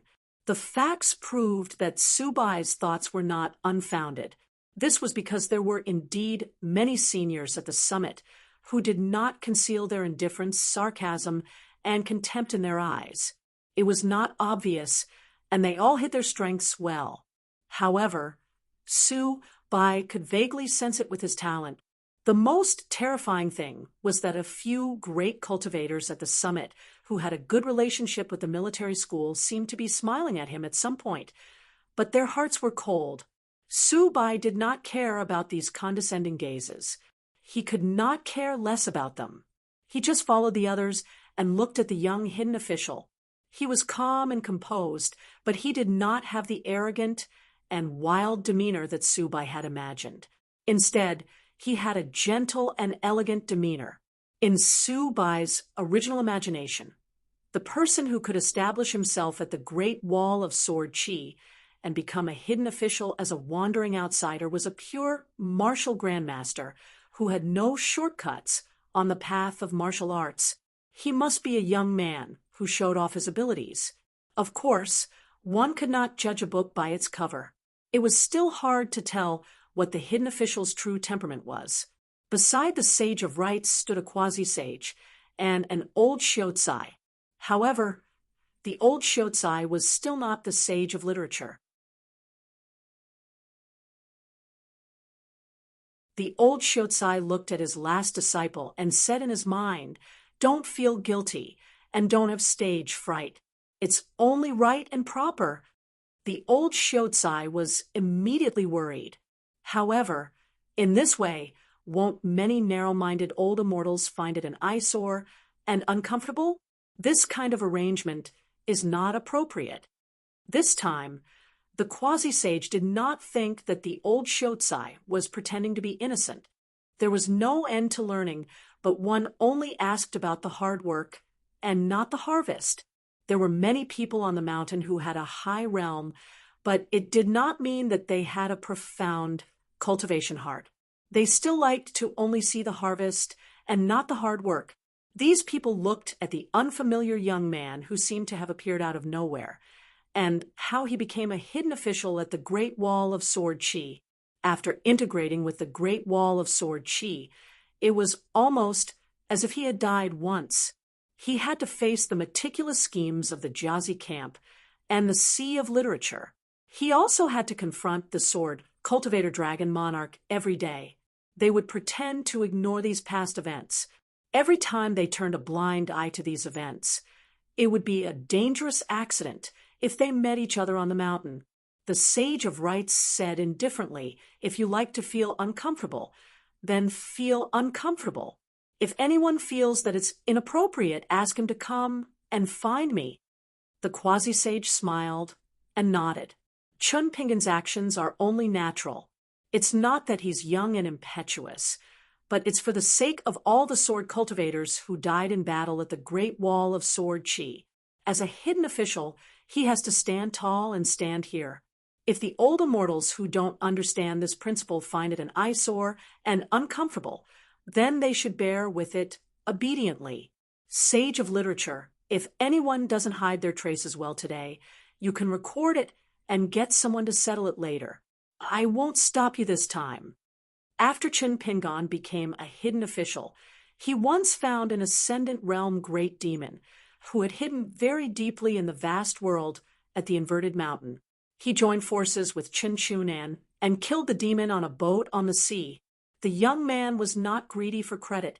Later on, when he was on his way back to his hometown, he passed by the Tongyi continent and found a well-hidden old bookworm's book collection seal. He immediately asked someone to hand it over to the Confucian temple. He was experienced and cautious, and he followed the rules strictly. Therefore, even though Qin Pingan came from the lineage of the sage of literature, the quasi-sage still admired this young man. He was not like embroidered Tiger Chui Dong, who deviated from the orthodoxy and acted alone. He was not like Swazwa, who was all alone in the world and could only reason with his sword. He was also not like Lu Shirlu, who was all alone in the clouds and wild cranes.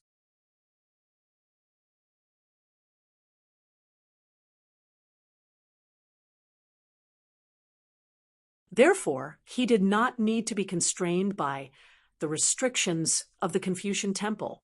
Moreover, Mao Xiaodong was famous for being respectful to his teachers and never forgetting his roots. When he quarreled with others in the Confucian temple, he would be a powerful helper. It was a sure win. This was a supreme art that could only be understood and not taught. Only the last disciple could grasp the essence of it. That idiot Swazwa and that blockhead Jun Qian were worlds apart from their junior brother in this aspect. 2 days ago, you two senior brothers wanted to teach junior brother how to use the sword and fist techniques. Every now and then, I would return to the merit and virtue forest to take a look. You two are abusing your position to avenge private wrongs. Why didn't you teach him any sword techniques or fist techniques? Your youngest martial brother is going to attend the meeting at the Confucian temple. He is such a handsome young man. Even Chao Ci, Su Bai, and Yuanling added together cannot compare to him. His face is swollen, and he is limping. Do you think it's appropriate for him to be beaten black and blue?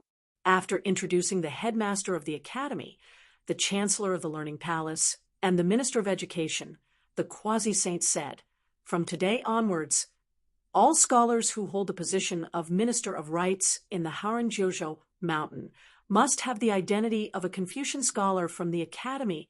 There were a total of 9 emperors and sovereigns from the 10 dynasties participating in the meeting, such as the emperor of the North Continent's Lu family of Dayu. The emperor of the Lu dynasty was obviously in a similar state of mind as the other 8 monarchs.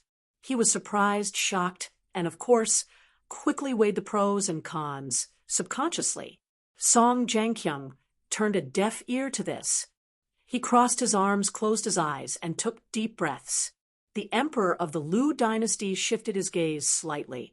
Yang Qing, who was the imperial tutor of the Chongxian Bureau, immediately reminded him telepathically, "Your Majesty, just listen." On the square of the Confucian temple, silence filled the air, solemn and silent. Some of them did not care about the matter, such as the mountain lake monarch, who had a high status and a vast territory that was not limited to the territory of a country. There were also the lady of the green immortal mountain of the bamboo sea cave, the flower master of the blessed land of 100 flowers, and the other masters of the blessed land.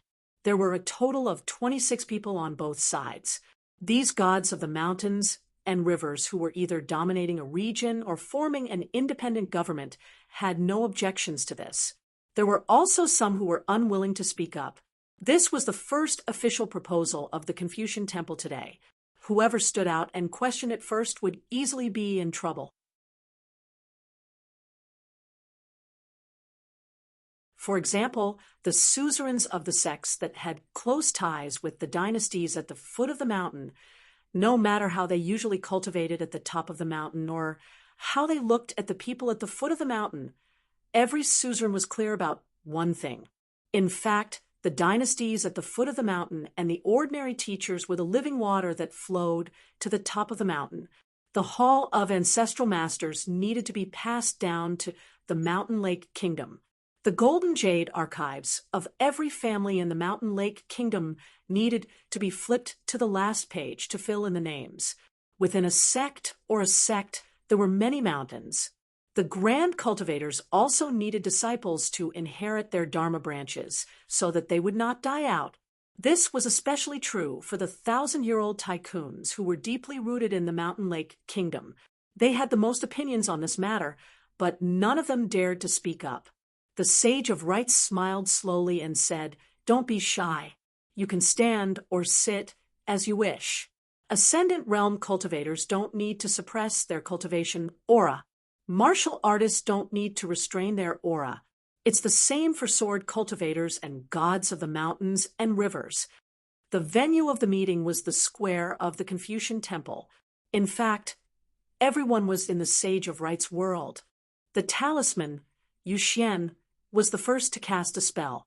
He sat down cross-legged and quietly removed the camouflage spell. He wore a loose purple Taoist robe with a black and white pattern of yin and yang fish on the back.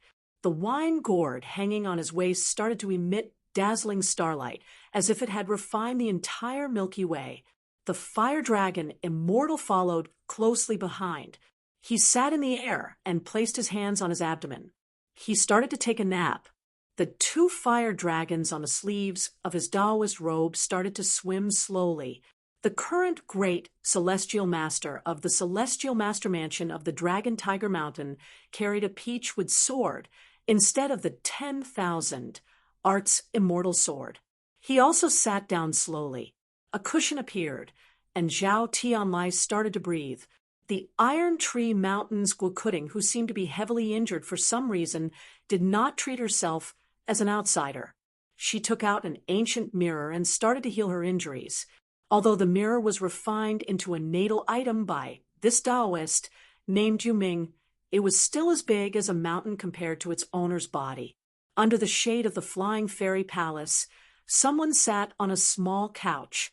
The Fuyao continent's grand cultivator, Lu Tu, who looked like a young vulture, sat on the ground. There was a table and an incense burner in front of him. Purple smoke was rising in spirals. Some who wanted to follow his example and be more casual hesitated when they saw the scene on Guokuting's side. They still chose to stand. This was because after Guokuting took out the famous demon-revealing mirror, the mirror became as big as a cushion. However, Guokuting was already as small as a mustard seed. It was not that Guokuting deliberately used any supernatural power to salute the Sage of Rights. The Sage of Rights did not deliberately target this Ascendant Realm demon cultivator. The Sage world was governed by the rules. Zheng Juzhong of the White Emperor City placed his hands behind his back and casually looked at the people on both sides. After looking at the Taoist masters who had their own Taoist chi anomalies, he looked at the Buddhist monks with great virtue. Zheng Juzhong had his own eyesight and saw some unusual Taoist Dharma forms and eminent monks. Apart from the Xiankong Temple's monk, Ming Ran, who was holding a leaf in one hand and looking down. He was still thinking about how to turn the leaf in his hand into the leaf on the tree. There was also a monk. Beside him was a thin stream that resembled the river of time. It seemed to have been severed by the monk using the Buddhist Dharma. It flowed slowly around the area, and there were 3 golden characters on it: Gu, Jian, and Yi. Behind the monk there was a blurry figure, but it was the Dharma form of the monarch of the mortal world. There was another monk with a Dharma form behind him. It was a majestic general. He held a staff in one hand and a long sword in the other. There was a lion beside his feet. There was another monk with his head lowered. He put his palms together, and the Dharma form behind him appeared. It was an old farmer who seemed to be walking on the ridges of the fields. Every step he took was dense. There was also an old monk who looked haggard. Due to the 3 questions of Dharma in his heart, the words turned into 3 strings of Buddhist prayer beads. They were like 3-word passes. The Buddhist forest in the world regarded them as the 3 passes of the yellow dragon. The Confucian temple's hierarch, Old Master Dong, said slowly the second thing. The sage of literature has reconstructed the statue. The position of the Confucian temple's sacrificial offerings remains unchanged. On his left and right, Lu Shirlu and Qin Pingan, the three direct disciples of the Wen lineage, bowed to their teacher almost at the same time. The Sage of Rites, the second sage, the three Confucian temples hierarch, all the Confucian sages, and all the people who were in the meeting also bowed to the old Xiuzai. The old Xiuzai looked solemn and accepted the bow. To be honest, the old Xiuzai had seen all kinds of big events and experienced all kinds of storms. He won 2 debates between the 3 sects, had countless meetings in the Confucian temple, had lectures in the Learning Palace, and had a fight between the top 3 and the bottom 3.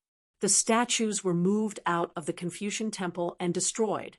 The disciples were scattered everywhere. The old Xiuzai merged with the mountains and rivers of the 3 continents. He pulled the sleeves of the most holy master and argued with the Sage of Rites until his face turned red. He stepped on a mountain in the Central Plains and stretched his neck in the sky screen to ask the second brother to chop him. However, the old man looked especially serious today, perhaps because his 3 disciples were present. In the end, the old Xiuzai bowed to everyone.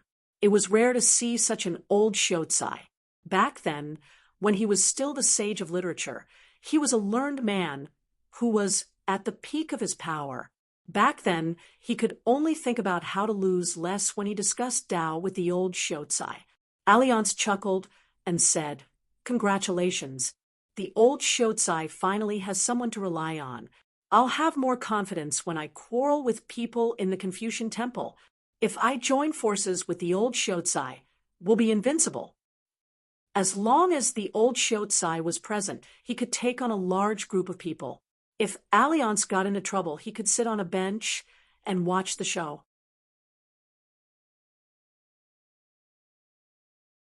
However, at the Great Wall of Sword Aura, there was a sword cultivator who wrote a similar sentence on a wushu tablet. "If I join forces with Alliance, we can kill ascended demons." There was also a sword cultivator who wrote a sentence from the bottom of his heart. "If Alliance reaches the 14th state in the future, he'll definitely have the face of the immortal fusing path." Then there was a sword cultivator who did not dare to sign his name. He used the alcohol to boost his courage and took advantage of the fact that the deputy shopkeeper was not in the shop to sneakily add a wushu tablet and write F***CKU. In this battle of Tao, you can't win against the deputy shopkeeper. So you said coldly, "Be serious?" Alliance complained.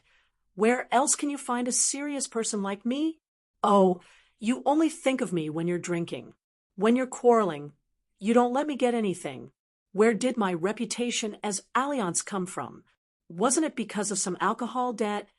So you became silent. She was too lazy to talk to him. Alliance leaned back and looked at Lu Ji. Those old bachelors and bastards at the Great Wall of Sword Aura were all ignorant. Did they not know that Lu Ji's beauty could only be seen from behind? Lu Ji's eyes were still closed. She said, "Are you looking for a beating?" Alliance retracted his gaze and adjusted the collar of his Confucian robe. "Look, I've only changed my attire, but Lu Ji doesn't dare to look at me anymore." Qi Tingji smiled and said, "The secondary sage is going to talk about the third matter." Liang's face immediately turned serious, no longer smiling mischievously.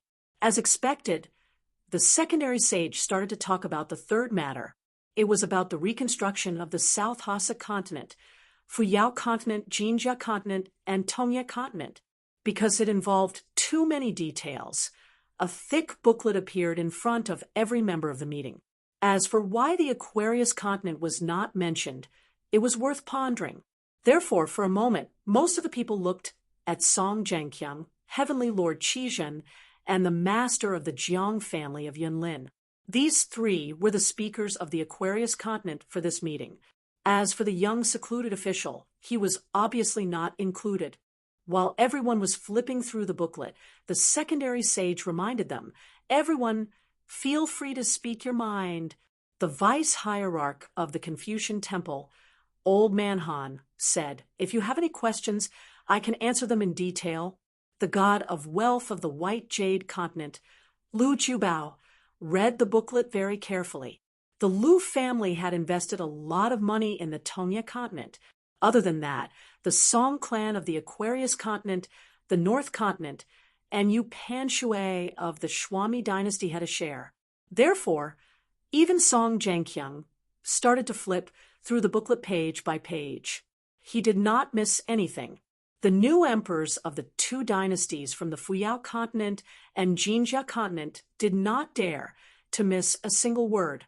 Zheng Juzhong read through the booklet patiently because he was the recipient of the Fuyao continent. After he closed the booklet, he started to calculate his gains and losses. If Zheng Juzhong was the fastest person to finish reading the booklet, then Qin Pingan was the slowest person to finish reading the booklet. In fact, the most important part of the booklet was how much the forces from other continents, such as the White Emperor's city and the Lu family of the Snow Mountain continent, had to support the immortal mountain puppets in the four continents. The booklet also included the specific rules and boundaries of the Confucian Temple. In fact, any area with a blurred boundary would lead to many disputes on the mountain. If the Confucian Temple did not discuss this matter today, it would mean that the rules would remain the same. It was very simple. The intrigue on the mountain was a skill that had been accumulated for thousands of years. Any sect with a long history would not be unfamiliar with it. Each of them was better than the other. As for the booklet compiled by the Confucian Temple, it proposed a compensation plan for the reconstruction of the mountains and rivers. It seemed clear, but it did not mean much because it only gave a general direction. Moreover, in terms of the actual situation, the sects on the mountain and the dynasties at the foot of the mountain would be the ones to connect the two parties. Zheng Juzhong, Lu Jubao, and Yu Panshui were all suspicious. Lu Tue of the Fuyao continent was once an ascendant realm cultivator. His sect once controlled 3 dynasties, and his dynasty had more than 20 vassal states. The Great Sword Celestial of the North Continent, Bai Shang, tried to locate a base in the Tongya continent. The Great Sword Celestial of the North Continent, Bai Shang, and the Dayuan dynasty, who secretly invested manpower and resources in the Tongya continent, could not speak. However, the imperial tutor, Yang Qing, had to speak. Song Zhengqiang of the Dali dynasty, which still controlled half of the Aquarius continent, was no exception. Old Master Han answered all the questions one by one. Some of the answers were clearly not satisfactory. However, other than the mayor of the White Emperor City and Song Zhengqiang, no one else dared to bargain with the deputy leader of the Confucian Temple.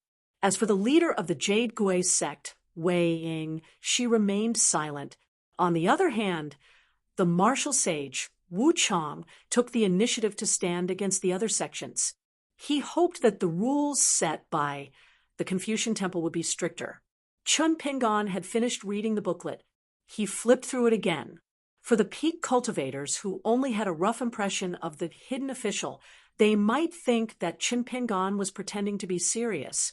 However, every sword cultivator in the summer resort palace knew very well that the hidden official's favorite thing was to read a book from thick to thin.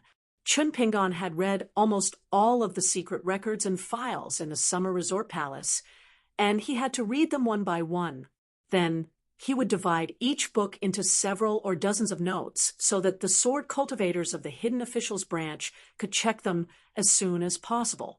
Apart from reading the booklet, Chun Pingan was also carefully observing the people who were talking. Perhaps one of them, or even a few of them, was on the same path as Han Yushu of the Myriad Jade sect. If he was not careful, even Tian Wan of the Xinjiang Mountain was on the same path. However, he did not know if Cui Dongshan and First Si Zhou had succeeded. The third matter took a lot of time. Fortunately, except for the 9 emperors, everyone in the Confucian Temple was a peak cultivator. Moreover, the emperors at the foot of the mountain, even the young emperor of the Shuami dynasty, had a tough physique.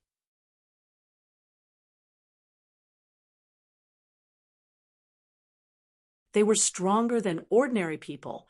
More and more people spoke up to discuss the matter. a family head known as Zhulusongzi, a family head of a prestigious clan named Shunho of Fufeng Maoling, as well as the Fan family of the Central Plains Xuanyu all participated in the discussion. Some matters were put on hold because of the strong objections. Lu Xi opened her eyes occasionally. She found it interesting because some old cultivators who were good at cultivation but not good at speaking had a trembling voice when they spoke. A middle-aged emperor blushed. His trembling voice was even more obvious. He clenched his fists, and his palms were sweaty. Lu Ji did not find it interesting. Chun Pingan was flipping through the booklet while listening attentively. Occasionally, he would raise his head to look at the people who were talking. He was secretly distracted and memorized the content of their words, clothes, accents, expressions, eyes, and habits. Qi Tingji suddenly smiled and said telepathically, "Come visit the Elephant Sword sect when you're free." Chun Pingan nodded and replied, "No problem. After the discussion, I might have to go to the North Continent immediately. The next time I come to the Central Plains, I will go to the South Whirlpool Continent first," Qi Tingji said. "Then it's settled." In fact, Chun Pingan thought that it was fine for the Luapa Mountain and the Elephant Sword sect to form an alliance. It would be beneficial for both sides.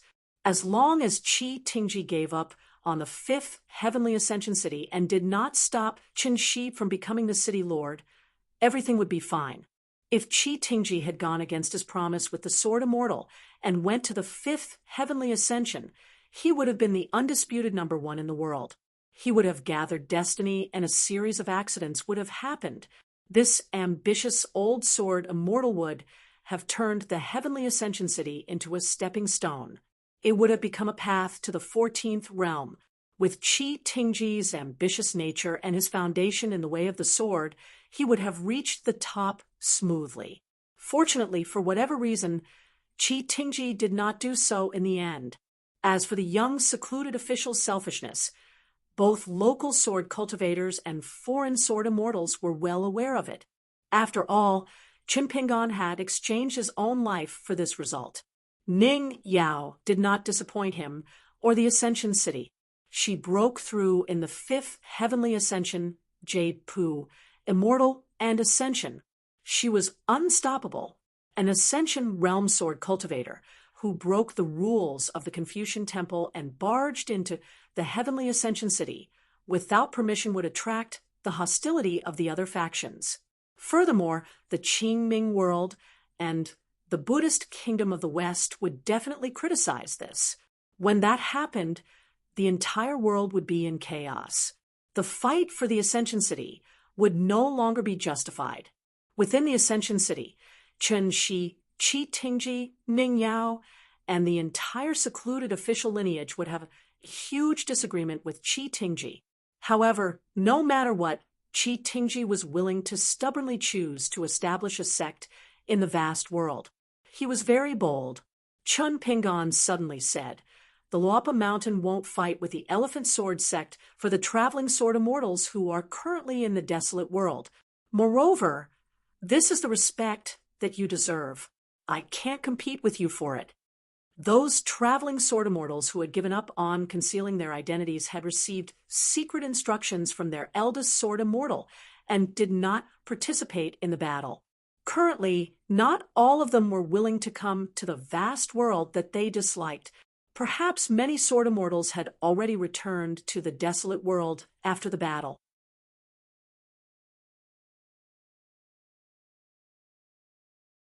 However, there would definitely be a small number of sword immortals who did not mind being a guest elder in the Elephant Sword sect or the Luapa Mountain.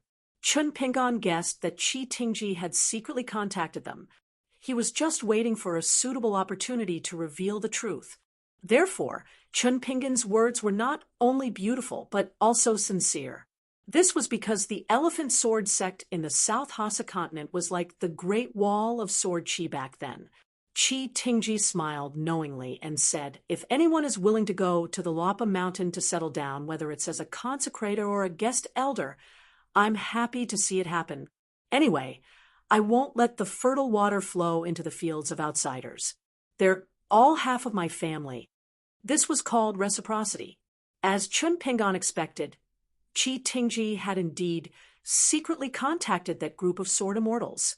3 of them were indeed willing to be guest elders of the sword sect. 2 of them were more interested in the Luopa Mountain. However, they had not heard the exact news of the young secluded official's return, so they did not set off on the journey. After the heart-to-heart talk with the young secluded official today, Qi Tingji returned to the South Hassa continent and secretly sent a flying sword message to the 2 sword immortals. As for why he did not immediately inform Chun Pingan of this matter, it was too obvious. Grudges were grudges, and schemes were schemes. However, Qi Tingji and Chun Pingan were sword cultivators. They were both sword cultivators of the Great Wall of Sword Qi. Just as Qi Tingji and Lu Ji had said, he was not so narrow-minded that he promised not to make things difficult for Mr. Lu. In fact, Chun Pingan had already shown a very friendly alliance when he persuaded Xiao Yunyan of the Spring Banner sect to be a guest elder of the Elephant Sword sect. Xiao Yunyan being a guest elder had a profound meaning. It was not because the Elephant Sword sect urgently needed a guest elder of the pure Jade realm, but because Xiao Yunyan had been in the Spring Banner sect on the Inverted Mountain for many years. In addition to the many blades strengthening gourds from the gourd vine, his relationship with the sect at the peak of Howran Mountain was quite good. In fact, when Xiao Yunyan went to Luopa Mountain, Qi Tingji was mentally prepared that this sword immortal would not return. Only Madame Huanyan returned to the sect. He did not expect Chun Pingan to give him a big surprise. In private, Xiao Yunyan even agreed to temporarily be the god of wealth of the sect for 100 years. When Qi Tingji found a suitable candidate, Xiao Yunyan would step down from this position. Chun Pingan asked, the Luopa Mountain sect has chosen the Tongyi continent. Senior, are you preparing to choose the Central Divine Continent or the Pure Jade Continent? Qi Tingji said, it is a bit difficult. Firstly, there are too few people in the sect. Secondly, the connection between the sect and the lower sect is too fast. It is easy to attract jealousy.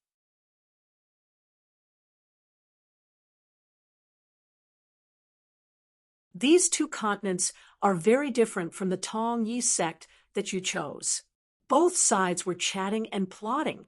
In fact, it involved the foundation of the next 100 or 1,000 years. Chun Pingan hesitated. Qi Tingji smiled. Hidden official, if you have something to say, say it. Chun Pingan said frankly, the lower sect choosing the Pure Jade Continent will be very smooth. But in this way, the Elephant Dragon Sword sect will find it very difficult to become the #1 sword sect in the world. Lu Ji, who had been silent all this time, suddenly opened her eyes and said, actually, the lower sect is choosing the Fuyao continent. Qi Tingji was a little helpless. Mr. Lu, as the chief consecrator, you're siding with outsiders. Lu Ji said doubtfully, you can't say this. Chun Pingan smiled. If you ask, I can say it even if I can't. Qi Tingji smiled and nodded. Indeed. Lu Ji said, then you can continue to chat. I will definitely not speak. The matters discussed next could be big or small. How to treat the native demon race of the world, and how to search for those demon race that had not retreated to the wilderness in time and were hiding in the vast seas and continents. In an instant, the 5 sword cultivators of the Great Wall of Sword Qi became the center of attention again. Guokuding of the Iron Tree Mountain also attracted a lot of attention. In the end, Qi Tingji was the only one who spoke at the Great Wall of Sword Qi. He did not say anything heroic, but only said that the Elephant Dragon Sword sect was located near the sea. So, including Qi Tingji, the chief Reverend Mr. Lu, the guest Sword Immortal Xiao Yunyan, and the 18 new sword cultivators of the sword sect were all willing to go out to sea to kill the hidden demon race. Qi Tingji's words were neither hot nor cold, but it still gave people a feeling of sharpness and murderousness. Qi Tingji's sword skills were excellent, but he could not kill a jade unpolished cultivator of Middle-earth. But when it came to killing demons, this young and handsome old sword immortal would not hesitate to do so. The young hidden official still did not say a word. The new head of the Mellow Qin family, Qin Chunhua, agreed with Qi Tingji. Among the martial arts grandmasters, Zhang Tiexia, Wang Doxiu, and Wu Qiao were all willing to listen to the orders of the Confucian Temple and go out to sea to kill demons. Lu Tue and the Confucian Temple promised that he would temporarily stop cultivating for 10 years and that there would be no demons from the Fuyao continent. Zheng Juzhong of the White Emperor City remained silent after hearing that, but he smiled warmly. This was because Lu Tuo's words were like a needle hidden in silk floss, filled with killing intent. The reason was simple. The vast majority of the demon cultivators in the upper 5 realms of the Fuyao continent were now the beloved generals of White Emperor City's city lord. They killed demons. The sect master of the Jade Medallion sect, Wei Ying, a sword cultivator in the immortal realm, also promised that half of the Tongyi continent in the south of the Great Spring Dynasty would be a training ground for the cultivators of her sect to go down the mountain and train for 10 to 30 years, striving to eliminate the remaining demon cultivators in one go. Huai Yin said that the cultivators of the Flying Fairy Palace were willing to go to the South Saw continent. The grand heavenly master of the Dragon Tiger Mountain, Zhao Tianlai, only said that he would go down the mountain and travel the 9 continents for 60 years. The head of the Lu family from the school of Yin Yang suddenly suggested that they should give more opportunities for the young cultivators to train. They didn't need to restrict themselves to one continent or another.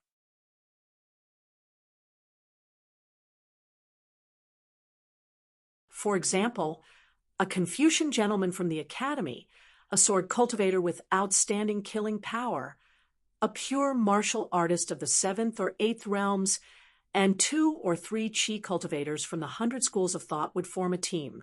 The Confucian gentleman would also be responsible for dividing the Howren 9 continents into regions to patrol. The Confucian gentleman would have the right to mobilize the local deities and army in case of emergency. As soon as he said that, the atmosphere in the square of the Confucian temple froze. The old scholar chuckled. That was not the intention of the Confucian temple. Yu Xian squinted and stroked his beard. Perfected Fiery Dragon and Yu Xian laughed in their hearts. They want the disciples of the Lu family to be the deputy team leaders. Yu Xian shook his head. I don't think so. Perfected Fiery Dragon laughed and asked, Old Yu, you're old and have a high seniority. Don't you have anything to say about killing demons? If I were the Holy Master, I would take that galaxy back into my bag tomorrow and let you complete the Tao of a hammer. Yu Xian rolled his eyes and said, You've been holed up in the North Continent. What would you know? Before the meeting at the Confucian Temple, I've already issued a few decrees and asked hundreds of my disciples to march to the Jinjia continent. Perfected Fiery Dragon felt that he had been stabbed in the heart.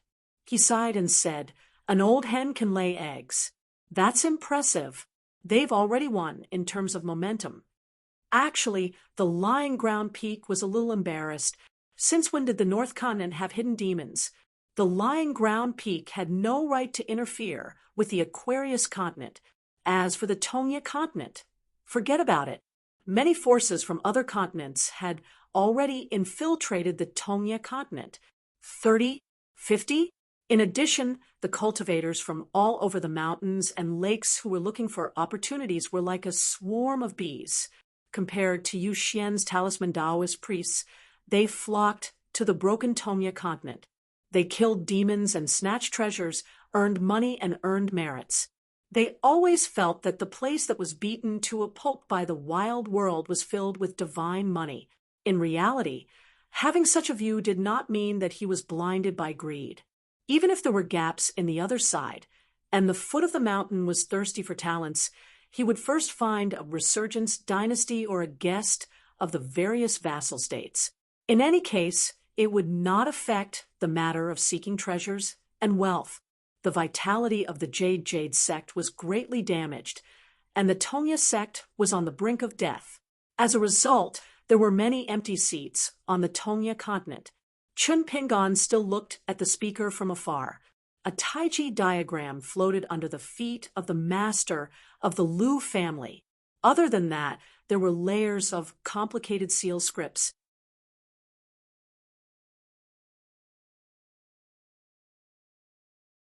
As a matter of fact, after the master of the Lu family of the school of Yin and Yang proposed the idea, the hidden officials Chun Pingan, Chao Ci, Yuan Zhen, and Su Bai became the center of attention again, because the focus was on the young cultivators.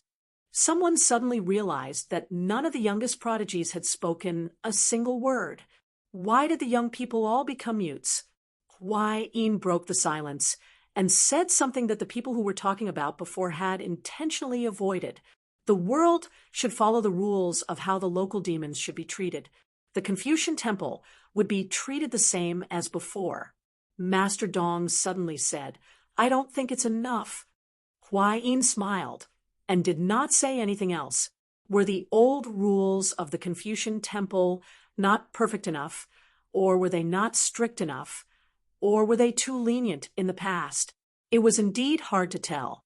Besides, the so-called rules of the Confucian temple were set by the sage of rites himself. That was why no one dared to overdo it. Tai Shushan's Guokuding, who had been silent, suddenly said something that made everyone look at her in a different light. She was extremely stubborn. "Mr. Dong, if I may ask, what do you mean by not enough?" Master Dong asked in return, "Mountain Lord Gua, if I may ask, what do you mean by not enough?" Everyone was aware of the abnormality. Something was not right. Something was not right. According to the Confucian temple style in the past, Guokuding, who was an ascendant realm demon, should be reasonable for her to say something like that, regardless of whether she was right or wrong. Besides, Tai Shushan had contributed greatly in the battle. Even though the contribution did not match the influence of Tai Shushan's faction, the sage of the Confucian temple, who followed the rules set by the sage of rites, would not be so aggressive under normal circumstances. Lu Ji could not help but ask the two people beside her telepathically, "What's going on?" Chun Pingan did not say anything. Qi Tingji explained, "The atmosphere in the meeting was too warm." None of the words were sincere. The Confucian temple isn't satisfied. Yuan Zhen turned to the side and bowed at the sage of rites. He said, "The Confucian temple isn't too lenient with the local demons. It's the other factions that are too harsh on the demon cultivators." There was an uproar. Chun Pingan kept the booklet in his sleeve. He raised his head and looked at the young Confucian scholar. The future mountain elder of Henku Academy was indeed courageous. They had met before in Lizhong City on the night ship. However, neither of them recognized the other. Yuan Yan's second sentence was even more shocking. "I suggest that in addition to the central divine continent, all 8 continents should have a sect like Steel Tree Mountain, so that the native demon cultivators of each continent can have a foothold." Guokuding was astonished. The flower lord of 100 Flowers' blessed land looked at the young mountain elder in high spirits. The lady of Green Immortal Mountain also nodded in agreement. The secondary sage smiled. Yuan Zhen did not say anything to the Confucian temple. The old scholar turned to the secondary sage and smiled. "What do you think?" "I was right. He's a good kid." The secondary sage did not reply. Qi Tingji narrowed his eyes. One of the guest elders of the Dragon Spring Sword Sect, Lady Woyan of the Upside Down Mountains Plum Blossom Garden, was a demon cultivator of the upper 5 realms. Jade Gui Sec's Wei and was also moved. Lady Huan Sha could actually return to the Tongyi continent from the celestial master residence of Mount Longhu. Lady Tantan of the Lushui pit also had a glint in her eyes. She suddenly found Yuan Zhen pleasing to the eye. This was because, other than the Lushui pit's fishing immortal and the Southern Seas lone rider, she also had an upper 5 realms demon that could only be a cowardly tortoise.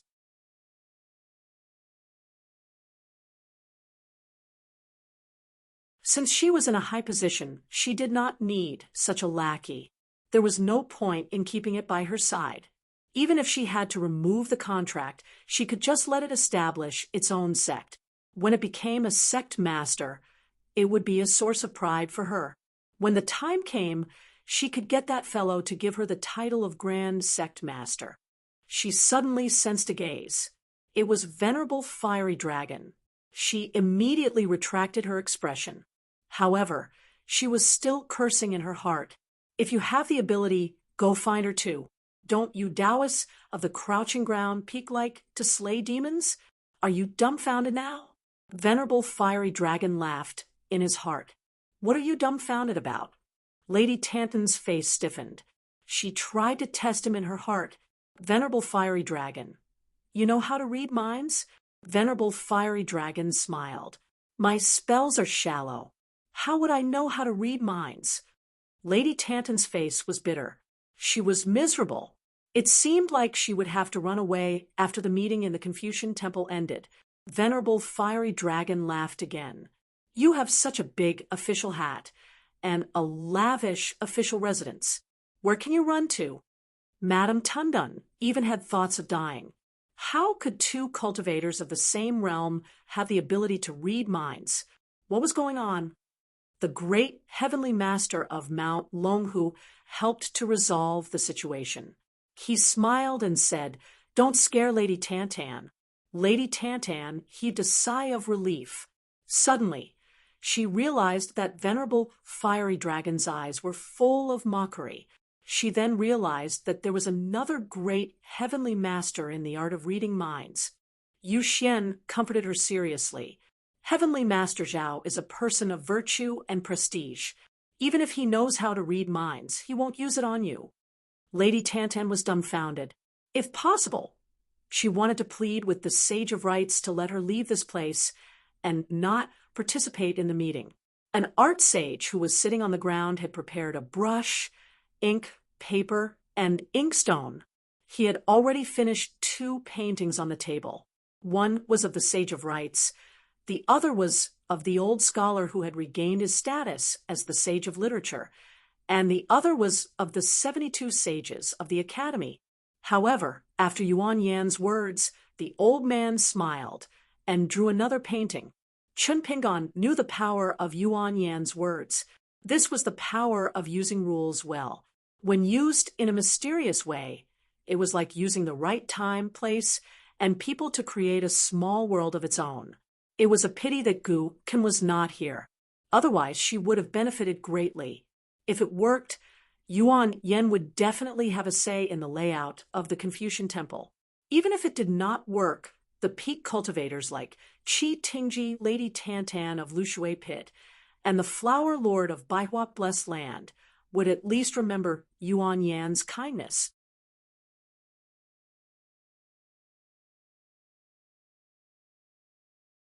Would the leaders of the other sects really have a bad impression of Yuan Jin?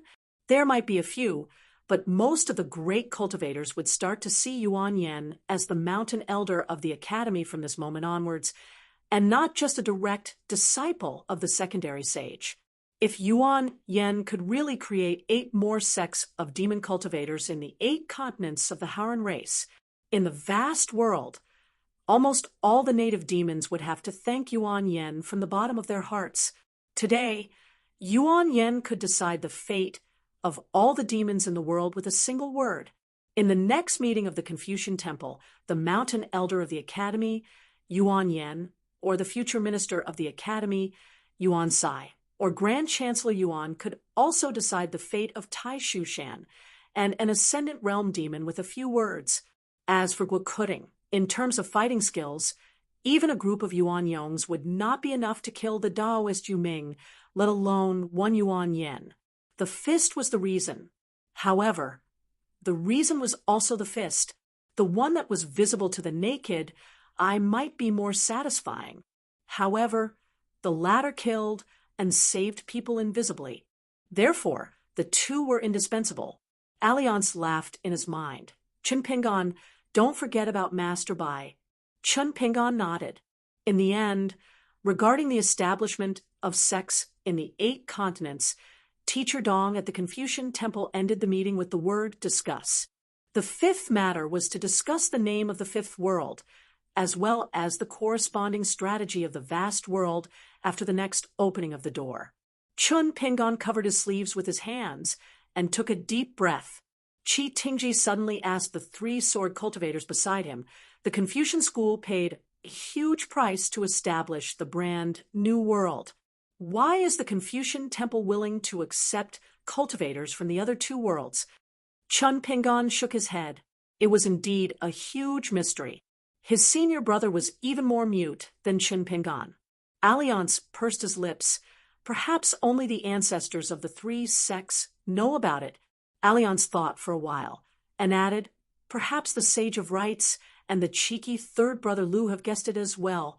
The final name given by the Confucian Temple for the 5th world was a name that nobody could tell whether it was good or bad.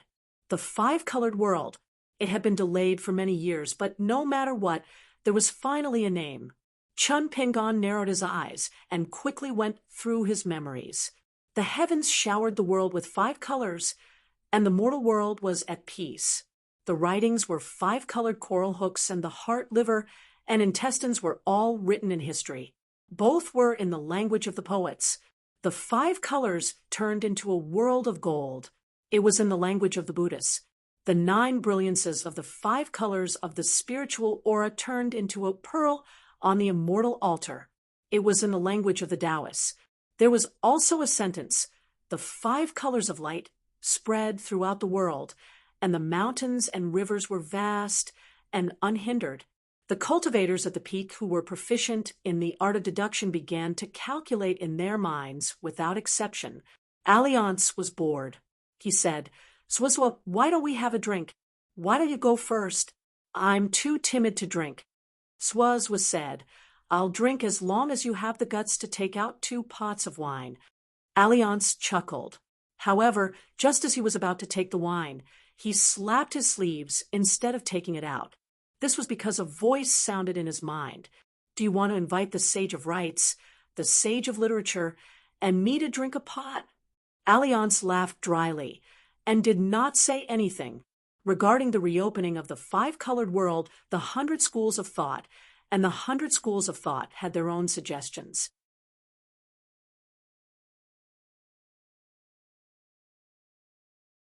Moreover, this matter was closely related to the fate of the entire vast world. Therefore, it was the first time that so many people participated in the discussion. Liang let out a sigh. He knew why the old grandmasters were so eager to give their suggestions. There was going to be a discussion soon. Perhaps it was not even a discussion, but a decision that had already been made in the Confucian Temple. These old fellows had done their best and left the rest to fate.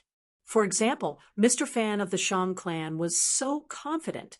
It was because the Shang clan status would rise today. The Yao clan and the School of Agriculture were the same. This was because they either contributed the most or suffered the most casualties in the war. Just like in Chun Pingon's hometown, the Aquarius continent, the Yao clan's qi cultivators who were originally indifferent were now respected by everyone. Even the Yao clan's qi cultivators who traveled to the Aquarius continent were treated as distinguished guests. Even if they were just qi cultivators of the lower 5 realms, as long as they were seen by the Dali cavalry on the official road, the latter would salute them with cupped fists. As for the school of the military, of course, they had contributed a lot. However, how could they rise? The 3 schools of thought, and 1 school of thought had remained unchanged for thousands of years. Was the school of the military going to establish another school of thought? That was impossible. Therefore, Old Jiang and Old Wei, who were part of the 10 philosophies of the martial temple, were the 2 who had the most say in this discussion. However, the school of the military would not change their status. They would definitely benefit a lot. After all, the school of the military led by Old Jiang had a temper as bad as the sword cultivators. Moreover, they had more people and contributed a lot. Naturally, they would speak louder. This was because when talking about the five-colored world, the first thing that could not be avoided was the Ascension City and the first and only Ascension realm cultivator of the five-colored world, Ning Yao. However, the young hidden officer still did not speak. The old scholar felt heartache and gratified at the same time. The Ascension City did not need anyone to add flowers to the brocade. As long as the current situation could be maintained, it would be the best situation. As long as they followed the established strategy and fought steadily and steadily, the Ascension City would be the unshakable leader of the five-colored world. It was much more impressive than the old scholar's self-proclaimed leader in the Merit Forest. Therefore, the Ascension City must not be impatient. As long as the hidden officer, the criminal officer, and the Quan clan did not fight among themselves. So, what if they let in a limited number of upper five realms cultivators the next time they opened the door? Would they be able to shake the Ascension City's status?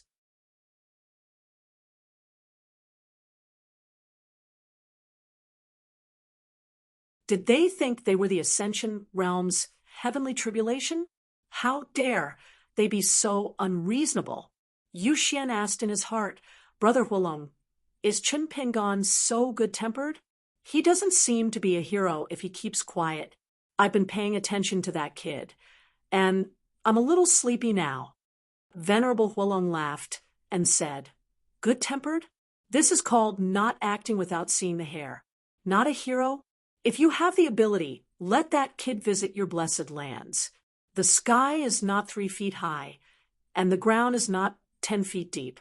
I won't call you Old Man Yu anymore. I'll call you Old Ancestor Yu every time. How about that? Anyway, calling him Old Ancestor Yu a few times was not worth much. After all, Chen Pingon had already earned a lot of money. Splitting the spoils was the real deal. Yu Xian stretched out 2 fingers and twirled his beard, as if he wanted to give it a try. Whether it was money or not, it didn't matter.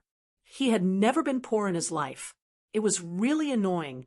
The 6th thing was to draw a clear line between the 4 seas water fate territory. This was another conclusion of the Confucian Temple. There was no need for outsiders to discuss it. However, the Confucian Temple did not provide a specific candidate for the Water Lord of the 4 seas. However, it was believed that the Water Lords of the 5 lakes would fight for this. Although the 5 lakes were huge, they were not as vast as the 4 seas. Especially the 4 seas end. It was the best place for the water deities and water deities to cultivate. Other than the water god of the 5 lakes, all the water deities of the Great Lakes and Great Rivers, as well as the few marquises of malfeasance, would be tempted, whether it was to become the Lord of the 4 seas or to be promoted to the water god of the Great Lakes. It was worth a try. Next, the Confucian Temple took out 4 blessed lands and gave them to the Elephant Sword sect of the South Sa continent, the 9 true immortal abode of the Fuyao continent, the Jade Gui sect of the Tongya continent, and the Old Dragon City of the Aquarius continent. Wei Ying was relieved. In the lake in his heart, the sounds of congratulations were endless. After replying to them, Wei Ying took a step back and turned towards the southeast. He cupped his fist 3 times. He cupped his fist to Sun Yuan, Jiang Shangzhen, and all the cultivators of the Jade Gui sect who died in battle. Next, the Confucian Temple promoted and demoted the 100 schools of thought. The Sage of Rites took a step forward. He was personally in charge of this matter. This caused many of the old patriarchs who wanted to pour out their grievances to immediately shut their mouths. Among them, Mr. Fan of the Shang clan's Grandmaster was still respectful and bowed to the Sage of Rites after hearing the expected answer. Other than the Sage of Rites' words, the Grandmasters of the 100 schools of thought also said, "Yes, sir." It seemed calm and peaceful, but in fact, the undercurrent was shocking. The Sage of Rites stood on the spot. For some reason, he didn't take a step back. The secondary sage said, "From now on, the Mountain River Palace Bulletin will be lifted. The official language of each country will continue to be used at the foot of the vast 9 continents mountain, but the Great Confucian language must be used. This matter will be evaluated by the imperial court officials and officials. There was nothing much to say about these two matters. They were trivial matters. However, after the secondary saint finished speaking, everyone without exception began to hold their breaths and look solemnly at the sage of rites who had taken a step forward alone. In fact, everyone present stood up one after another. This was because the Confucian Temple's meeting was the real finale.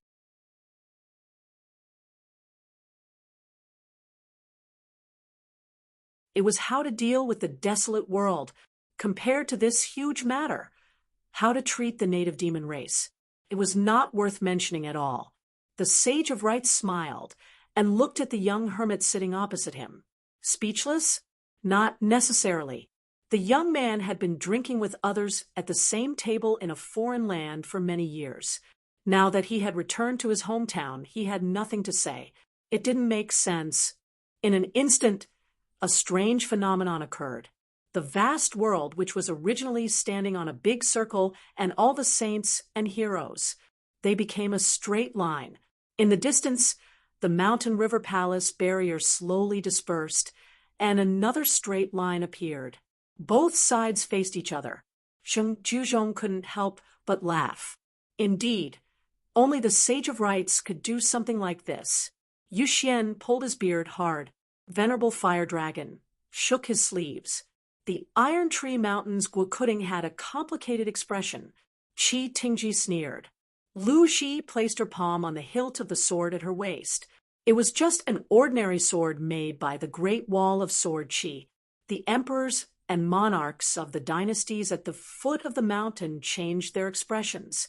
It turned out that there were more than 100 demon cultivators of the upper 5 realms in the desolate world on that straight line. The person in the middle was a green-robed swordsman, the leader of the moon, supporting mountains, 100-sword immortals. She was now the ruler of the desolate world. Fei ran. Once again, the same thing happened. All the demon cultivators in the desolate world focused their attention on one person again. It was the man with a sword on his back, who was no longer wearing a bright red robe. Instead, he was wearing a green robe. He was a bastard who made the desolate world suffer. He was a foreigner who had lost his mind and was in the Dao integration stage. He was a person who even when Hai Zhou and the sword cultivator dragon monarch could not kill. He was a half-human, half-ghost who guarded the city for years. The Great Wall of Sword Qi, the last hermit of the Great Wall of Sword Qi, Chen Pingan. In one day, 2 worlds belong to one person. You're tuning in to the Mystic Fist YouTube channel. Don't forget to subscribe and join us on this journey to catch the most captivating stories.